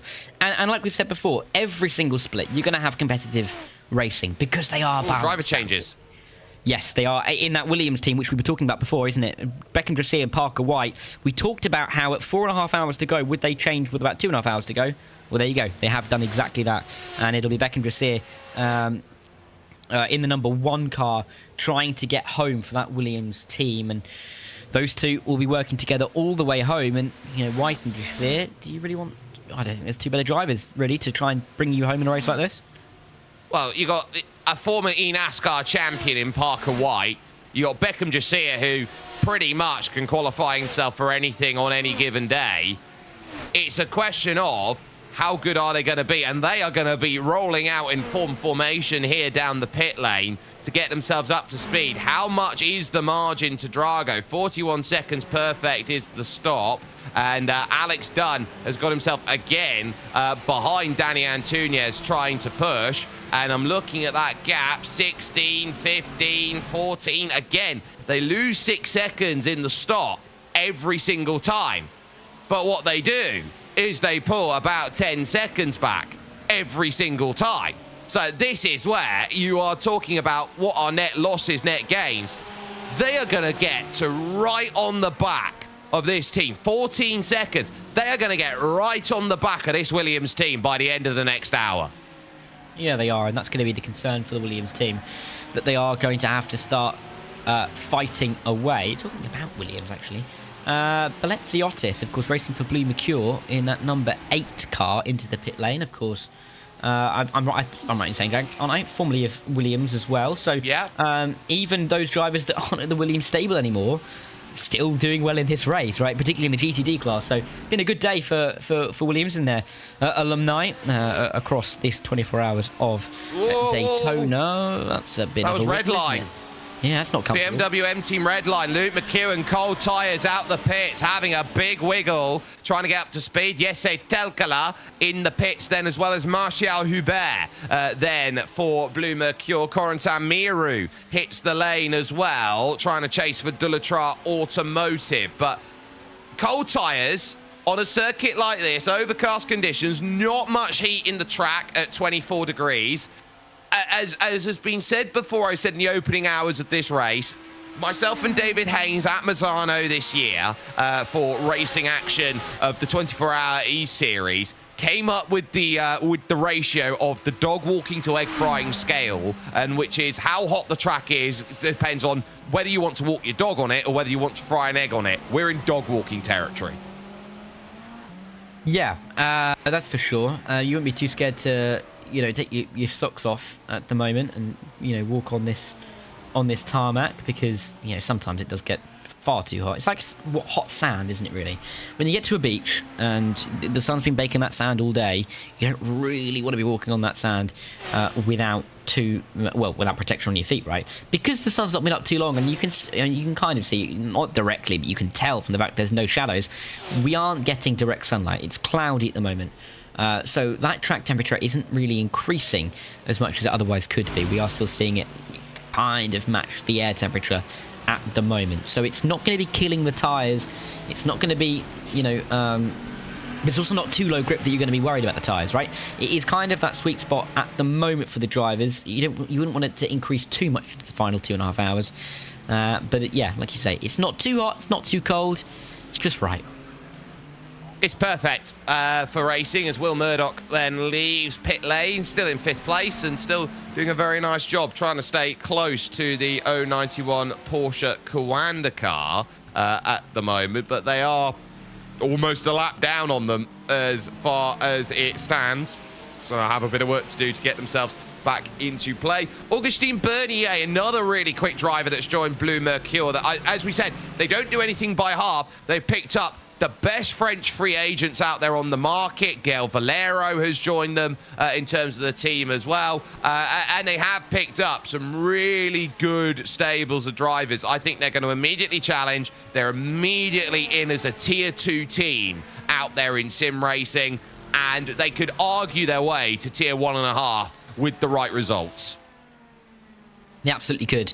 And yeah, it's been a really good start, isn't it, for them? And it's great to see that we get this refresh of teams and maybe even a couple of drivers in there as well, moving their way up the order, putting themselves into contention and giving us more people and teams to talk about before we get into these special events. Of course, when we preview these races, we always talk about the same old teams, the same old names, because they are the best and they are always at the top and they are never to be counted out. But it is always nice to see newer faces, newer names that we can turn to as we get through races like this and get through years such as this. And 2026, when you look at that iRacing special events calendar, it looks like it's going to be bigger than ever. And there's so much to look forward to. And for these teams to start the year like this is really fantastic. Change of driver at the 003. They've just put Elation away in behind the car at the moment, so they'll be looking at making their progress as we take our lovely look here from just beyond the grandstand as they will charge on by with 2 hours 23 minutes and 20 seconds to go. Frank Schlothmann in the pits for SCK Racing. Now they're at the back of the field, 16 laps down at the moment, but I think they've done a very good job. German-based team, Kevin Hayes and Chris Fleischmann have also been the drivers to jump in, but this is what you need. More teams that start coming out of the woodworks, because I haven't seen SCK really making any noise coming into this one, but they've done enough to get themselves up into an event like this, which goes to show you it pays to do your iRacing official races. You can't just sit back and say, look, I'm going to be a league racer only, or I'm only going to do the events that pay me. Yeah, you know, you do need to do sometimes an official race to get your racing up, to say, look, I am this level. Yeah, and this is such a high level that you really want to feel like you have to prove yourself. Oh, you feel like you do have to prove yourself, and then you really want to be able to achieve that, right? I mean, some of these drivers have been here for so long. Like we say, your Dragas, your Guanas, your Red Lines. So many of, I mean, you guys at home, maybe just getting yourselves into sim racing, this may be the first Daytona 24 hours that you've watched. You may be just tuning in for the first time. If you are loving what you're seeing, you want to get into iRacing, you can get yourself to this level. And for drivers in this race, that's happened to them. You know, they've watched these guys go racing in events like this and thought that they wanted to get involved.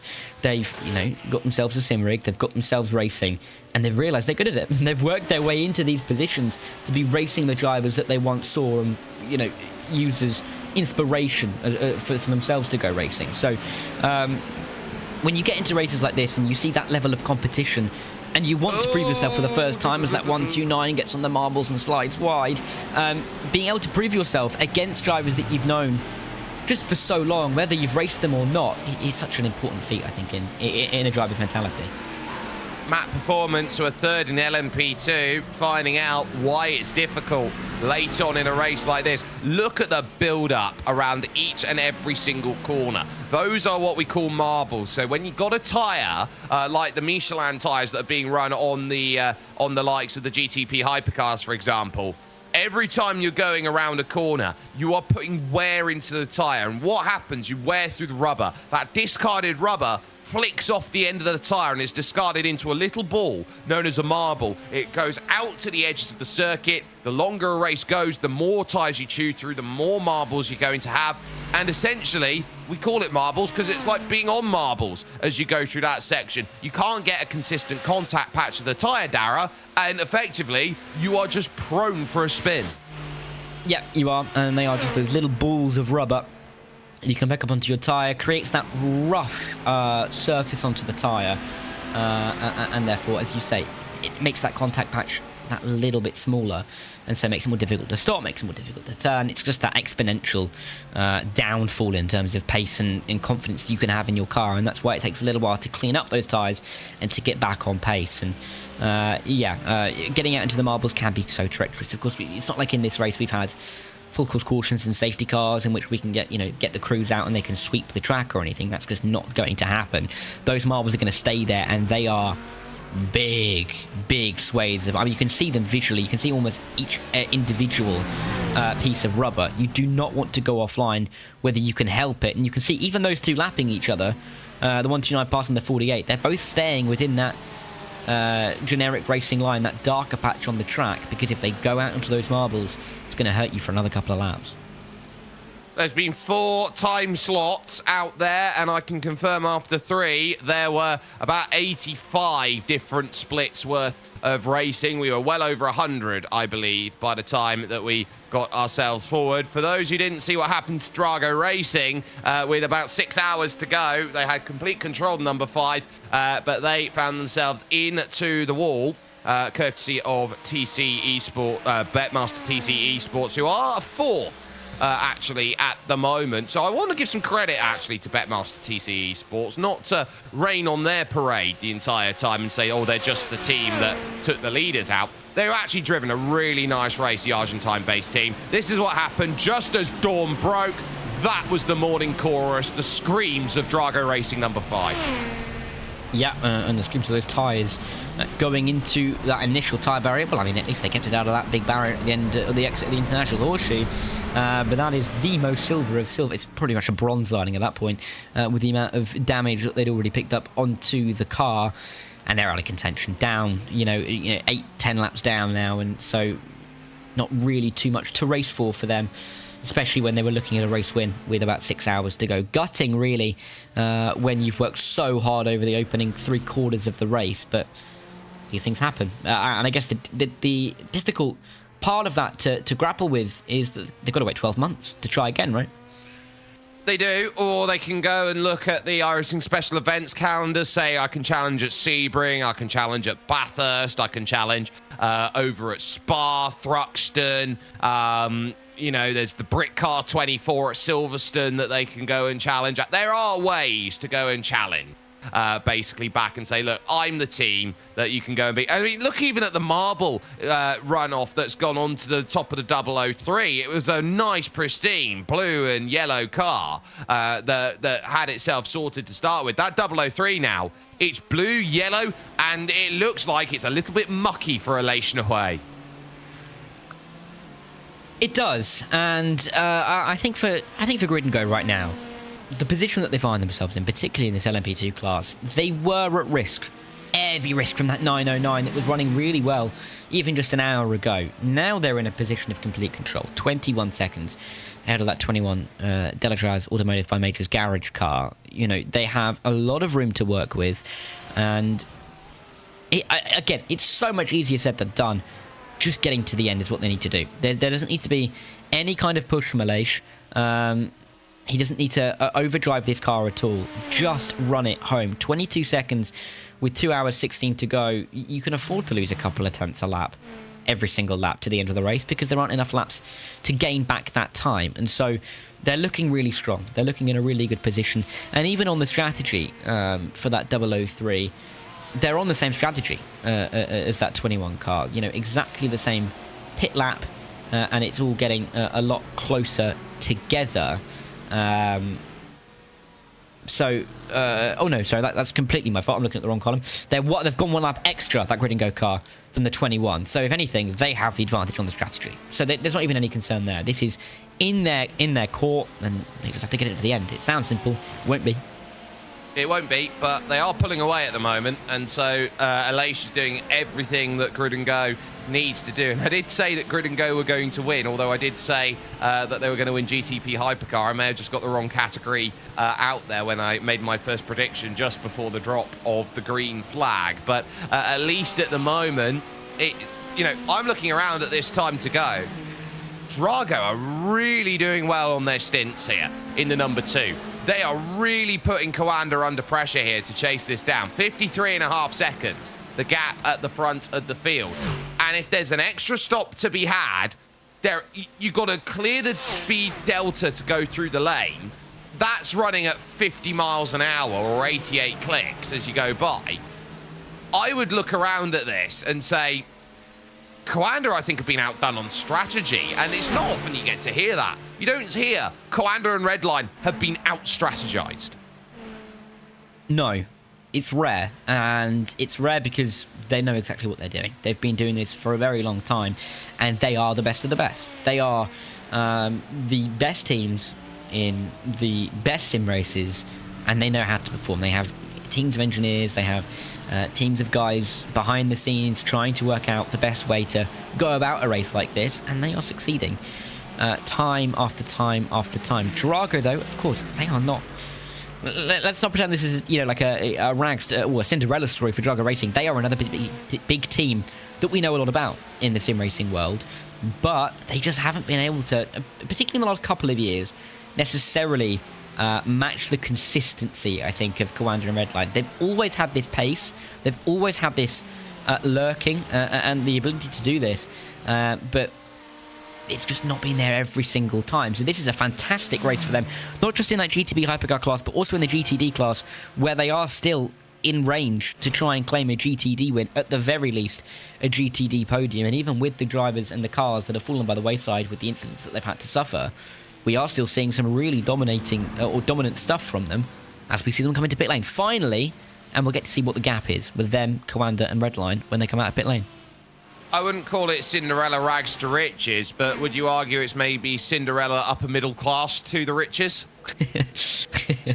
Yeah, you've married above your class. You've gone from, you've gone from, I don't know, Richmond upon Thames to Mayfair. Put it that way. I think that's the best way to describe it. For those of you in the UK, I realise. If you're living in the US or maybe Europe, you may not understand that, but you know what I mean, though, right, Jake? Please. Yeah, basically, you've not gone from the old Kent Road. You've gone from about Strand. Yeah, exactly. Dries van Langendonk then will get behind the wheel of the number 2 for Drago Racing. And this, you would feel at this stage, Dara, is let's bring it home with you. Exactly. And he was doing really well beforehand. Got out of that car a little while ago. And, yeah, I think he did a good choice to put into that car for this final stint. He will come out in P2, right between that Coanda and the Redline car, but it's a decent margin that Coanda are going to have then. Once we see Dries come out of pit lane, it's going to be some 10 seconds once those tyres are up to temperature. So this is looking pretty good for Coanda. Julian Cerner doing an incredible job in that 08. It's great. They've got 10 seconds, but again, it all depends on the final stops. If you're talking about, what, 2:12 left and you're doing, what, 45-minute pit stops from here? So 45, hour 30, 2:15. They've saved a stop. They have saved a stop, and that's going to be crucial by the end of the race. It's going to save them, what, 30 seconds, you could think? Or up to 30 seconds? Maybe a little bit less than that if there's a splash and dash that needs to be required for one of the other teams, and there's very little time that they'll spend actually stopped in the box. But that time that you take, as we've said, going at 50 miles an hour down that pit lane, it's going to be enough to really cost them a lot of time. And Drago are feeling good, right? Yeah, I think they feel very comfortable with where they are, as they now say, look, we're in a position where, yeah, we can drop some time. We can't drop all of it. We can't just, down tools for an hour, so to speak. But they'll feel quite happy if they keep working away at this sort of pace that the race is going to go in their hands. They just have to avoid the traffic out there. They just have to play the game to the way that they need to. And they know that, the result will come to them rather than the other way around. And so I would feel very happy if I was out there and I was running for Drago Racing. I'd say, look, it's in our hands right now just to make sure that we stay within 19 seconds of Drago from this point onwards. Watching again as that gap here just ticks under now to 8.5 to the back of Beckham Jasir here. So Alex Dunn really trying to motor. Took another 2/10 out of that last lap, but the two Williams Americans here have just slowly opened up in terms of pace. They have woken up very early in the morning, about 5:30 Eastern it is at the moment. They've been given the responsibility, bring this car home, both cars home, and for the moment, they're looking at that Irishman trying to chase down, and the F2 driver is going to be on a hunt to try and get there. But by no means would I argue is this at the same rate as what we saw earlier on in the race. They are not catching as quickly. They're not, but it hasn't been long that they found themselves back together again. We did see, of course, that 69 behind the 68, and it's dropped another full lap back over time to give Alex Dunn that tow again. So there were a few laps in which it wasn't helping them too much, but I think now again we could see that pace pick up once more, and they can start to eke into that gap. Already early into this overlapping stint, they're only 10 seconds behind, and that's not what we saw before. This could really plough towards that 5-second mark if they play this well, and there's nothing to say that they won't play this well. Quite frankly, they've done an incredible job in the last 4 hours up to this point that we've been on the call, Jake. So yeah, interesting to see how Drago go about this. And if you want anybody in that car right now, it is Alex Dunn to try and get this one done. No pun intended, of course. But he needs to try and get himself that 9 seconds in front to Williams. I still wonder how Williams play this and how Drago play this. They haven't had to race anybody for hours upon hours. If it comes down to a final 20-minute showdown and all of a sudden it's a sprint race to the end, how are they going to cope? They've just been in rhythm for half of this race now. Well, you try and give yourself hope at the moment, and they will be worried in the fact right now at Drago that they're getting so close to the end of this race. They've got to try and overhaul the margin as well on fuel, because they're behind on that game as well, that unless they're going to catch them by the end of their next pit stop, I think they've got a bit of a Dell starting to play in their ears, because they're just chasing pavements at this point. Yep, they are, and you get into these situations, don't you, in about 2 hours to go, where you've got some teams that are chasing the victory, you've got some teams that are chasing a podium, and there's some teams that are chasing the finish, right?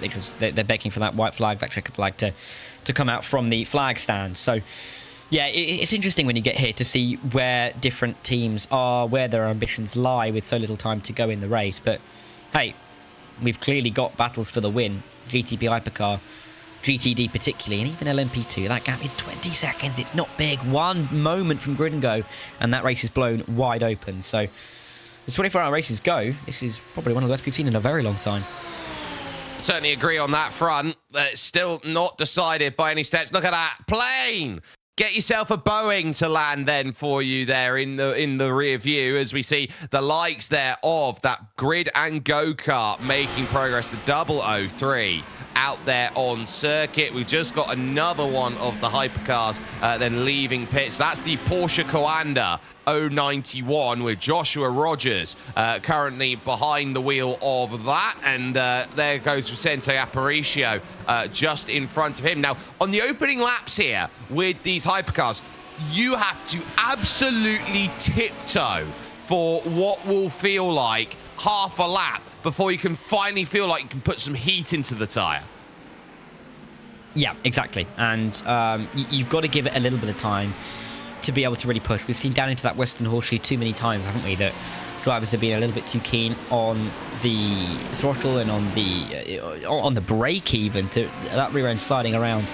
It's not going to settle the car and warm the tyres up too well. I mean, I guess if you're sliding around and you give a half spin, it's going to warm the tyres. Well, it's going to leave you a lot of time, right?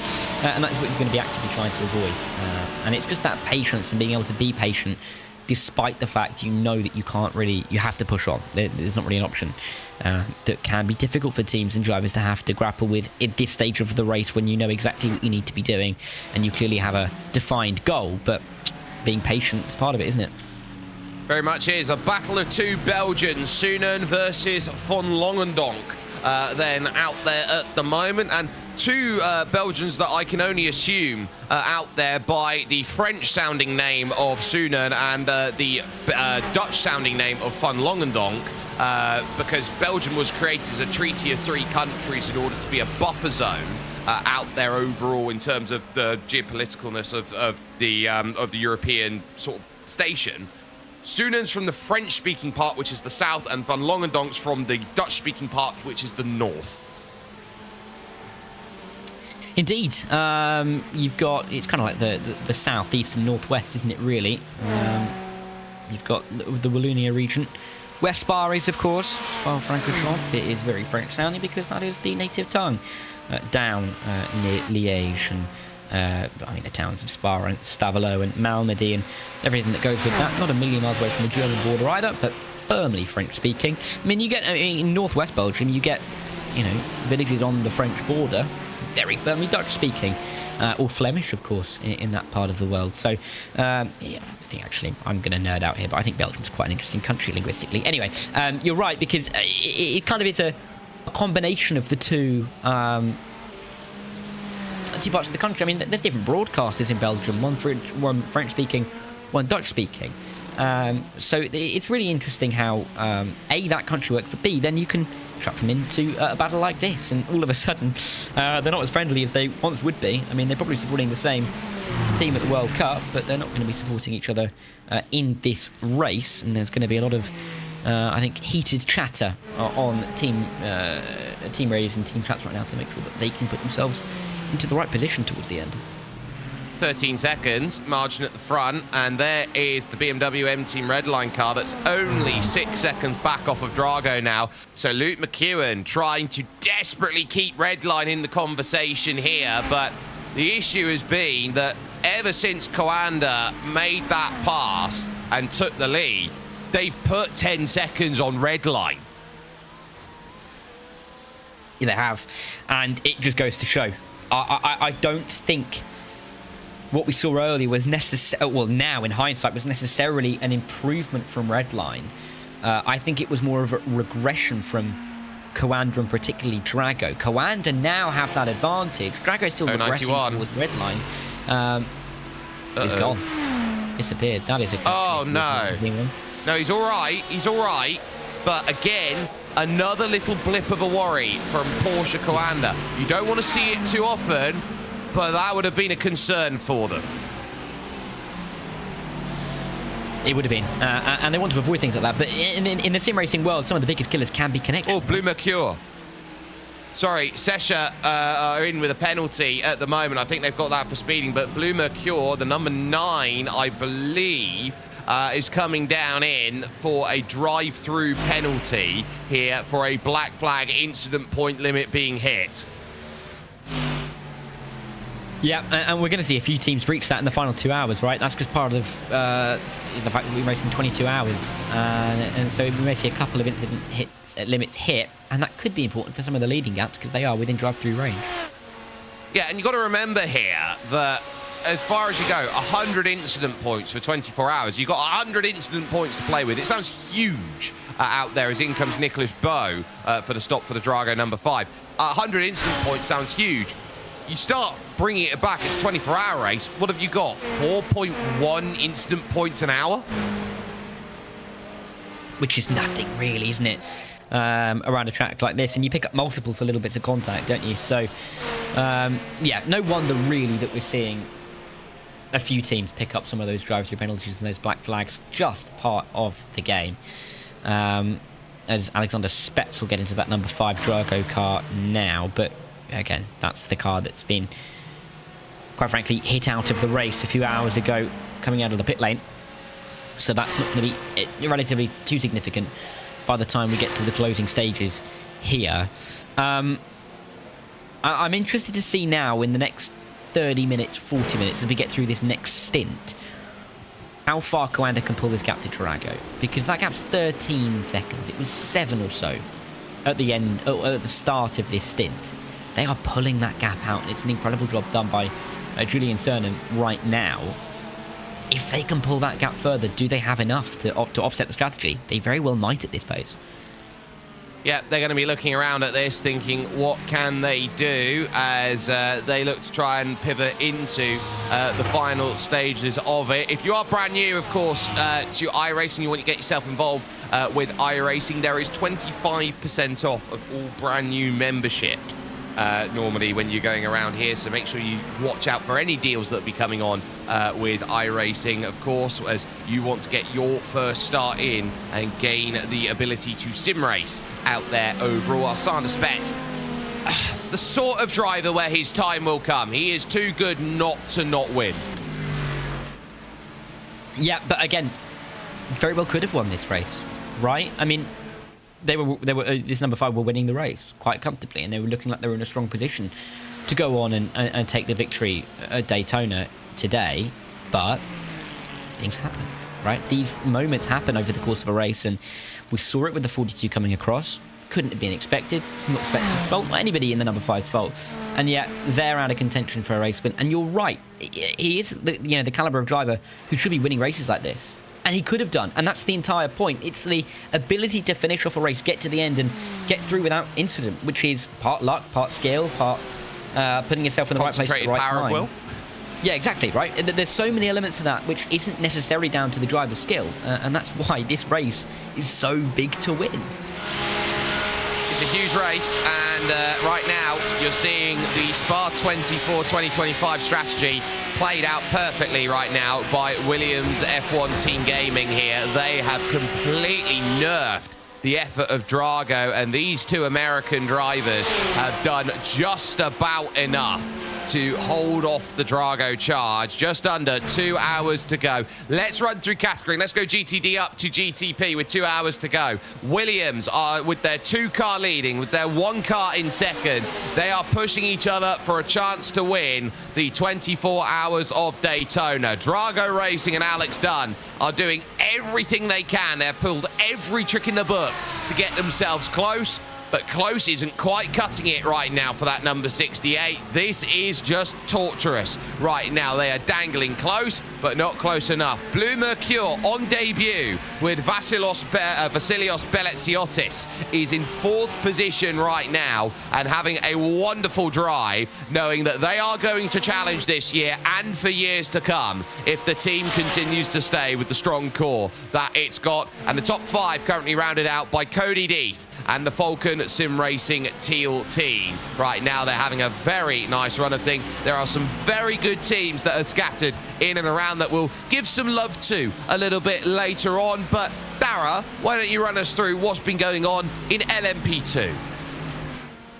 Well, if we're being realistic, there's not a lot that's happened in the last hour or so after the incident for the 909 car, but it is that 003 that leads the way and has done for a little while now, and we'll see if they can get to the end. We're going to go kind of putting their chips into this basket now, because this is their best chance at any race victory, or class victory, I should say, in this race. The Delatraz car at the 21, 20 seconds behind. It's flirting with gaining some time. Not doing it just yet, staying where it is for the time being. And it's Darius Andre at the moment who's looking to try and close up that gap as it overtakes that 33 car. Oh, that's close through there. That's another one of the Blue Mercury Sport cars. Next up, P3. It's the MapPerformance.com car, the 129, very quietly going about its business over the course of the race so far. We've not talked about it too much, apart from maybe a couple of little moments, but those moments haven't been enough to allow the 42 Betmaster TC car to come through. Of course, this is the car that was involved with the number 5 a few hours ago with the incident coming out of pit lane. Abel Torres hoping to get them a top, maybe even a podium actually, with only 7 seconds between them and the MapPerformance.com car. Running out the top 5, the first of the Blue Mercure LMP2s. And it's Augustin Bernier at the moment trying to hold on to that top 5. Solpec are the only other team on the lead lap, and then you've got Blue Mercure 33 and 004 grid and go a lap down, and then everybody else a long way away, all out of the race at this stage. But you feel LMP2 is grid and goes to lose, Jake. It absolutely is, and so we'll keep an eye on it. We've just hit pit stops in your overall lead race, GTP Hypercar, because Coanda Esports have just hit the lane and they have put Elvis Rankin into the car, and a superstar he is will now try and bring the hopes of Coanda Esports over to victory here at Daytona. It will now give Drago Racing the advantage, but we believe that they are a pit stop ahead here. Are Drago in comparison to the rest of their rivals. So with Rankin in third, it is Drago Racing who have the control now of the field through Dries van Longendonk at this point in time. But they are being harried at this stage by BMW M Team Redline number 3 and Luke McEwen currently behind the wheel. And so Luke will be looking around at this saying, at the very least, we can put some pressure on Drago, and they might make a mistake, and it might be that we can get second rather than third. About a lap back from this is Porsche Coanda 091. Josh Rogers is currently piloting for them at this stage. He's a brilliant sim racer in all regards. As he's gone through, he has driven so well in many series, part of that wonderful core of Australian sim racing drivers who had made the jump over. The likes, of course, of Cooper Webster comes to mind, and he had some wonderful teammates. He used to be part of a team called TTL Esports with the likes of Richard Hampstead and Jake Maloney. He was incredible. He was the stalwart of that team, racing the likes of Madison Down and Jared Filsell there. And then BMW M Team Burusud Plus competition. They find themselves in a little bit of a lonelier fit with Will Murdoch at the moment. That 89 is trying to give some chase, but at the moment, I think they're just behind the 8 ball, and that's going to put themselves into P number 5. So at least for the time being, there is still racing on the horizon. This is by no means a done deal in all 3 categories out there, and that's what you want to see when the iRacing special events roll in. And this iRacing Daytona 24, which is powered by VCO, And really critical for this, the winners of GTP Hypercar and GTD are going to automatically book their place into the IMSA Esports Global Challenge. Which is one of the biggest, if not the biggest, event that these teams are racing in over the course of the year. And so to be able to make sure you've qualified for that, make sure you know you're in with a shout, is oh so crucial, isn't it? And it gives you that extra little bit of comfort going into the next few weeks and months without having to necessarily worry too much about getting into the event, because you're at the party, you've got the invite, and you've RSVP'd your spot. So Drago Racing are racing for that, Team Redline are racing for that, Williams especially racing for that. I mean, you would think, theoretically, these teams would get in anyway to a potential series such as the IMSA Esports Global Championship. However, there's no guarantee, is that you have to be on to form somewhere to book your spot. And so here's the best place to do it. Early on in the year, 18th of January is the date. We're barely into 2026, and if you can book your name into that championship, all the better, right? Absolutely, all the better and then some. Now, it's worth talking about the fact that we have lost about 45% of the grid along the way here in this one. We're down to about 33 runners here. We've had some big names go out there. We've lost one of the red line cars. Our first retiree was actually Team PGZ. That happened on like the third or fourth lap of the race when they threw it into the wall as they went through. It's got a lovely bit of side-by-side then, as that is 4 position. Blue Mercure down the inside, get the move done on Betmaster TC Esports. So that a nice pass then that has just been conducted, and Blue Mercure up to 6th with their number 33 effort. We lost the Bursa plus Turner car in a big crash with Fisley Forward Pink and Live Sim Racing Arnage. We lost all 4 of the WSI Esports cars. They've had a horrible Daytona if all 4 of their cars are out. And then, of course, the big names like Team Redline went, the 001 of Grid and Go, 002, the 005 of Grid and Go. Drago still trying to help and get themselves back up the order. Manatee, and then, of course, in the stint that we've had here, Dara, Effect Simulations from the lead. Yep, and they're not the only drivers that have, or the only team that have had problems from the lead over the course of this race today. I think sadly for WSR is standing for we're sadly retired today, isn't it? Because they are all out of. I said sadly. Well, no. I said I'm upset about it because it's not a nice thing to see, but they are definitely a team to be right up towards the top end of the orders, and it is a real shame that they have been eliminated early on from this race, because they really can contend at the front in some of these fields, particularly in LMP2, and we see it time and time again. And so it would have been fantastic to have seen them up the order, but that starting hour or two was so attritional, wasn't it? It was.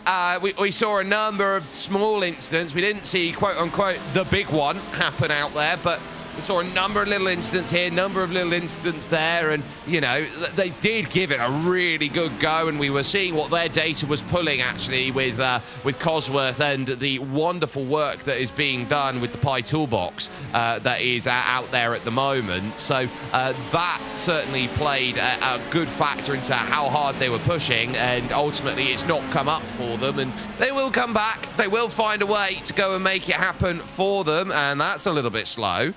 There is a difference between a hypercar, a GTP hypercar, and an LMP2. People think, oh, there's not much of a difference. Well, as you watch Martial Hubert there get overtaken by Jere Leitonen, I think there's a big enough difference to say, well, look, it's gone.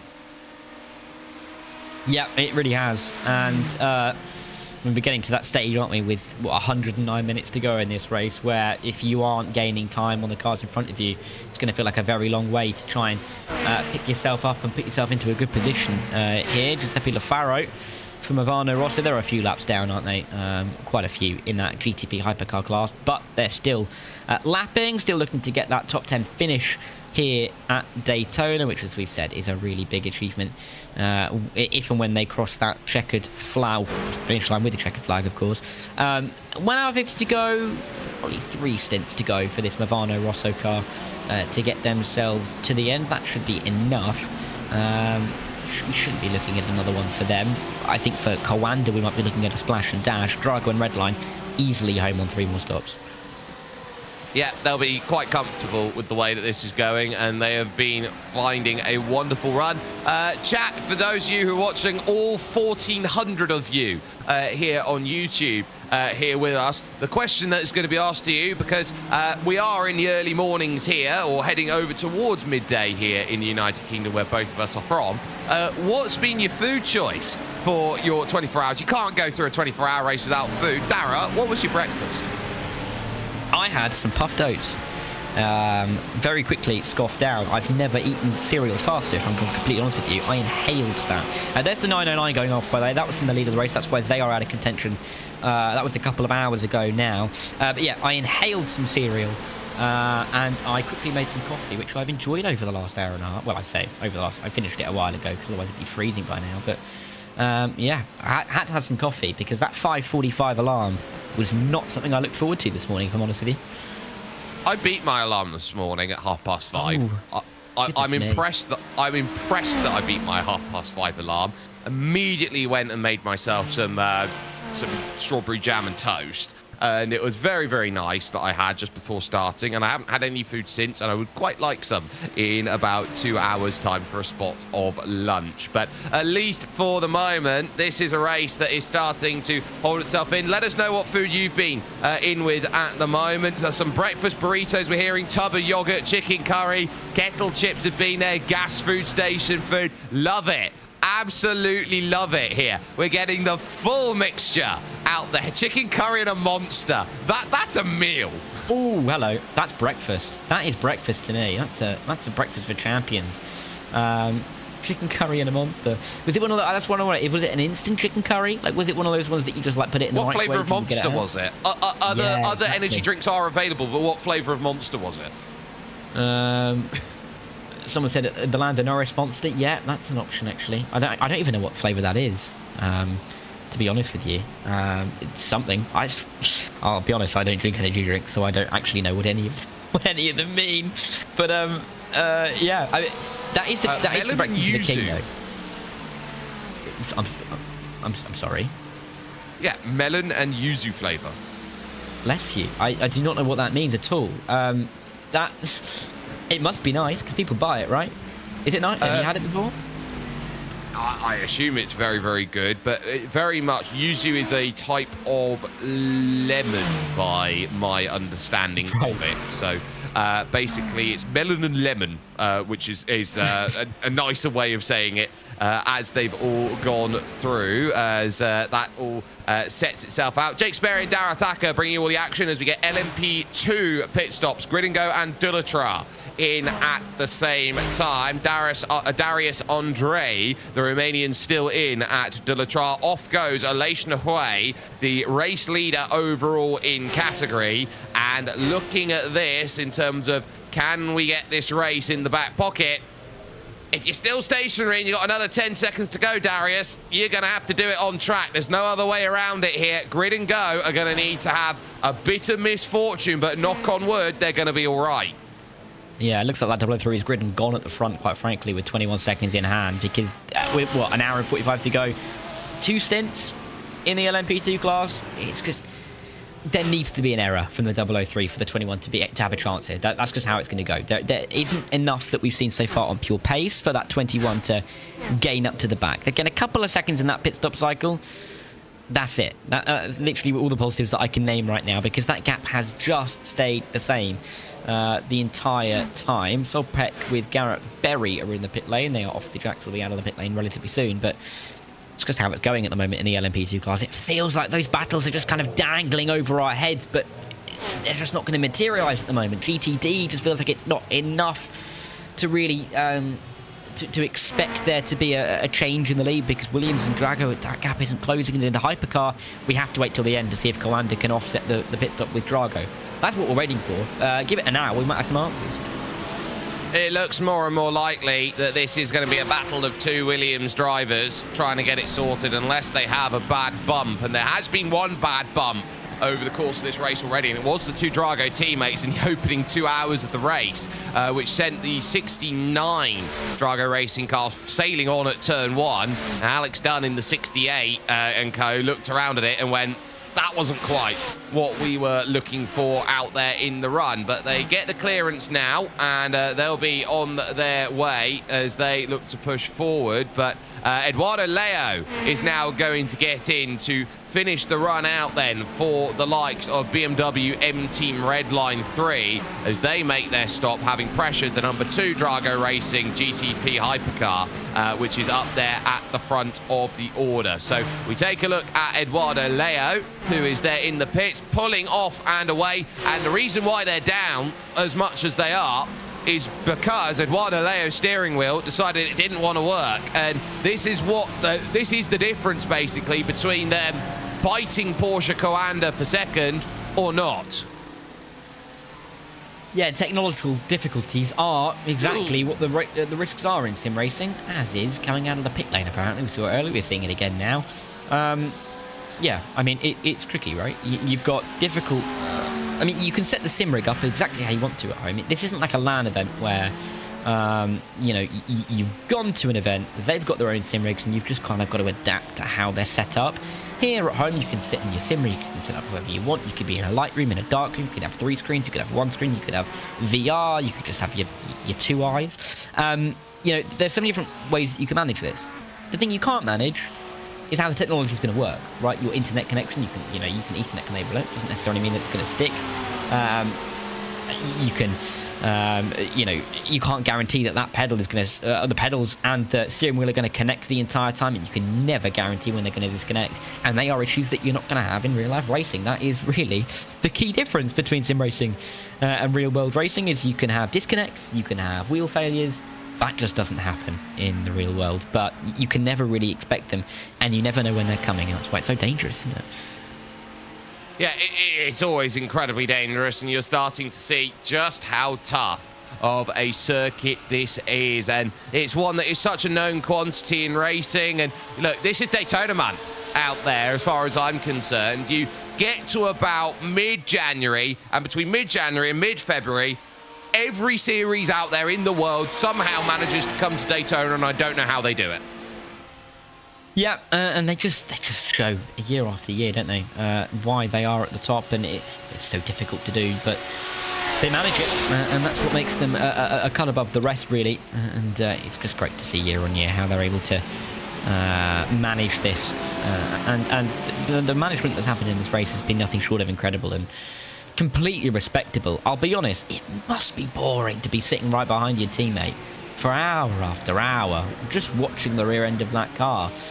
But if it's going to get you a race win at the Daytona 24-hour, you're going to want to do it, aren't you? I mean, it's that give and take. And they're working together beautifully. I'm sure there's lovely conversations ongoing between those two cars right now, and they're having a whale of a time because it feels like they're staving off that risk from Drago at the moment. If I was in this cockpit right now, I would be counting the number of lines of carbon fiber that I see on my dashboard, on my steering wheel. I look around and maybe try and spot something out of the window of somewhere if I maybe need to. I'm tired of reading Duracell and Komatsu underneath out there. We got a battle for 6th here in GTD. This is the Winward Esports by Sensit Haptics team, who have a very nice real-world program actually in IMSA, and it's nice to see them doing some GT work out there. As Williams F1 Team Gaming, the 3rd car, believe it or not, that they've got, is trying to chase Kai Dalziel, then the Canadian, trying to get by Tom Ryer, then in the German driver then to get by as they head into the Le Mans chicane, and they won't have any chance of making a move here, but watch on the exit because here comes Maxime Briant from Blue Mercure 32. Yep, and he's just in behind as well, and that 32 car is just kind of lurking. A lot of cars lurking at the moment. We're waiting to see if they can really make a push in these final, well, now under 100 minutes of this race to go. We started with, what, 3,600s, didn't we? And, no, that's a complete lie. That's a complete lie. More than that, 1,440, there you go. We're now down to the final 100, and there are some teams that are just kind of there or thereabouts. This Williams 17 ready to make a move to get to the top 6. If they do get to the top 6, indeed, half that top 6 will be Williams cars. And just goes to show how strong they have been in this particular class. Dalziel wanting to join his fellow teammates inside that top 6.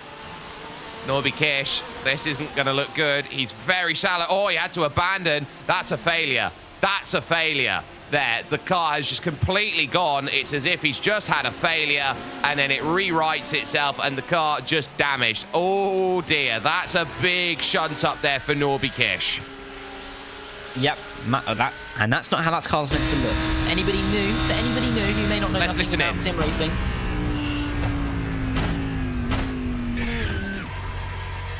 Tried to get out of it and ran out of time. Yeah, I mean, there's no way through there, is there? You've got to take the corners pretty sharply, and well, he didn't. He did more than kick that wall, didn't he? He did a lot more than that. He absolutely thumped those tyre barriers out there, and they don't budge here in iRacing, those tyre bundles. If you run into them there, you're going to bounce. Yep, you really are going to bounce, and luckily enough, we weren't close enough to the racetrack to push us back onto the circuit and put us back into some maybe difficult positions with cars coming through that really fast part of the lap. But as it is, just Norby Kish that's had the issue and is in the pit lane now and is repairing that damage. Here comes Kai Dalziel, though. Inside, outside, behind. Let's see what he does into turn 1.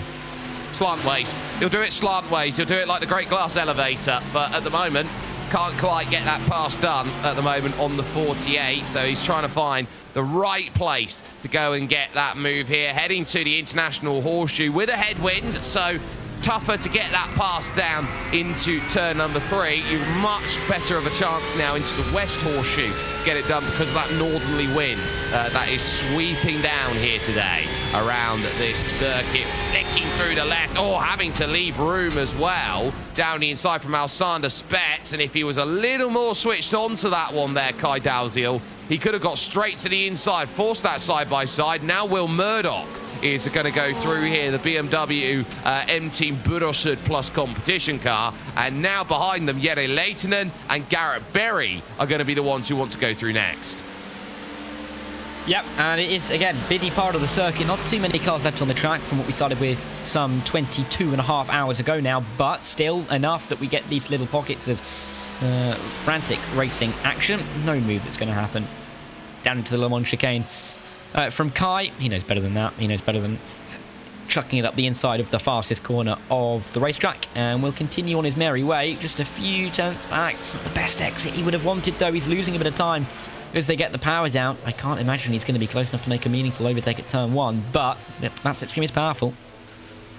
It is very powerful, and you're seeing that there. And we often talk about this, even though the GT3s have higher profiles, we get this wonderful slow-mo look through the chicane here, and how much that Sensei Haptics Windward car is battering the curbs through each and every section. You can see there just bouncing over that rear right tyre through the left, not a problem going through that section. But you do get the sense that those GTP hypercars and LMP2s, they sit with such a low profile out there that what we normally say is quicker car gives better tow. Because these cars are a lot higher up, do they maybe get buffeted about a little bit more at the top end with where the rake is compared to everything else, so that there isn't as much of an advantage by following the quicker car? Yeah, and you do get that boost, certainly in terms of that the ability to save a little bit of fuel. We've talked about that. We've talked about how sitting behind can also just help you settle into the rhythm, can't it? Because you're just following the car in front's line. You're not really saying or doing too much different, and you're just benefiting, really. Unless you really feel like you have that extra pace to gain out of that slipstream, then there's no risk in staying behind exactly where you are. And we've seen time and time again, drivers can get through, but they can't pull that gap to get out of the slipstream, because this is such a slipstream-dominated circuit, and you've only got about 4 meaningful corners to be able to do that in. So, no surprise that we're seeing Kai sit behind for the time being. I wonder if he will decide when the right time to jump is, but we'll have to wait and see. Certainly will. 1 hour, 34 minutes and 40 seconds then are on the clock here from this Daytona International Speedway as we go over and look at Drago Racing and Dries van Langendonk, who is out there at the moment, your leader overall in this, as he comes up to the likes of the Drago Racing is that the Drago 69 there that he's going by at this moment in time? Just trying to get some clearance sorted and focus it out. And in fact, just looking at it, yes, it is. That's Daniel Pajtor. And so Alex Dunn has basically gone, look, there's no point playing this game because it's not worth it anymore. I can't catch them. I can't battle them. And I think this, right now, with an hour and a half to go, Dara, is the admission that I'm just a bit short with Drago. Yeah, and I think that's where they're going to settle in now. It's been a really valiant effort, hasn't it? Particularly from Alex Dunn. It just feels like they're going to come up slightly short. You know, P3 is a good spot to be in, and they have been really pushing to gain on the two Williams cars, but you feel like Williams have that advantage in the strategy. They have the advantage in the track position. They have two cars racing first and second to help each other out. It is just going their way at this point in time. But the 68 Drago car has done a fantastic job, of course, helped by the 69. I think on its own would have been struggling a little bit more than it already has been. But yeah, really valiant effort. But Drago, you feel like their focus on in terms of a class win is now going to be firmly in that GTP hypercar class. Yeah, but it will give them a huge statement to say that they are podiuming in two different categories. We watch Vasilios Belletsiotis leaving for Bleu Mercure and looking to try and hold any last-ditch hope for a podium then in the Porsche, as spinning the wheels there. In the exit is Parker White. Now, that is interesting out there because you will be burning fuel by doing that. It's unsafe when you do it in the pits, and you often get a fine and a penalty if you spin your wheels up because it puts mechanics at risk when you do it. But Parker White trying to burn a little bit of fuel up on the jacks and trying to do that so that there is just enough that you're playing with a slightly lighter tank than you would do otherwise, still within the range of the marks that you're hitting. Yeah, and they're going to, look at that, get out of the pit lane at pretty much exactly the same time. Wouldn't you believe it? I can't believe it, they've got out of the pit lane at the same time. It's almost like they've done that before, isn't it? Beckham Brassear, Parker White, they'll be running around together. Drago are arriving on the scene. Just quick enough, is it, realistically, for them to have much of a shout. They'll have one more pit stop in the number 1 and the number 6, and they will be home and host. I think for Williams now, you can just start to settle that little bit more, can't you? After like 3 or 4 hours of Drago aggression, you've kind of staved that off now. Yeah, the gap when you've come out of the pit is now down to 14 seconds. It is coming down, but Alex Dun's on his own now. Well, and if he's not on his own, actually he's not on his own, you can see in the background, they've found each other again on the circuit.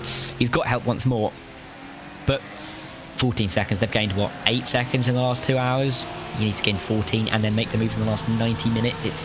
It's looking tricky. It is. It needs help. And for the moment, these two are very happy with the way that they are going about. As we continue on, here's Aleix Nahuay leading out then in LMP2 with a margin of 22.5 seconds. And they look like they're about to wander over towards a really strong result out there overall here in LMP2. This is going to be one that they'll be championing and saying, look, we are still going to threaten. We are still going to be a factor. We are making the moves that go on through. Let's listen in, though, for the final time around with all of the great sounds and sights here at Daytona as we take you iRacing full throttle.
as they continue on their push. But through turn 1, not really too much of a go at it, but through this section here, this little short shoot run of turns 2 and 3, the international horseshoe that then follows here at turn 4. And for what is a normally innocuous hairpin, it does catch even the best drivers out.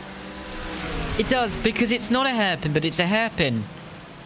But it still isn't really a hair. Like, you know what I mean? It's fast enough in which you can get around that corner with a little bit of power on your foot. You don't have to completely kill the car to get it stopped and turned. But at the same time, depending on who you meet in that corner, it can really change how you're going to be able to race that. If you're meeting some GTD traffic coming into the corner, you have to back off earlier. Focus on the exit. Take a little bit of a wider line if you're a hypercar. Goodness me, that was the GTD not being very predictable there. That Grid and Go car having a big sigh of relief getting through that without too much harm. But if you're meeting an Olympi 2 through there, you can attack it a little bit more. And if you're on your own, of course, you can really attack that corner and try and use your accelerator on the exit. There's a little bit of runoff there, or a little bit of wiggle room that you can really use as well. So it's an interesting corner. One of the most intriguing, I think, really, particularly at this track, but also in endurance racing, because it is so many things and yet it's not, right? It's a paradox within a mystery, within, a paradigm, keep going on with it. It's a corner that mystifies even the greats out there. It goes up there with Sunset Bend as a corner that often catches out a driver that doesn't truly know what the fastest line through it is, and I don't think anyone ever does as that goes. But it is wonderful racing out there as they tick over for the final 80 minutes worth of racing action. And this is where you start talking about this race and its impact and its legacy on its teams and how the performances have all gone. Who goes up in estimation, who goes down in estimation. I think one thing's for certain, as it stands for 2026, the big teams aren't going anywhere out there. Coander's not going anywhere. Redline's not going anywhere. Williams isn't going anywhere. But it's also one of those days where Grid and Go have made a progress, where Drago have made progress. And you sit down and look at it on paper and go, almost every team out there has a positive to take away from today.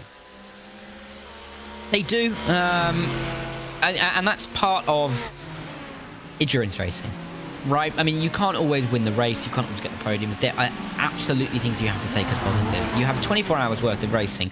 It's not going to be bad from minute 1 to minute 1440, right? It's not going to happen unless, of course, you've retired from the race minute 1, in which you don't get the rest of the race, right? I guess. But the point is that you will have good moments, you'll have bad moments. That's just part of it. It's the teams that can put together enough of those good moments and eradicate enough of those bad moments that are going to end up winning the race. And with 79 minutes to go, if you can avoid something bad happening from here, it is going to be a very big positive wherever you are in the field. If you can close a race like this and keep it calm and keep the pace high, it doesn't matter what happened in the 22 hours previously. If you can do good now, that's going to give you a big confidence boost going into the future.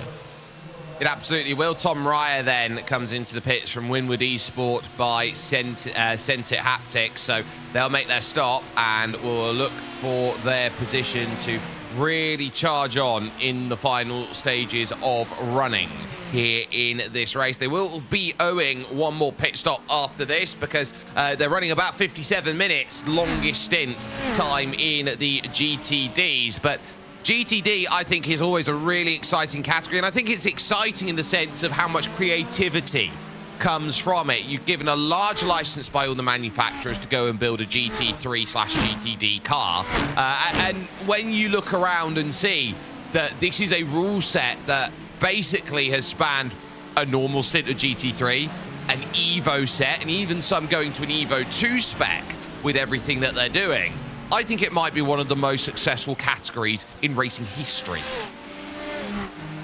Yeah, and that's a very difficult accolade to be able to award because of how many we've seen, right? Categories we've seen over the course of time, but just the consistency, I think, of the class really have gone into, very valid claims on that regard. It's been so good to see for so long now.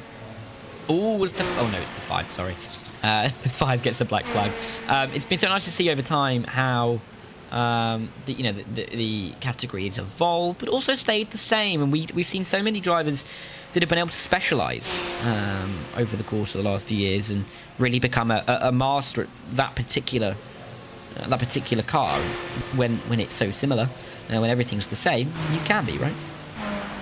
Yeah, and I think that as we look at a category that is successful, there is more intent on it to go and race it. And it's not just the fact that you see GT3 style racing here in IMSA spec. It's not the fact that you see that style of racing out there in the World Endurance Championship, that you see it in ELMS.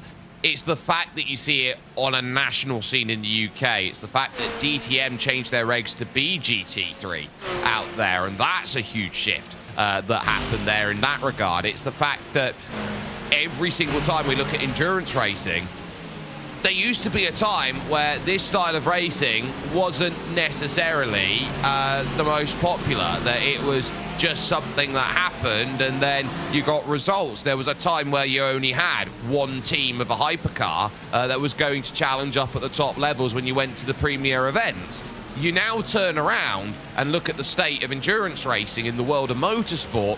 It's a golden age.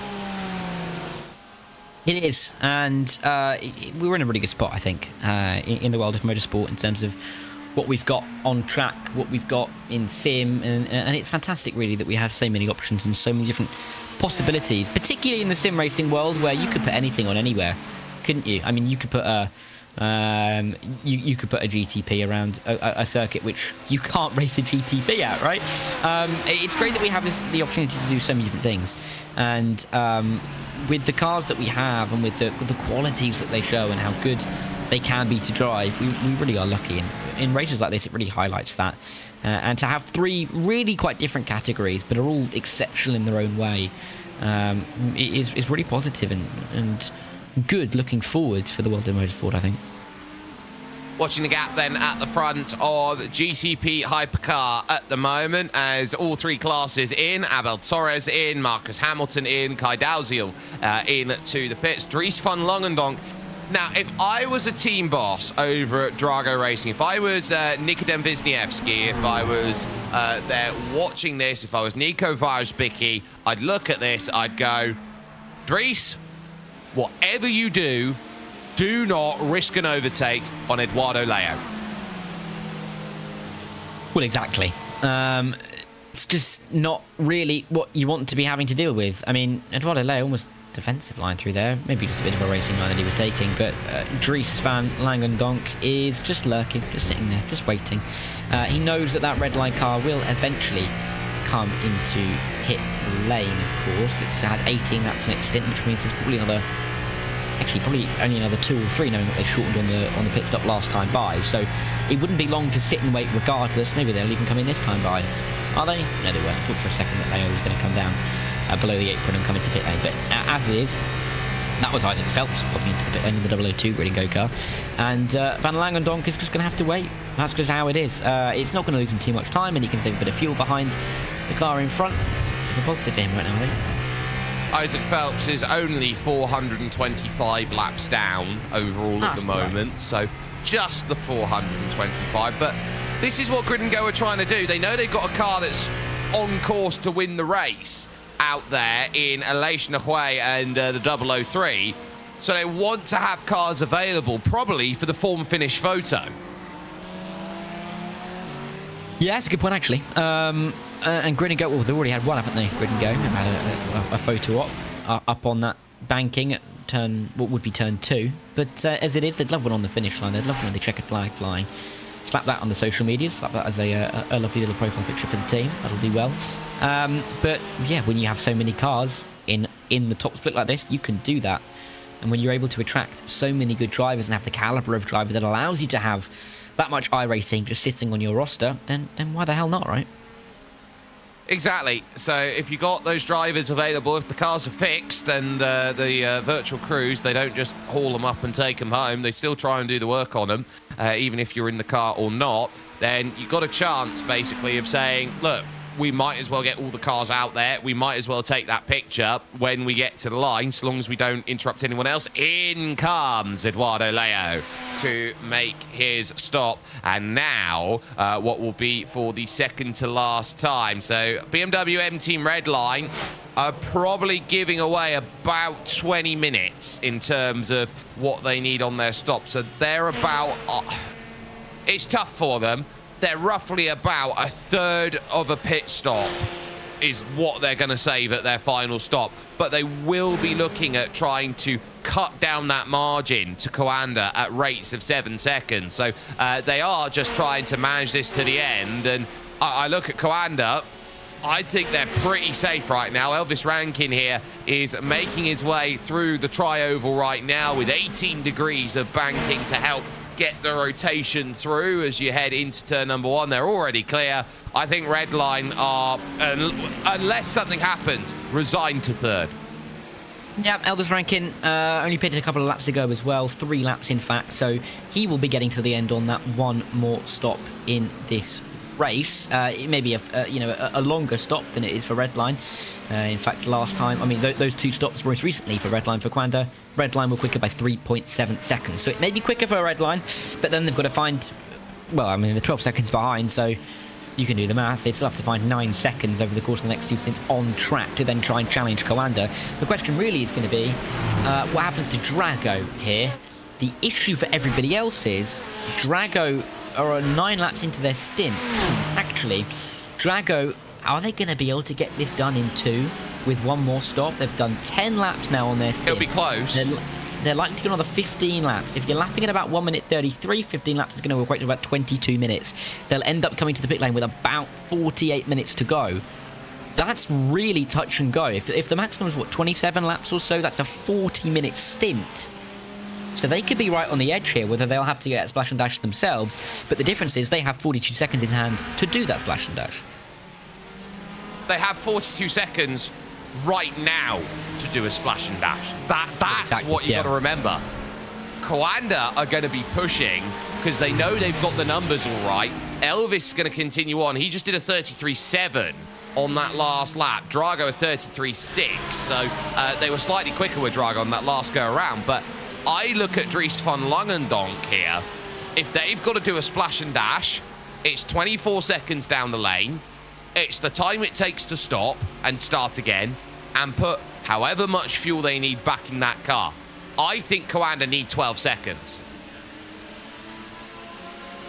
Yeah, I think it is quite close in that regard. It really is on the limit, isn't it, really? I mean, when you think Drago have got... They've got 1 more pit stop and potentially a splash and dash to go.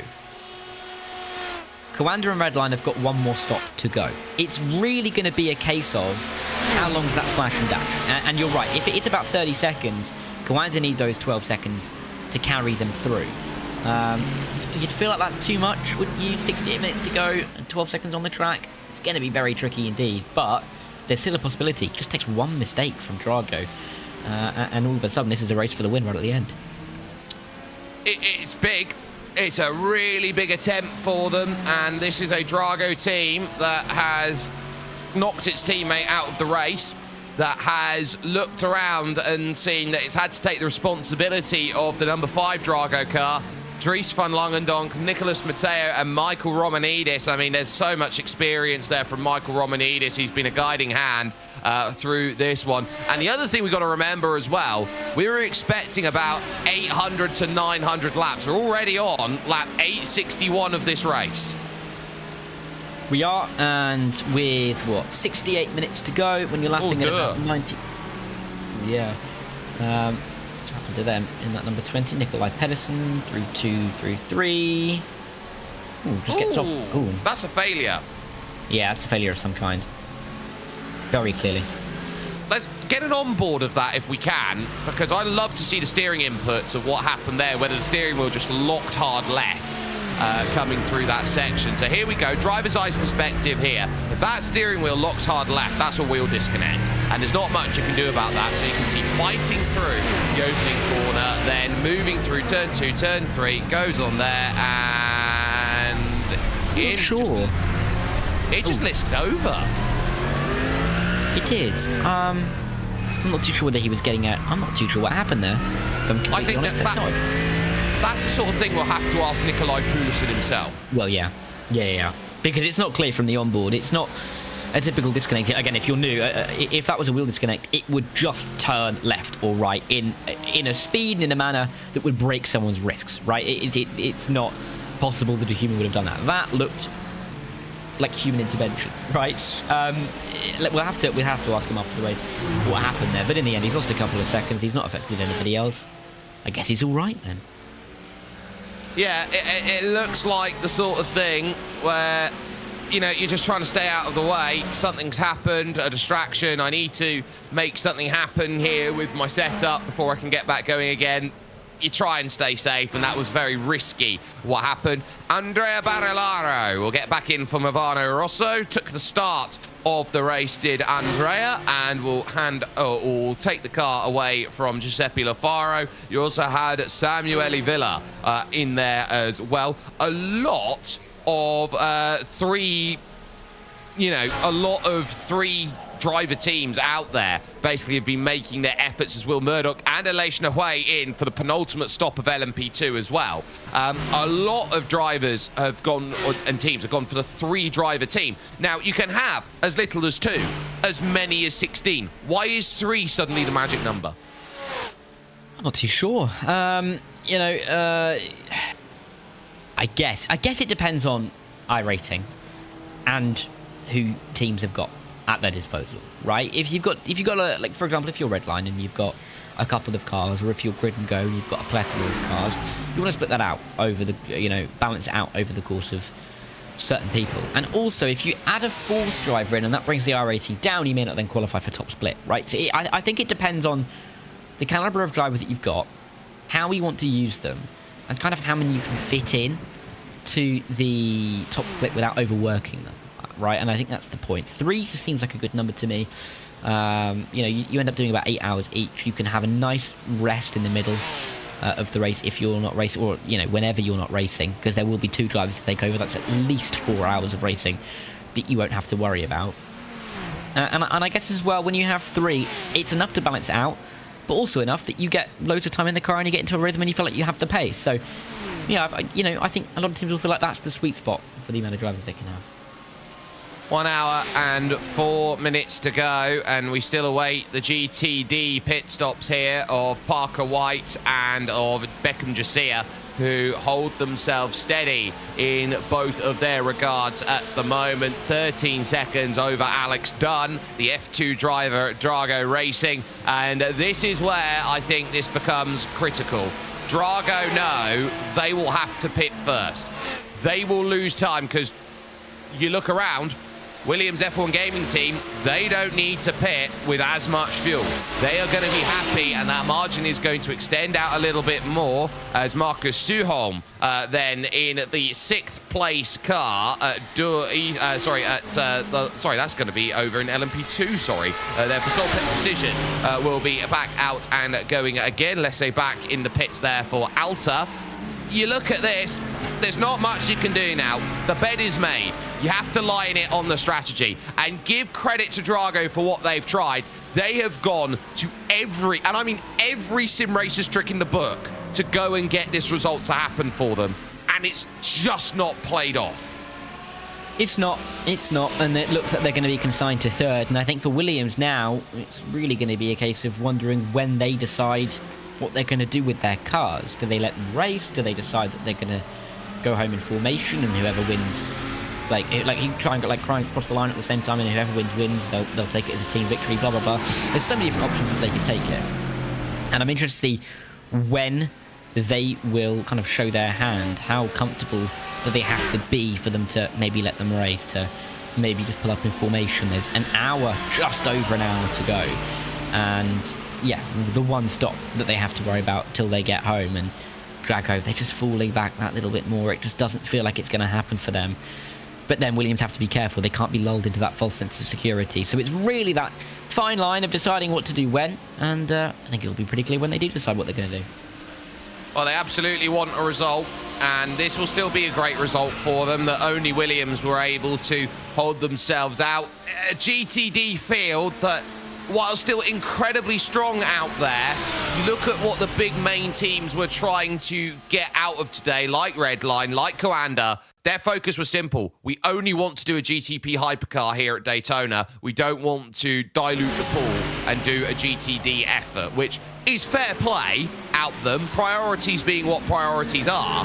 But when you sit down and think about it, no Scuderia Ferrari, for example, today. You look around and think, is this the changing of the guard race in terms of what we're looking at in this championship, that more new teams, more new drivers are going to come in? Or is this the sort of race where you're sitting down looking at it in the endurance season for 2026 and go, is it not the case that the drivers have changed, but more the goals have changed of certain teams? Yeah, and I think that's it, really. I think you've hit the nail on the head. The goals of certain teams coming into this race will have adapted, knowing that, I mean, A, start list. Like you said, no Ferrari. We had them last year. They were highly competitive. We've not really seen Williams up in that GTP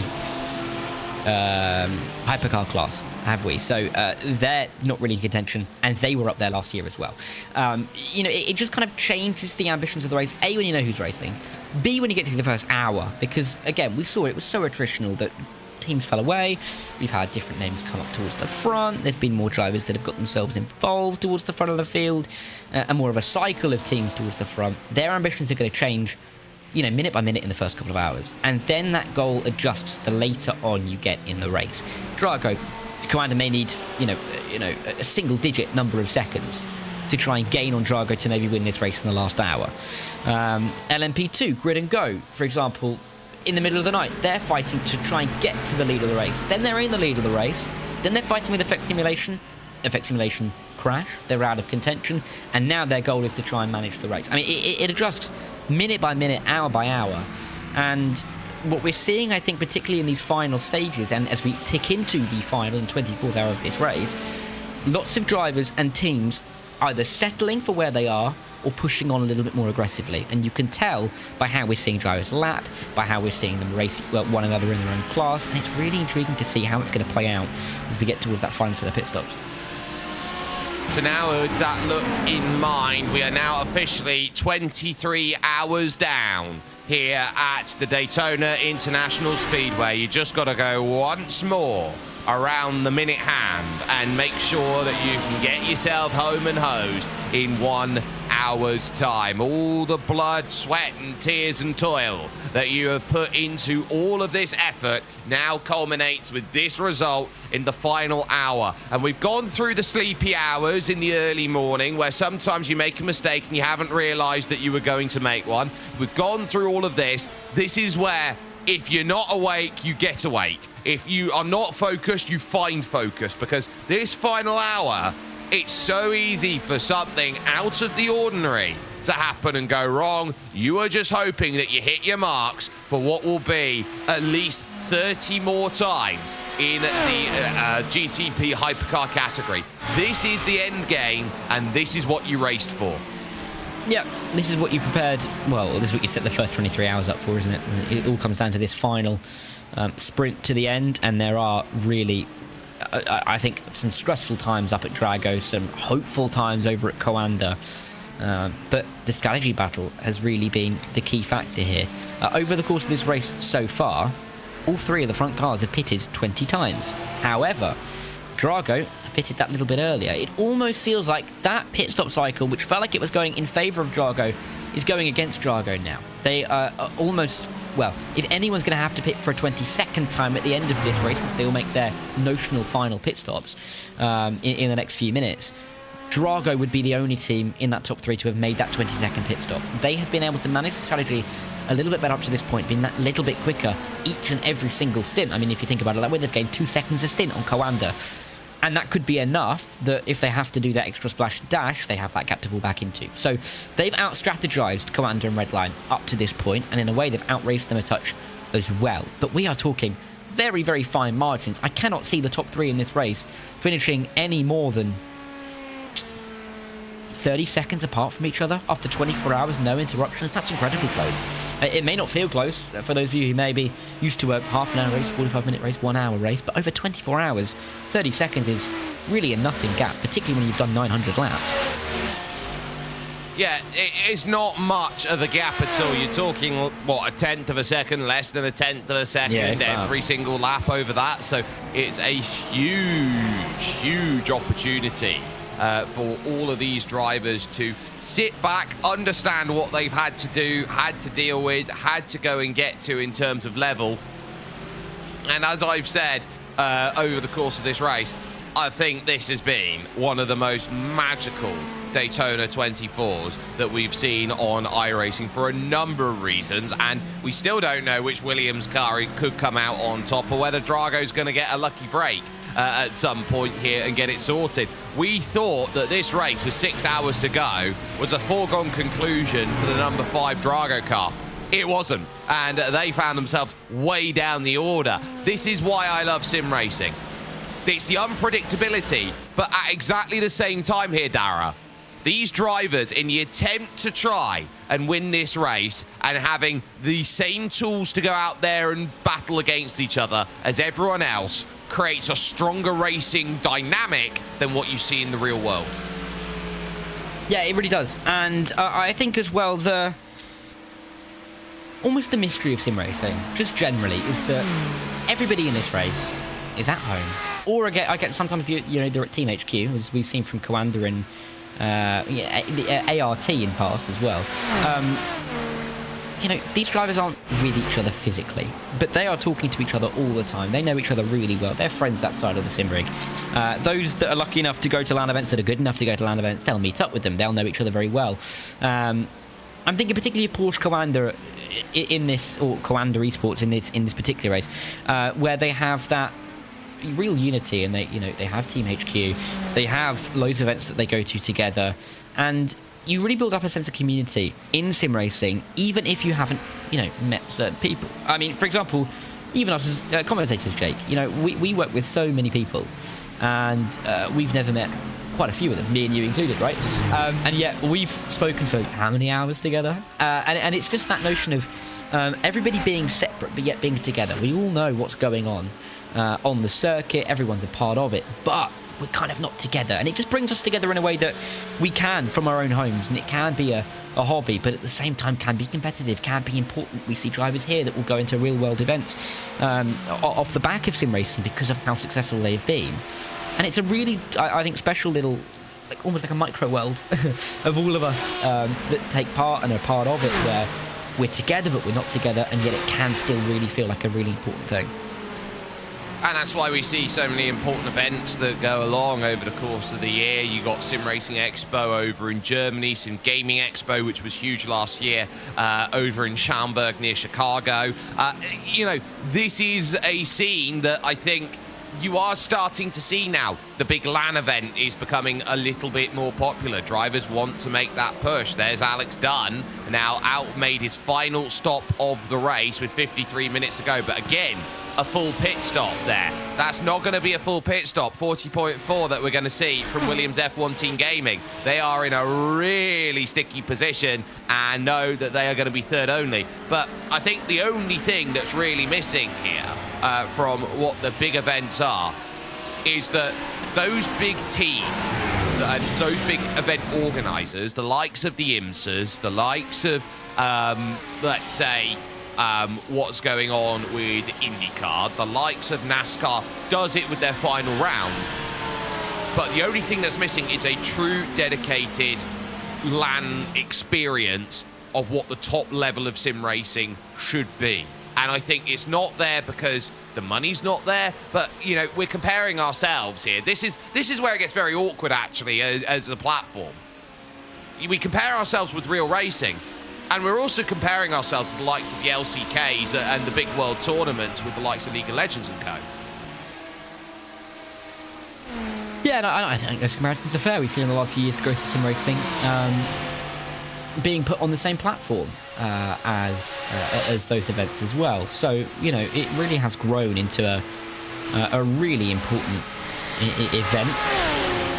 And and part of the esports world, I think. And of course, the difference between this and things like, your League of Legends, your Overwatch, Call of Duty, whatever you want to pick, is that this is a directly comparative event to something that happens in the real world.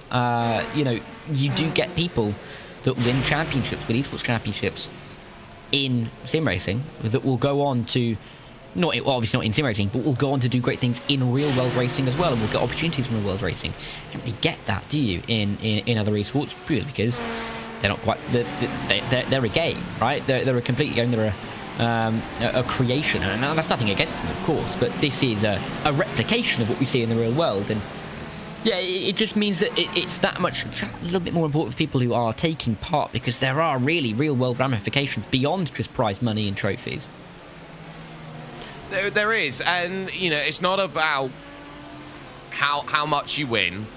It's not about how you win it. Sometimes it's not even about how many people are on your team, or even that element. I think the first thing that we look at in terms of sim racing, and what every sim racer has done when they've jumped in, and every racer has done as they jumped in, the first question you have is, are you having fun? Well, exactly. And that's the point. And you need to be having fun to be able to be successful, right? I mean, loads of you guys watching along on the iRacing Esports Network, I'm sure loads of you take part in either iRacing or other events such as this, even this Daytona 24-hour, if you were involved earlier, or maybe in an earlier split that's already finished. You guys know that it's great to get on, do a 20-minute race every now and again in like a Super Formula Light that we have here on iRacing, maybe a Formula 4, maybe just a GT4 event. You can really get your way in to any kind of racing on iRacing very easily indeed, and it's all about enjoying it and improving that iRacing and finding a purpose in building that up over time. And you really can find your way climbing the ranks over time by having fun, picking the right events to do, enjoying those events, being successful in those events, and really making sure that you can progress as a driver. And it really is impressive how over the years iRacing has grown into what it is today. And with how many splits was it, Jake, that you said what you had this year? It's over 100. I can tell over that 100. much. There you go. Last year, I think it was something like 80, and that was the most at the time as well. We are growing year on year on year. More people getting involved, and it shows more people are enjoying it, and that's what we want people to be doing. Because wherever you are in the world, this is a great pastime to have. Everybody who watches motorsport of any kind, they want to have a go. You don't watch motorsport and think, I'd never want to have a go at that, right? And this gives you the opportunity to do so. And also, it's worth noting as well that at some point here, in akin with the likes of the F1 movie, for example, we will get fireworks here at about hour 10 of the race, surely. Yeah, exactly, right? So, yeah, it's just that, I think it is all about that enjoyment, making sure you find a way to make this fun, make it, give yourself goals. I think that's the point you're trying to make. You give yourself short-term goals, you give yourself chances to move forward, and this is the kind of race that you can really make a step forward in. Short-term goals lead to long-term ambitions, and the long-term ambitions of most of the teams. Can I be a Coanda? Can I be a Redline? Can I be a Drago, a Grid and Go, a Williams out there and say I can be the best team out there? 48 minutes, 33 seconds to go. Elvis Rankin flashing on the lights and not getting the luck that he wants going down in through the Le Mans chicane, and will not be too pleased there with Kai Dalziel at the moment. And I do love with these cars that you look and you see the weather vanes out there on the front. It looks like someone's left an Allen key in. Yeah, it does a little bit, doesn't it? But a pretty big one. You wouldn't want that. You wouldn't be using that on your SIM card, would you? That's for sure. But yeah, it goes to show another little bit moment about the graphics on iRacing. Really, really are something to behold. And particularly in the last few years with the addition of rain. What was that? Was that I think 2 years ago now that we got the addition of rain? Not 2 years ago, but there you are. The graphics really have impressed over time, and it just is such an incredible simulation of what you get in real life. Yeah, it's fantastic to see that we have this kind of level of racing on this kind of level of circuit, and the platform that iRacing give us is just fantastic. Yeah, you got brilliant racing out here, and you see it as time and time again. In come the 22 Team Aero Esports. They'll put Nicholas Longway in the car to finish the stint out. They've had the likes of Thomas Ronhar in, likes of Fabrizio Donoso who's been in that team trying to make it happen. So they've made their stop. So too in comes Jürgen Frank, one of the earliest pit box of them all at Team 75 Bernard by Sim RC. So they've got a lot of work that they are looking at doing late, but we're in that final stage where everyone's probably just looking around and going, yeah, it's about final pit stop time. So if we need to make that stop, if we need to make that call, we need to do it. Coanda dragging that time back. They've got it to 40 seconds, 41 seconds here. So they need a little bit more, you'd feel, to get home safely to try and get the win. But even if they come out 2 laps to go and they're within about 3 seconds of Drago, they've got a chance, because Drago, for whatever time they've run slow, those tyres will cool. Yeah, exactly. I think the thing for Drago here now as well is, if their current stint would be 26 laps. If that's replicated again, that's 39-minute stint. We have 46 minutes left. They need to extend this by another couple of laps if they want to get to the end without a splash and dash. But that gap to Coanda hasn't come down in the last 10 minutes. It was 40 seconds when we crossed into the final hour of the race. So they are not gaining in the way that they need to be doing so to be able to win this race, even with Drago potentially having that extra pit stop. The only other suggestion would be that if Drago have to go for that full pit stop at the start, they'll lose time in that pit window anyway, maybe 4 or 5 seconds there. That'll be an extra time gain for Coanda. It's going to come down to the final few laps. There's no doubt about that. But that exact time gap is only going to be clear when they come out of the pit lane. It will. Speaking of final few laps, Beckham Jasir and Parker White, one of them's going to have to win this race. One of their teams is going to have to spark their names in glory. So now you're looking around. Is it going to be Parker White, Matthias Orjuela, Nikodem Wisniewski and Matteo Kunza?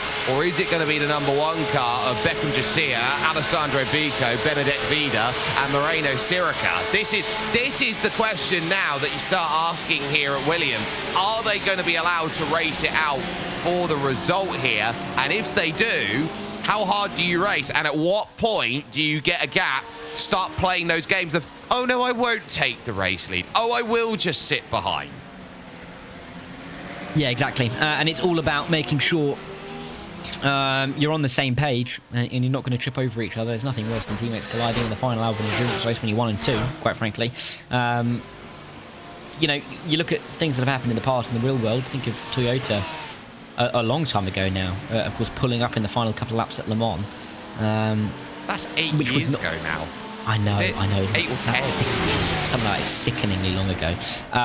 But clearly not their fault and nothing that they could do, right? If you have 2 teammates in the lead and they trip over each other and they lose the race, it's all the more painful because you had it in the palm of your hand and you've given it away yourself. You've not even lucked out of it. You've just given it away. So they've got to be so careful with how they go about this. Note on Drago as well on that 2 car. They are running this stint as long as they possibly can. They're going to make this at least a 28-lap stint. I think they've made it. That again, yeah. If they're to replicate that again, they will make it to the end. Just, and we're talking just. They're going to be running out of fuel on that last lap. So they've got to be careful with this. But they are in a position that they won't even need to splash at all. Well, that's going to be huge news for them, and they've done a brilliant job of trying to make this stint hit and work. And Dries van Langendonk whispering to the fuel tank, come on, we only need this much fuel to get ourselves home and hosed, come on. And he'll get the response he wants out of his Ferrari 499P, and doing a brilliant job, Federico Godoy in the Argentine-based team in the stop, Emanuele Olivieri there as well. This is gridandgo.com Esports 003, who lead the LMP2 category. They've got 18 seconds on Darius Andrei and the Dullatra Automotive car. And there is Emanuele Olivieri, who is down on the lane for Bleu Mercure for that final stop of the race. Yep, and that will be their final stop. There's no doubt about that. And Godoy will be coming out of the pit lane for that 577, that Argentinian SDR Sim Racing squad, and they're looking to try and secure a top 10 finish if they can. It's close on the exit of pit lane, but that is where their ambition lies in the final 42 minutes of this race, and we really are now ticking towards the final stages of what has been an incredible 24 hours of Daytona. It has been, and it's been incredible on so many different levels as Van Langendonk now makes that final stop. Whatever you do not speed on pit exit as you try and leave, and do not throw yourself in the wall. Coanda then will inherit that race lead once again when they go by, because this will be a very long stop off the jacks. That's 20 seconds to get the tyres done. Josh Rogers also in for a final stop then here in this race, but now Coanda will see what sort of margin they have to play with and chase on that final run of the race, and they will know that no matter what they try from this point as they go to the International Horseshoe, unless there's some divine intervention here, it will not be enough for Elvis Rankin. No, it won't. It will not at this stage of the race. I mean, Drago Racing there, their stint 28 laps in length. Now, 28 laps running at just over 1 minute 30 pulls them 42 and a little bit minutes. Let's call it 42 and a half minutes. Actually, no, let's call it 43 because they're running about 133s at the minute. So over the course of a 28 lap stint, that would be enough to gain you the extra minute. So let's call it 43 minutes. When they came into the pit lane, or when they come out of the pit lane, the clock reads 41 minutes. It looks like they've done just about enough, even with the fact that we could get the extra lap depending on when the leader crosses the line, right? So this looks like it's in Drago's hands completely now.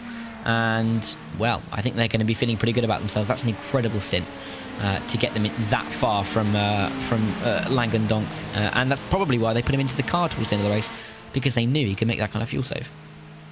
It's an important fuel save that is needed, but they've hit their mark so beautifully here. Drago, even when they haven't had it all their own way, they've still got control of GTP Hypercar, as they have done pretty much the entirety of the race. So they are very good and buoyed with what they've got. BMW M Team Redline a full 17.5 seconds behind Coanda at the moment, and you get this in sort of waves that a team is good and a team is not good, and you see the difference that comes into play. A red line bad is third place, and most teams will look around third in top split. Yeah, absolutely, brilliant job. Red line, I think they'll go, yeah, we'll go to Sebring. Yeah, they've had enough success to, I think warrant that kind of attitude. They have been so good for so long. They've won, they've won every race, haven't they, at least once? Except the Indy 500. There you go. Okay, except the Indy 500. Oh, just the one, right? Exactly. You've got so many, you've got so much success that you come into a special event like this expecting to win, expecting to be at the front of the field pulling away. There was a period, I think back in 2023, 2024, they won everything. They won absolutely everything, and by a margin, right? They don't expect themselves to be having to even really fight for fight for the win, let alone fight for P3. So I think there will be a little bit of disappointment around Redline. I think there'll be a lot of disappointment around the fact that the 4 was taken out from contention early. If there had been 2 cars fighting up there, could that have been different? Just don't really know, do you? It's far too difficult to say. But yeah, to have all 3, Coanda, Redline, and Drago, being the top 3 and each have a car, just goes to show the competitiveness of sim racing at the moment, and it can only be a positive thing. Absolutely. So that positivity is going to be huge. Loic Rabier in the pits, and so too Vasilios Beleziotis for Bleu Mercure then, as they make their last stop of the race with 38 minutes to go. And I'm looking at the GTD gap, and it's already ballooning out. It's a minute 21. Now the gap to Drago Racing, number 68. So as far as it goes here, I think this one's written in the stars, and there they are trying to work through. They've just had 2 hypercars go through, and there's the pass then that pretty much indicates I've done what I can, you've done what you can, there's no point trying this anymore. We are there, we are clear. It's third. Yeah, I think that's where they're settling now. And you can see Alex are not even being pulled anymore towards the end of this race. And so Yeah, I think Drago settling for P3. I think the P3 in GTD is a little bit, more acceptable for Drago as an organisation, considering that they look like they're going to win GTP, right? I mean, if they were P3 in both of them, there would probably be a little bit of frustration, a little bit of grumbling, especially if they were this close to winning both races. But because Drago as an outfit look like they're going to be taking home a class win anyway, I think there's a little bit more pressure taken off of this GTD outfit, because the hopes aren't resting on these guys. And they've done such a good job and tried their best to pick it up and catch after Williams, but they just haven't been able to do it. Elvis Rankin in for the final stop with 36 minutes left on the clock. So that's not even going to be close to getting that one in as far as it's needed. So Elvis Rankin knows he's going to drop back, but how much? Because BMW M Team Redline, they're going to need, 17 seconds on the stop? They're not going to find that.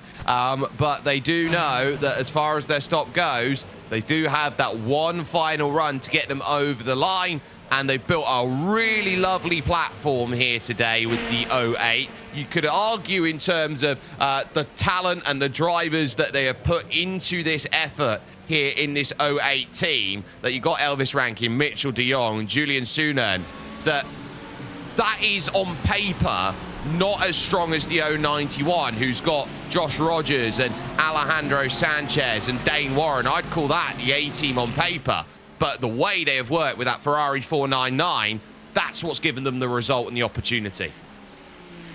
Yeah, and again, it just goes to show the depth of Coanda, doesn't it? And it's been like that for years, right? They stick around for quite some time because they're really good at what they do. And there's some drivers who aren't even racing in this one,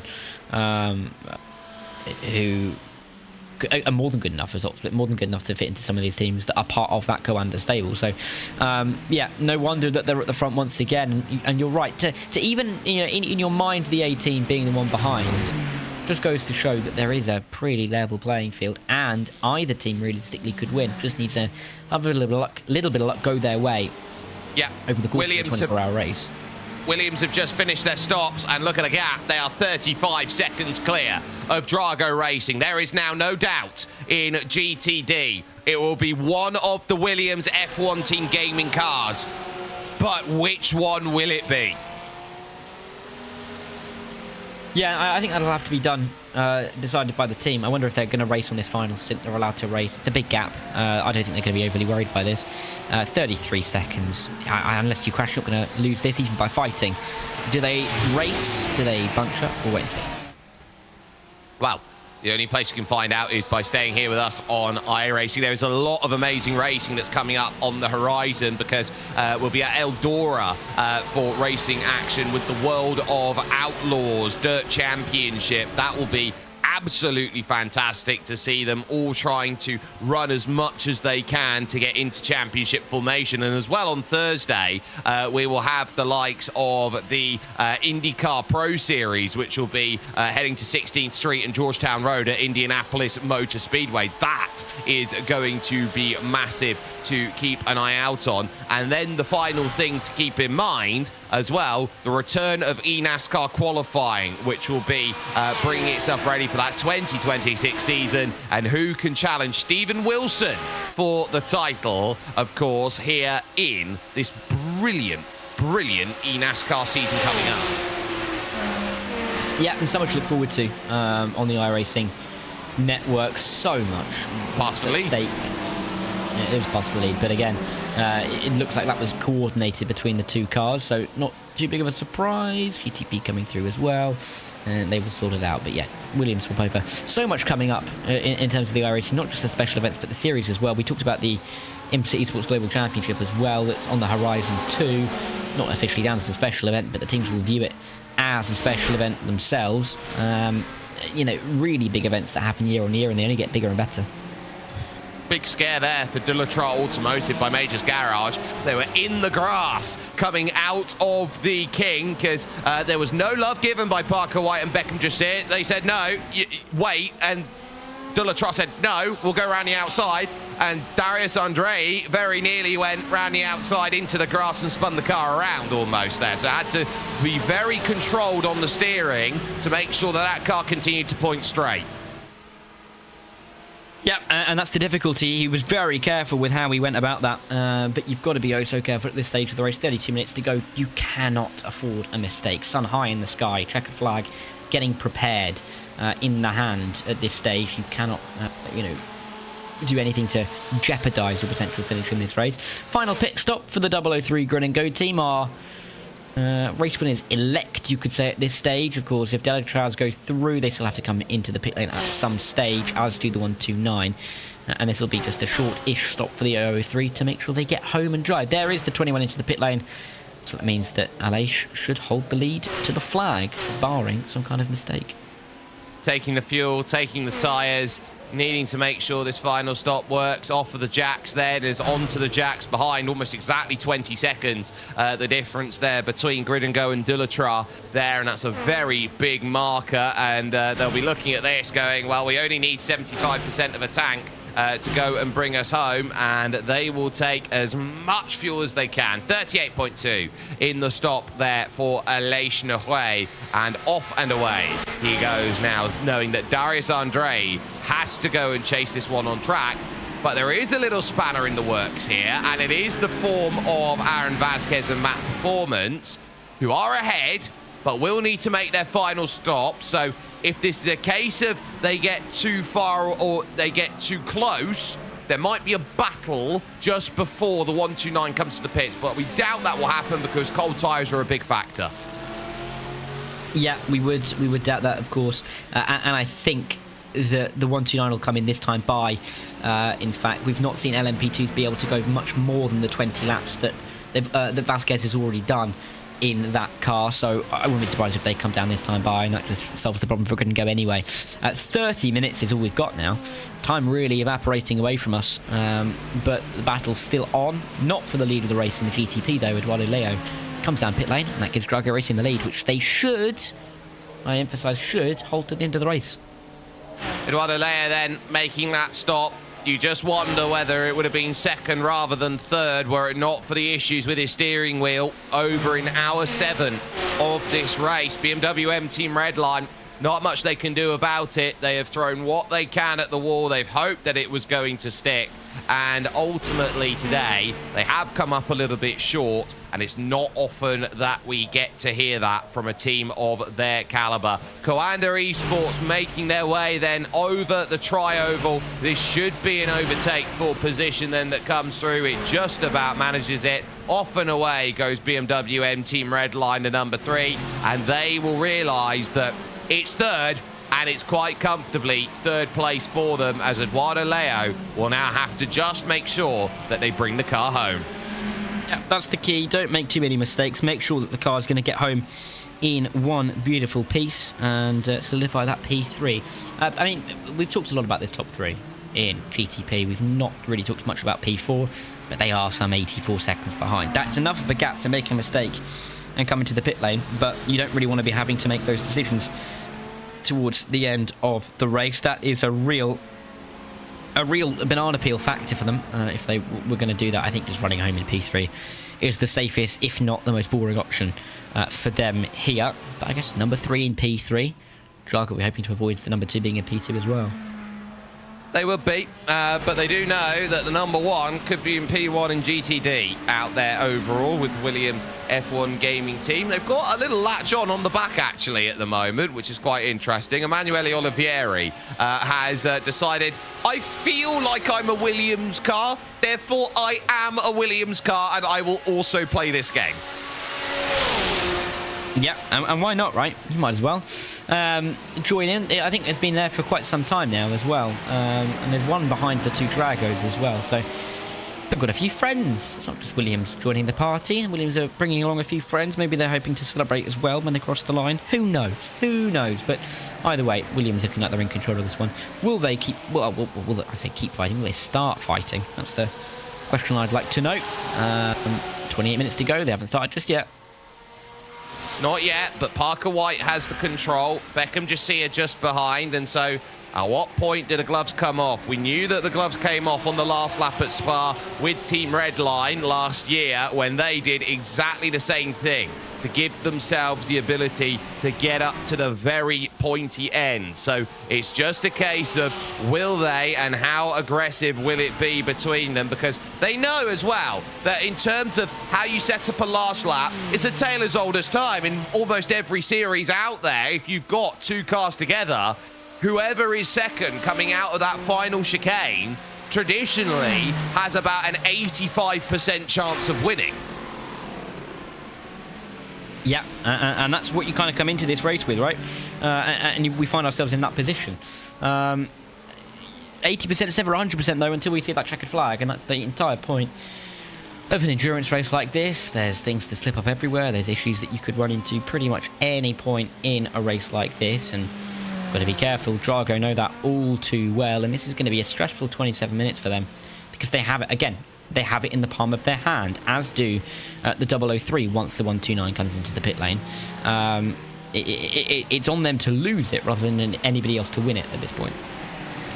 This is where the result now means so much, and you start looking around here. Jake Sperry and Dara Thacker bringing you all of the coverage here of this final hour here on iRacing's eSport Network, and of course with us on RaceBot TV. And this is where you're settling down, trying to find that final stage of the race that's going to open it up for you. This is where all the hard work has come out to, and you look around at it here at the moment. Map performance have gone a lot longer than we thought they would. Exactly, and they are going as far as they possibly can. It's just not going to change the fact that they have to come into the pit lane, though. It's not going to change the fact Grit and Go are going to go in front, and that Blue Mercure are excelling as well, I guess. But Della Drives should get into P2. Yeah, Maxime Brion then, I believe, would be there. This was what happened right at the start of coverage here. This was a 45-second lead. Bang! There goes the hit from the TISA, the Betmaster TC Esports team. And that's what took the number 5 Drago racing car out of contention from what looked like a surefire victory, which now looks like it's in the hands of the number 2. Yeah, and that moment was the big one that really decided and really changed the face of this race, didn't it? As we worked our way towards the latter stages of this one. And it's really interesting, I think, to see how they've kept in the race, but also it's allowed that Drago car to also run on the field. That Kawanda and Redline team, that they all had the chance to win the race from that moment. They all were in range, and we had a lot of time over the course of this race as the 129 comes in our stint towards the last few hours, where there were a lot of those GTP hypercars that were in contention for the race win. It ended up being so that Drago have nailed the strategy and have come out 35 seconds in front, kind of out of nowhere. Delatrar then will be looking to take second back, or effectively second now, because in also comes Maxime Brion from Blue Mercure Esports. So there is the change. Vasquez, 15 seconds. This is agonizing. There goes Darius Andrei, and that is second then gone and in the books, because they still got to try and transfer over through this lane. And so this is as surefire as a third as we could possibly see it here. Maxime Brion, 4th for Bleu Mercure. That's how far away from the podium they are. That's not bad on a first go. Not at all. And it's been a great race for Bleu Mercure all the way through, and great livery as well, by the way. I know we haven't mentioned that yet, but I really do like that livery that they have brought to the party. So yeah, not just looking good, racing good, and it seems as though they're going to be a name we have to talk about in the future as well, going into future special events, going into future endurance races that we will be seeing on the iRacing Esports Network over the course of this year and in future years as well. And yeah, there's just so much to look forward to. This race every single year, at the start of the year, mid-January, gives us reason to be hopeful for the year ahead in sim racing. And we've seen so much today to give us that much hope. We absolutely have, and this is a bright spark on what is a 2026 coming up, where some of the best teams in the world are making themselves known at just the right times to say, we are challengers everywhere. Not just here, not just right now in Daytona. Every circuit, every car combination, every track, we are going to be challengers. And you just watch us. That's the way that it's starting to stack out as far as this race goes. Dullatra, give them credit. They have brought the gap to 15 seconds to grid and go. The issue that you run into with Dullatra right now, they need a lot more time to bring that back. Darius Andre's done a good bit of work, but right now, Aleix Nahuay has just managed the final stage of this race. Yeah, and managing is what they have to be doing. We talked about it kind of when we got on with 6 hours to go, that you could start to manage at that point, but it's still 6 hours. It's a huge chunk of the race that is still left to run. Realistically, you only want to be starting to manage towards the end of the race. You want to be moving forward before that. But now, you really have to manage. You have to get to the end of the race. There's no other way about it. If you are not gaining on the cars around you, a little bit wide there from one of our GTDs, you just have to make sure you get to the end. Make sure you finish the race. Get yourself that finishing position and walk into your next races with a little bit of confidence and a little bit of a boost that you have indeed finished the Daytona 24. Like 22 minutes to go. Drago, get to the end. Coanda, get to the end. Redline, they just got to get to the end. They are pretty much set in their positions without major incident, which we, well, would hope not to see towards the end, or at least Drago will hope not to see and hope not to be a part of it. That was James Boomy running a bit wide there in the Falcon Sim Racing Team Teal car there just in front. And as we look through, look at that, hefty jumps over the curbs. And, you know, they're not small curbs out there. And, you know, everyone seems to think that curbs mean you can just run over it and use it to the nth degree out there. The way that some of iRacing's curbs are actually implemented here in iRacing, I am scared to touch a curb now when I drive. And I think that's one of the reasons why they've been updated to be the way they are. I mean, certain times, certain tracks in the past, you've been able to just use those curbs as if they're not, as if it's tarmac, right? As if it's just part of the circuit. They've been updated, they've been changed to encourage you to go through a proper racing line, not be able to take so much liberty with some of these corners, and it is working, clearly. It is, and so you have to be a lot more patient and a lot more precise at certain areas out there on this track. As we watch Parker White and Beckham Jasir again, 20 minutes on the clock. Now where are you going to start showing your hand? You're not going to be doing it when you've got traffic trying to find its way through. You're going to be very cautious in a gaggle of cars which are here, there and everywhere as you try and find the result that's needed. Speaking of which, Dries van Langendonk had a massive crew of cars to try and deal with just exiting the oval, and he was not very happy to see everybody pretty much trying to lunge back down the inside of him, as both himself and Loic Rabier behind him in the Movano Rossa Acura there, just trying to give that space to say, look, we're hypercars, let us attack off the exit, because in the low gears, hypercars and or GTP hypercars and LMP2s, they're the same as GTDs. GTDs, their best strength is mechanical grip. Yeah, they are. And you can see that in all of the slow speed corners. There is not a big differential between GTP and GTD in those low speed corners, because they just have that mechanical grip underneath them. And that's part of what makes, you know, certain races, for example, races around Spa, that a little bit more difficult, particularly towards that middle sector, when there isn't a whole lot of advantage that the GTP has over the GTD. Here, because you've got such a long straight, it's kind of mitigated away. It's not really much of an issue, but in some of the slower speed corners, we see it time and time again. You know, some of these cars trip over each other because they almost forget that they are so similarly paced. And so, yeah, interesting to see how this is going to run out to the end of the race. But you're right, absolutely, in terms of the GTDs having that amount of grip to be able to get themselves home.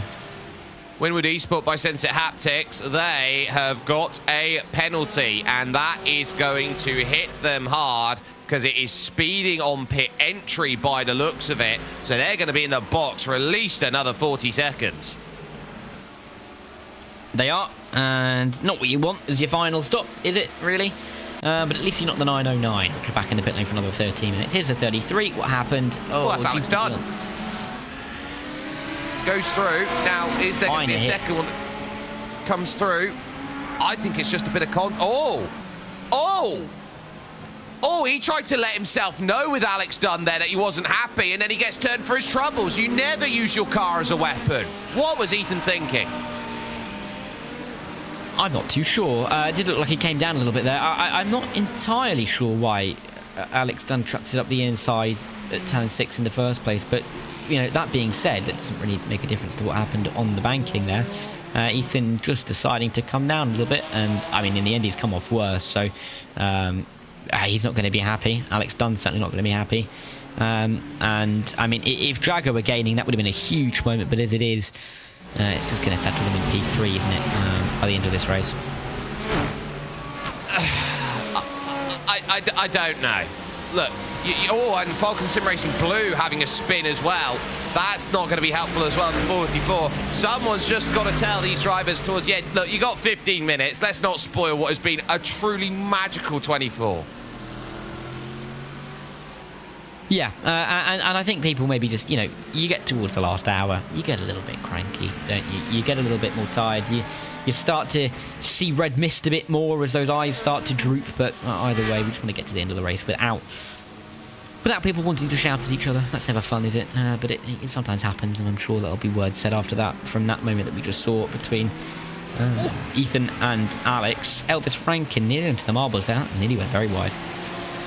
Yeah, I just had a second look at what happened there going over the curve. My goodness, how close do you want to get to those tyre bundles is the question there. 16 and a half. I do know that Winwood have actually just towed it back to pits, so they're going to lose out a top 10 by the looks of it here to the likes of SDR Sim Racing and Jürgen Frank here of Team 75 Burnout by Sim RC. So a top 10 for the 577. That's huge for Argentine esports. Yeah, it's great to see. And Argentine esports really growing as well.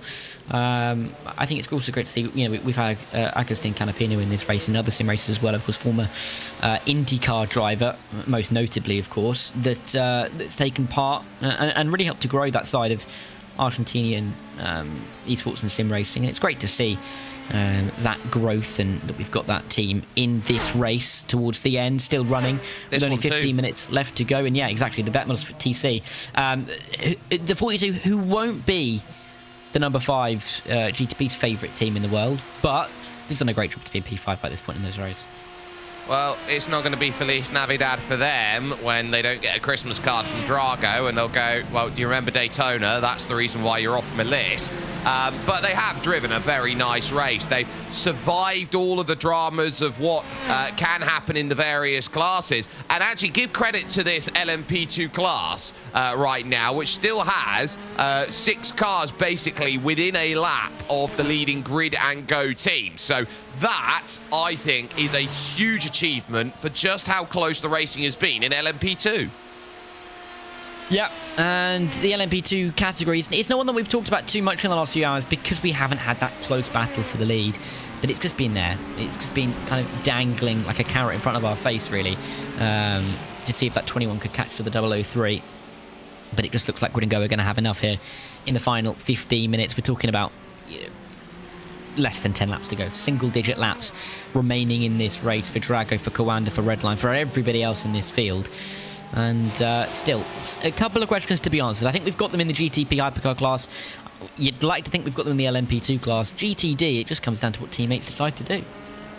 It does. It also decides who wants to lunge up the inside of them right now, because Darius Andre was very ambitious down the inside of Parker White there at the International Horseshoe, just making life tough in terms of what do you want to do in the final stages of this run. So Drago will sit and go, we're out of this. It's up to you two now to decide what you want.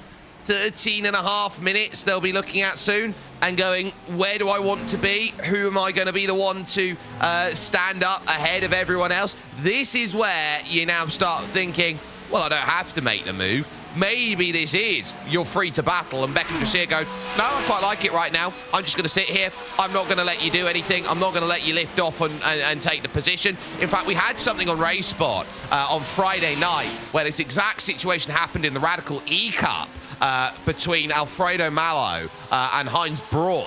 And it was very much a case of Braun lifted off going into the final chicane, and then stole it back going into the final corners. Yeah, and that toing and throwing could very well be featured here. I mean, there's 3 cars. 3-car push. Yeah, suctioned together down that main straight. I mean, you could throw a blanket over all 3 of those and win a couple of those cars up if they're not heated enough already.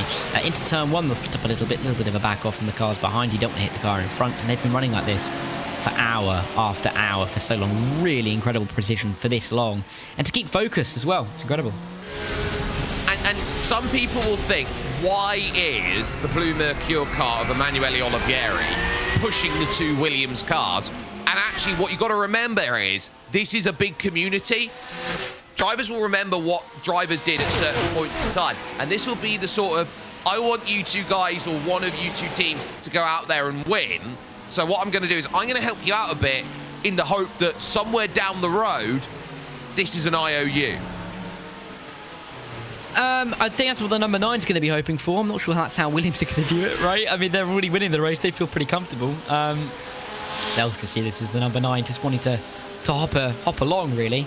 Of course, you're absolutely right. They'll probably want a favour return at some point. But, yeah, I think Williams are kind of just focusing in on themselves and won't really care what's going on behind them. You know, that car's 7 laps down for Blue Mercure. But I guess as well, if you're gonna try and make friends as a new team in some of these special events, you want to make them some of the class winners. Absolutely you do, and you want to do it with 2 absolutely stellar drivers out there in Parker White and Beckham Jasier again. There's the bump on the back of the Porsche, and there's the little bit of slipstream then from the Blue Mercure eSports car, which if it reaches it will bump, if it doesn't it will not.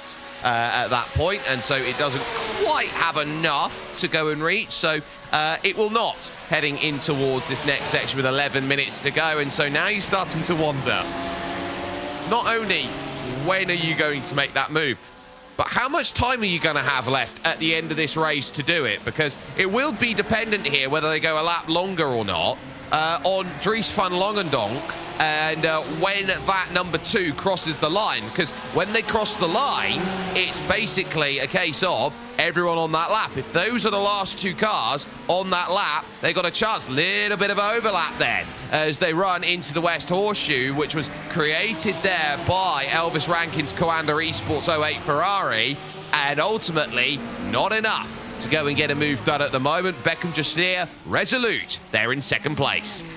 Yep, and they're staying where they are. 10 minutes to go. Drago Racing will cross the line with, well, we'll have to try and work out exactly how long that is. But they should have 6 laps or so to go. I would suspect, because the time differential between a GTD and a GTP is about 11 seconds, give or take. And with Coanda just overtaking them, the GTDs are about 36 seconds behind Drago Racing, which means that they shouldn't be caught, or they very well might be caught on the final lap or 2 to be lapped once again by overall race leader. So they very well could be the final cars from that lead lap, or they could be some of the first. But either way, 43 seconds ahead of Drago Racing. Even if they have a bit of a spin, I think they're going to be okay. They just cannot risk it, can they? That's just a big issue. Even with 9 minutes 30 to go, you want to make sure that it's done and dusted, and then you can try and go for the race win with each other.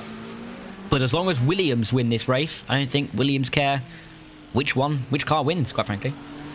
Well, they know they've got a 1 and 2. The trophies will look the same as they pilot their way to the West Horseshoe, and there's still not quite a lunge down there to make it happen. Jasier could have been cheeky and just snuck a nose down the inside, forced Parker White to open out the steering. But Parker White's a driver. Oh, this is going to be dangerous, though, as they go through. Oh, hey, there goes Eduardo Leo. Red line, take no prisoners. And just like that, there was a little bit of a heart palpitation for the Williams drivers. Yeah, and they had a little bit of a scare, but they've survived it, and they can continue to fight for another 8.5 minutes in this race. And through goes that red line car through. Goodbye. Won't see that car again for the rest of the race. And red line going for P3. Should solidify that P3. They're not going to catch Coanda, and it's going to make a big mistake in these final handful of laps. And let's see it again. Through on the 9, then inside at the dog leg on the number 1. Just about going to get that one done. Then go from the inside line to the outside line. Get through on the 6. Efficient work there. Yeah, it's wonderfully done by what is sometimes known as the big sniffer there, that BMW hybrid. But Eduardo Leo, third position, still chasing, feeling like I've got something to race for. I am still 10 seconds behind. You never know. Coanda might conk out of fuel. They probably won't. 99.99 times out of 100 they don't. But on the chance they do, I'm still going to go at 100%, try and find any way to bring that time in. So Eduardo Leo on the push as far as it stands. Here's the awkward thing, though, for Beckham Josiah in these final 10 minutes. Any time that Emanuele Olivieri pushes, he can't actually move out and make a position. That's really frustrating for the number one. Exactly. And, I mean... Oh, trouble in front of them. Trouble in front of them. That's big. It's the Team 75 car of Jürgen Frank, who's gone off directly in front of them, and he's tangled with Sven Haase, which is the 004 grid and go. Yep, and that 004 is going to be dropping down from where it was. I'm not too exactly sure it was, but it wasn't in contention either way, that's for sure. It's allowed the 6 and the 1 to just continue on their battle, or if you call it a battle. They are still running together. It hasn't interrupted it whatsoever, as we have under 7 minutes to go. Clearly, little moments here. 577, 18. What happens here? There's the grid and go coming through.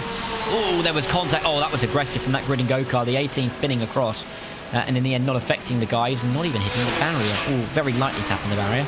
Got away with that, quite frankly.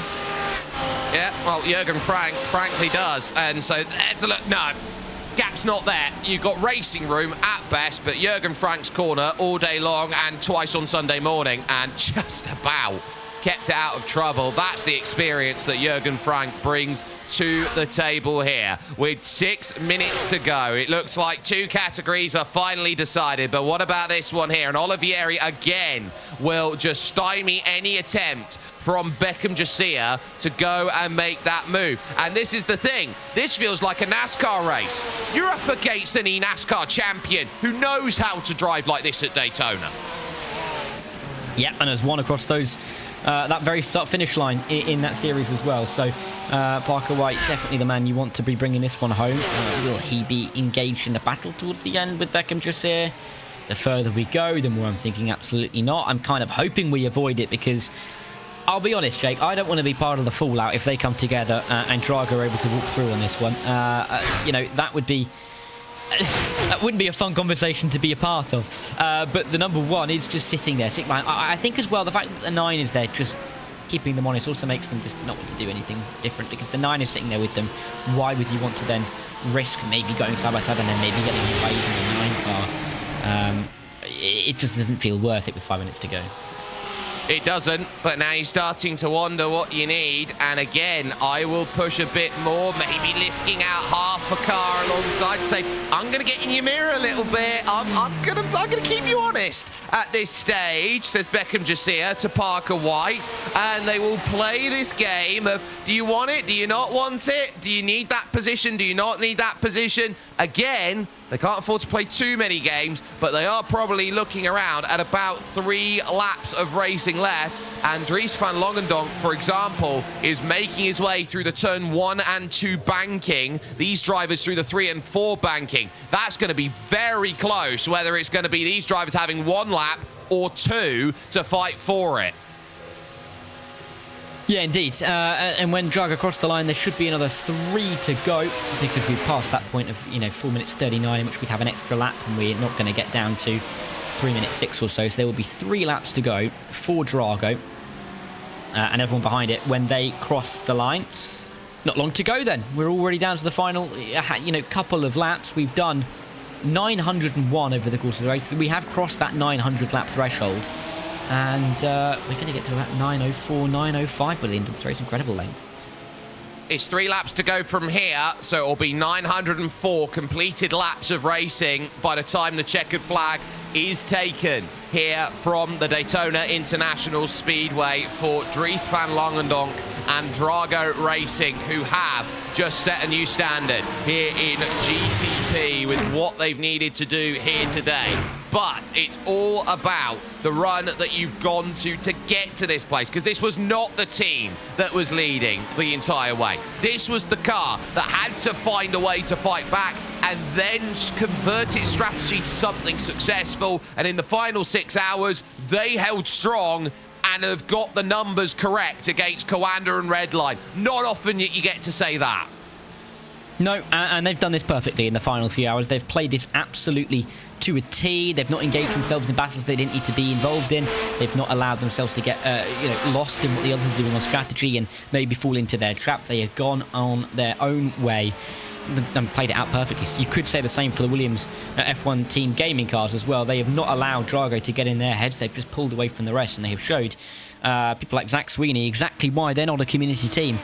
They are the real deal, and two of the cars right at the front of the field and a third in P6 as well. They've had a great day in that GTD class. They absolutely have, and with 2 laps to go, they know that they just got to breathe, hit their marks. Every corner is going to feel like an eternity. This is the water torture hours, if you want to try and put it like that, because you are thinking about what victory will feel like.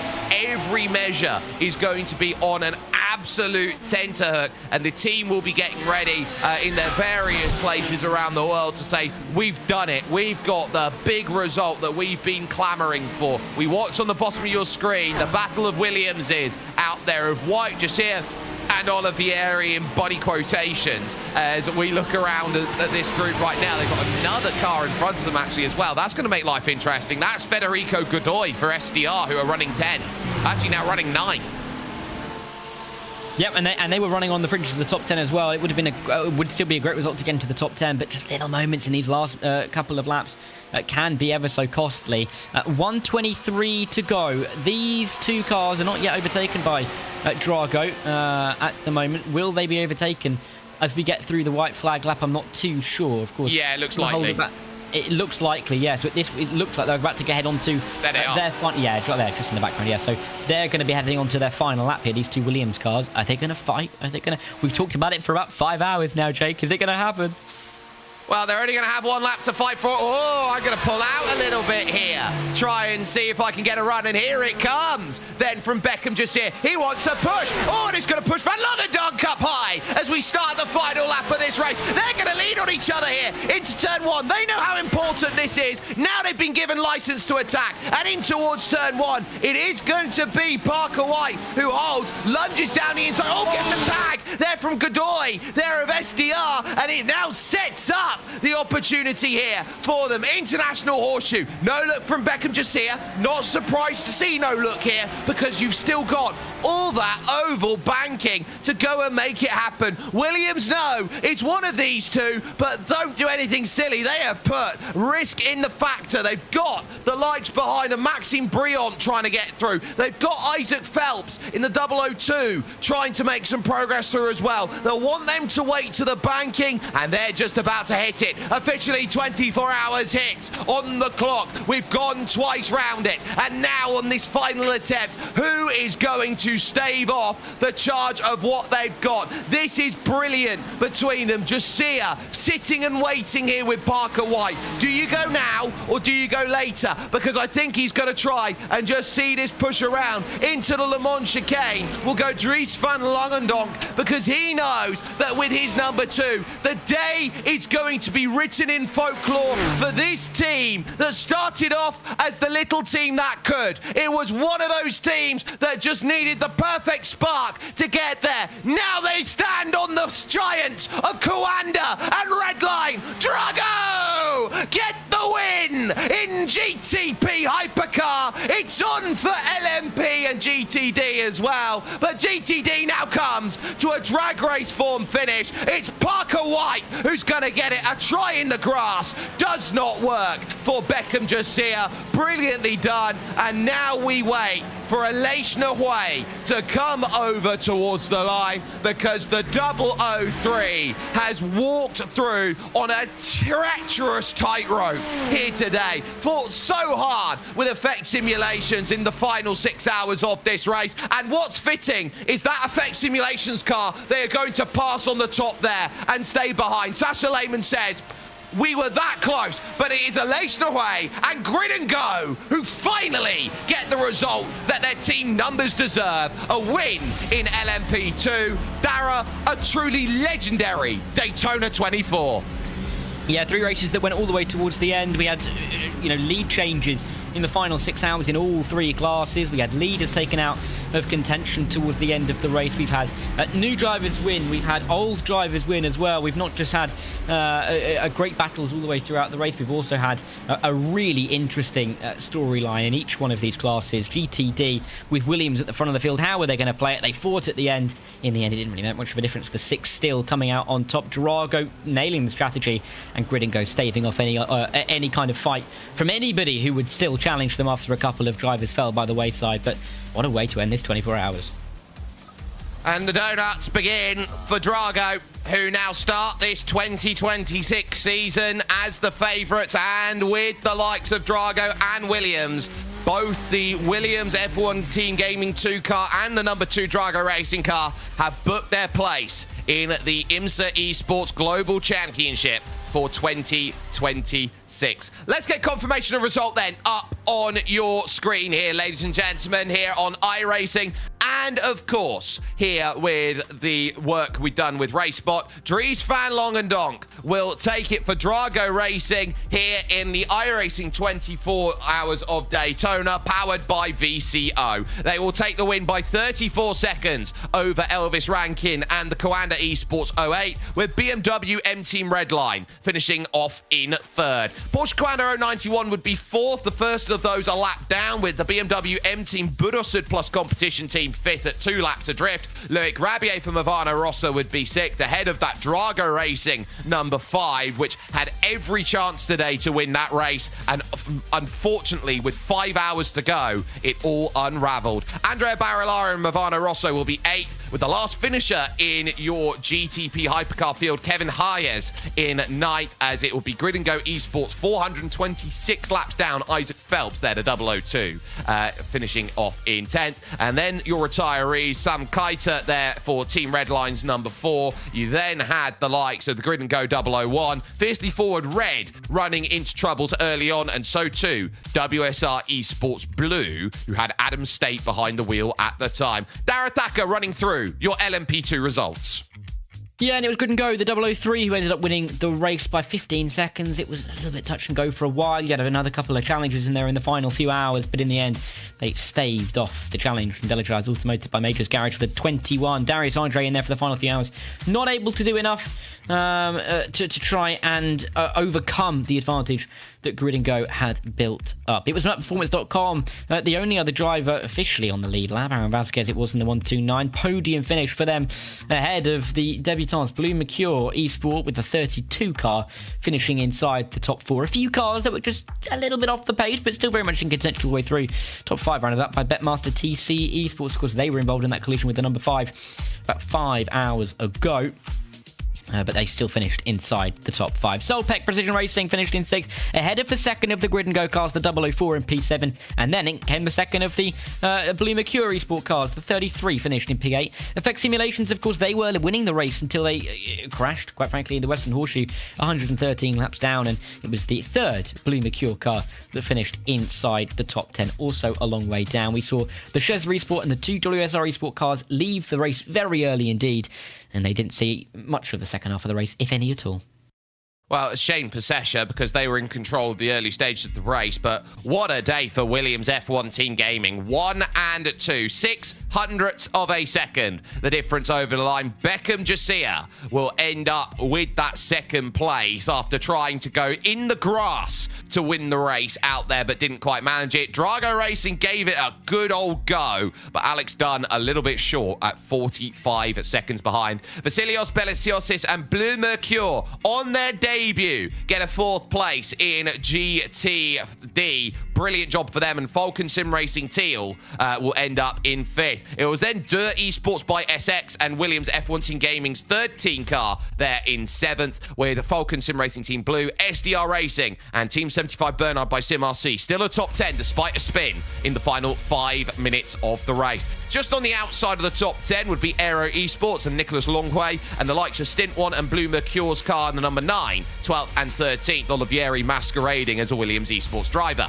You then had Team Alta and Winward, who would be the first retirees of the race in GTD. D to make note of. We saw the dramatic end for Norby, Kish and Sesha, with Drago then many laps down but still finishing. Grid and Go finding no result, neither would SDR and Marlon. Really, it was the GTDs that found themselves littered across the side of the circuit in the opening half of this race. As we go over the page and see the likes of ME Sports and Matt Caruana, Manatee Racing, Simplifier there. All the WSR cars couldn't find a finish today. Neither could both of the Impulse Racing cars, which is a bit of a shock, as you had the likes of DB Bengatan Racing. Nice to see the Brazilian-based team out there. Live Sim Racing Arnage and Burusud plus Turner retirees, and then the final two being Fiercely Forward Pink and Team PGZ would be officially classified as a retiree as well from racing action here today and yesterday over at the Daytona International Speedway. Well, we are going to get the chance then to talk to some of our class winners out there overall. And I think first and foremost, when we look around, I believe that Dara Thacker has wandered down the paddock. And I don't actually have the permissions to move in. But let's get the Grid and Go 3 team in of Aleix Nahuay, Balazs Remenik, Jesse Telkala, and Petr Zuba into broadcast for us. Because if we can manage that, then we'll have a great chance to chat. But Dara, what an incredible race we have had. Yeah, 24 hours of real intense racing action up and down the field. You know, we had all 3 classes up for grabs a lot of the time, and you know, it only really became apparent in the last hour or so when we were able to see who could pull that little bit further in front and secure themselves at the front of the fields. And you know, it was such a prestigious win to have the Daytona 24-hour under your belt, and for all of these guys, really big step in their sim racing careers. And you know, some more well-known names that of course won this race, some that are winning it for the first time as well. It's been a really good event. It absolutely has. We'll get you to interviews as soon as that becomes available for us. But in terms of how we're setting up on a day like today or on a race like today, I think you're looking at what has made each team happy and successful for it. It's that Williams needed that win to prove that they were still on top. Grid and Go needed it to justify how much number they put into each of these events. And Drago needed it to ascend to the next level. Yeah, they really did. And Drago have absolutely nailed this over the course of the race. You know, that they staved off a real fight back from the likes of Redline, from the likes of Kawanda, some of the most established teams, and have been the most established teams for such a long time here in the world of sim racing. Drago, of course, you know, not a nobody by any means at all, but of course being able to outrace those 2 establishments really is going to be a good bow in their cap going into 2026. And of course, with it comes that free pass to the IMSA Esports Global Championship. Yeah, it's a wonderful pass to go through, and the racing action that's going to go on by. There'll be a lot more news as and when that comes along, because I know there's a lot of big talks that are going on about what they want to do with it over the course of this next season and how that is going to go about. But as it starts on a season race like this one here, Dara, the big question will be, what next for all of these drivers? Because they'll be looking over at Sebring, they'll be looking at Bathurst, they'll be looking at Nürburgring and going, that's where the next rounds of special events are going to be, and the next big bragging right endurance races. Yeah, and of course it doesn't stop. It doesn't stop there. Of course, we've got the iRacing special events calendar to look forward to, and so many events on that we can, point out as really exciting prospects. Sebring coming up. Of course, we've got Spa and the Nürburgring in terms of those long endurance races coming later in the year. But so much to look forward to, not just in the sports car racing, but racing in terms of single-seater racing as well. It really has been a great year in the last 12 months, and it looks like it's going to get better over the next 12. And the Daytona 24 every single year sets us up perfectly, which will hopefully be a fantastic year's worth of racing. It certainly should do. We are just having a couple of issues on our end, ladies and gentlemen. We are going to get over to interviews as quickly as can. If it means that we might have to jump into their channel to go and have a chat with it, it might just have to be that. But Dara, as it goes, Daytona again proves why it is the first big race of the year. And the reason why is it brings all of the best drivers together. It brings an opportunity to test and it tests the cars in a various way. It tests the high speed, it tests the handling, and pretty much it forms the first big endurance test of the year. Yeah, it does. And there's so many to look forward to, as we've talked about. Sebring, Spa, the Nürburgring as well. And every single year, Bathurst another one. Every single year, teams and the top-end sim racing teams really do put a circle around those these endurance events as the big ones they are targeting to win. They are the biggest sim races of the year. They are the most competitive races of the year. The best drivers are in them. The best teams are in them. To be able to come away with a victory really is another feather in the cap. Some of these teams have enough, but they want more. Of course you want more. You want to win every single race that you take part in. And so it's great that every single year we have these many options of different races that we are able to do, and that there's so many drivers that will take part. And of course in this race as well, we've had over 100 splits of drivers getting involved, not necessarily on top split, but that doesn't really matter. We've had so many drivers take part with a iRating of 11k or 200 people have been able to participate, and that's exactly what these events are really about. Yeah, so if we can find that sort of level that's growing year on year, time and time again, you start realizing that sim racing is more and more becoming that global tour de force, and we're seeing more of these big events that are going on, and that the next level is going to be, well, when's there going to be even more to fight for in terms of these championships that continue on, because we're seeing that transition from sim to reality, but the legitimacy of sim and the level of having a sim racing career has never been brighter. Yeah, it's not, and I think it's been a really good start to the year, and we've got so many different opportunities upcoming. And yeah, again, as we said with the iRacing special events calendar that we've got to look forward to, so much in January, February, all the way through the year until December, and it refreshes, and we always look forward to that calendar coming out from iRacing themselves. Daytona kicks off the year with a bang, and we work our way all the way into December. You know, we've got the Martinsville MX500 that we had a couple of years ago, and we continue to have. We've got 4-hour races at new tracks every single year, races at Road America, and again, oval events, road events, dirt events, anything you can think of that you can get on the iRacing network, we can do in the sim. And yeah, it's fantastic to see everyone getting involved. Okie dokie then. So we see how important it has been for all of these drivers to go and get those results. But what about that final lap there? They started throwing everything at it for the Williams drivers. And honestly, you just waited for that one moment, that powder keg to go through. And there could have been 3 separate moments heading onto and through the opening corners where one car would have been off and the other car would have won. Yeah, and that's kind of the dilemma that we faced in that final lap. You know, Williams particularly at the end there. Either car could have won. In the end, it was the number 6, and I think they'll be pleased to bring home that 1-2. Thankfully, nothing bad happened between them, because this is it would have been a horrendous way to lose the race, quite frankly, after fighting for so long to be there and be at the front of the field and get themselves involved at the front. It really has been a long day for them, and it would have been devastating for them to have lost it in that manner. And thankfully for them, they did not. Really, the same. You could say the same for Drago and for Grid and Go, because the winning margins weren't that big. No one had that kind of lap's worth of an advantage when they could cruise home to the end. No, and that's what has made this so brilliant. We talk about, if you got a lap, you're safe. If you don't have a lap, you're not. And so ultimately today, on a day where there wasn't any rain in this split to go and work with, but there was rain everywhere else to sort of have that little bit of worry about, this was a pure endurance race. And often you look at races like these and rain is a gimmick sometimes, and this was just a pure all-out slugfest for it. We'll take a little look as they were heading to the line. This was how close it was, right down in. Look, Jeff Beckham just here went to the grass trying to get that move and just didn't have enough top end to do it. No, didn't at all. And I mean, really dramatic moments towards the end of that race. And to go into the 24th hour, to go into the final 10 minutes with a race on the line, really goes to show how close it has been over the course of the day.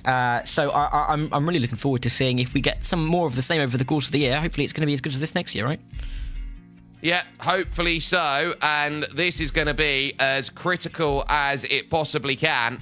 to go and say, look, the next races are big, but you're not moving too far. It's only a couple of hours away over to Sebring and the next racing that is going to be going on. So when you've got that Sebring International Raceway and what is set up, what is brilliant about it, I would sit down, get that opportunity and say, look, Daytona's your benchmark, but Sebring is a completely different challenge because you've got that transfer over from asphalt to concrete.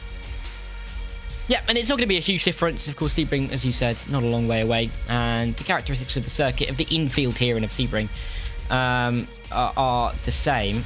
And, you know, it's going to be a really interesting race to see how it's going to work out in just a couple of weeks' time. And it's not going to be long until we get to that stage.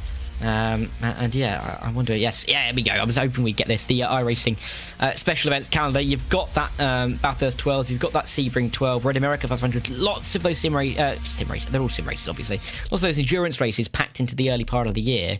And then you look to September, October, that Suzuka 1,000 kilometre, that Britcar 24, the Bathurst 1,000, the Petit Le Mans, so many great races to look forward to all the way through the year.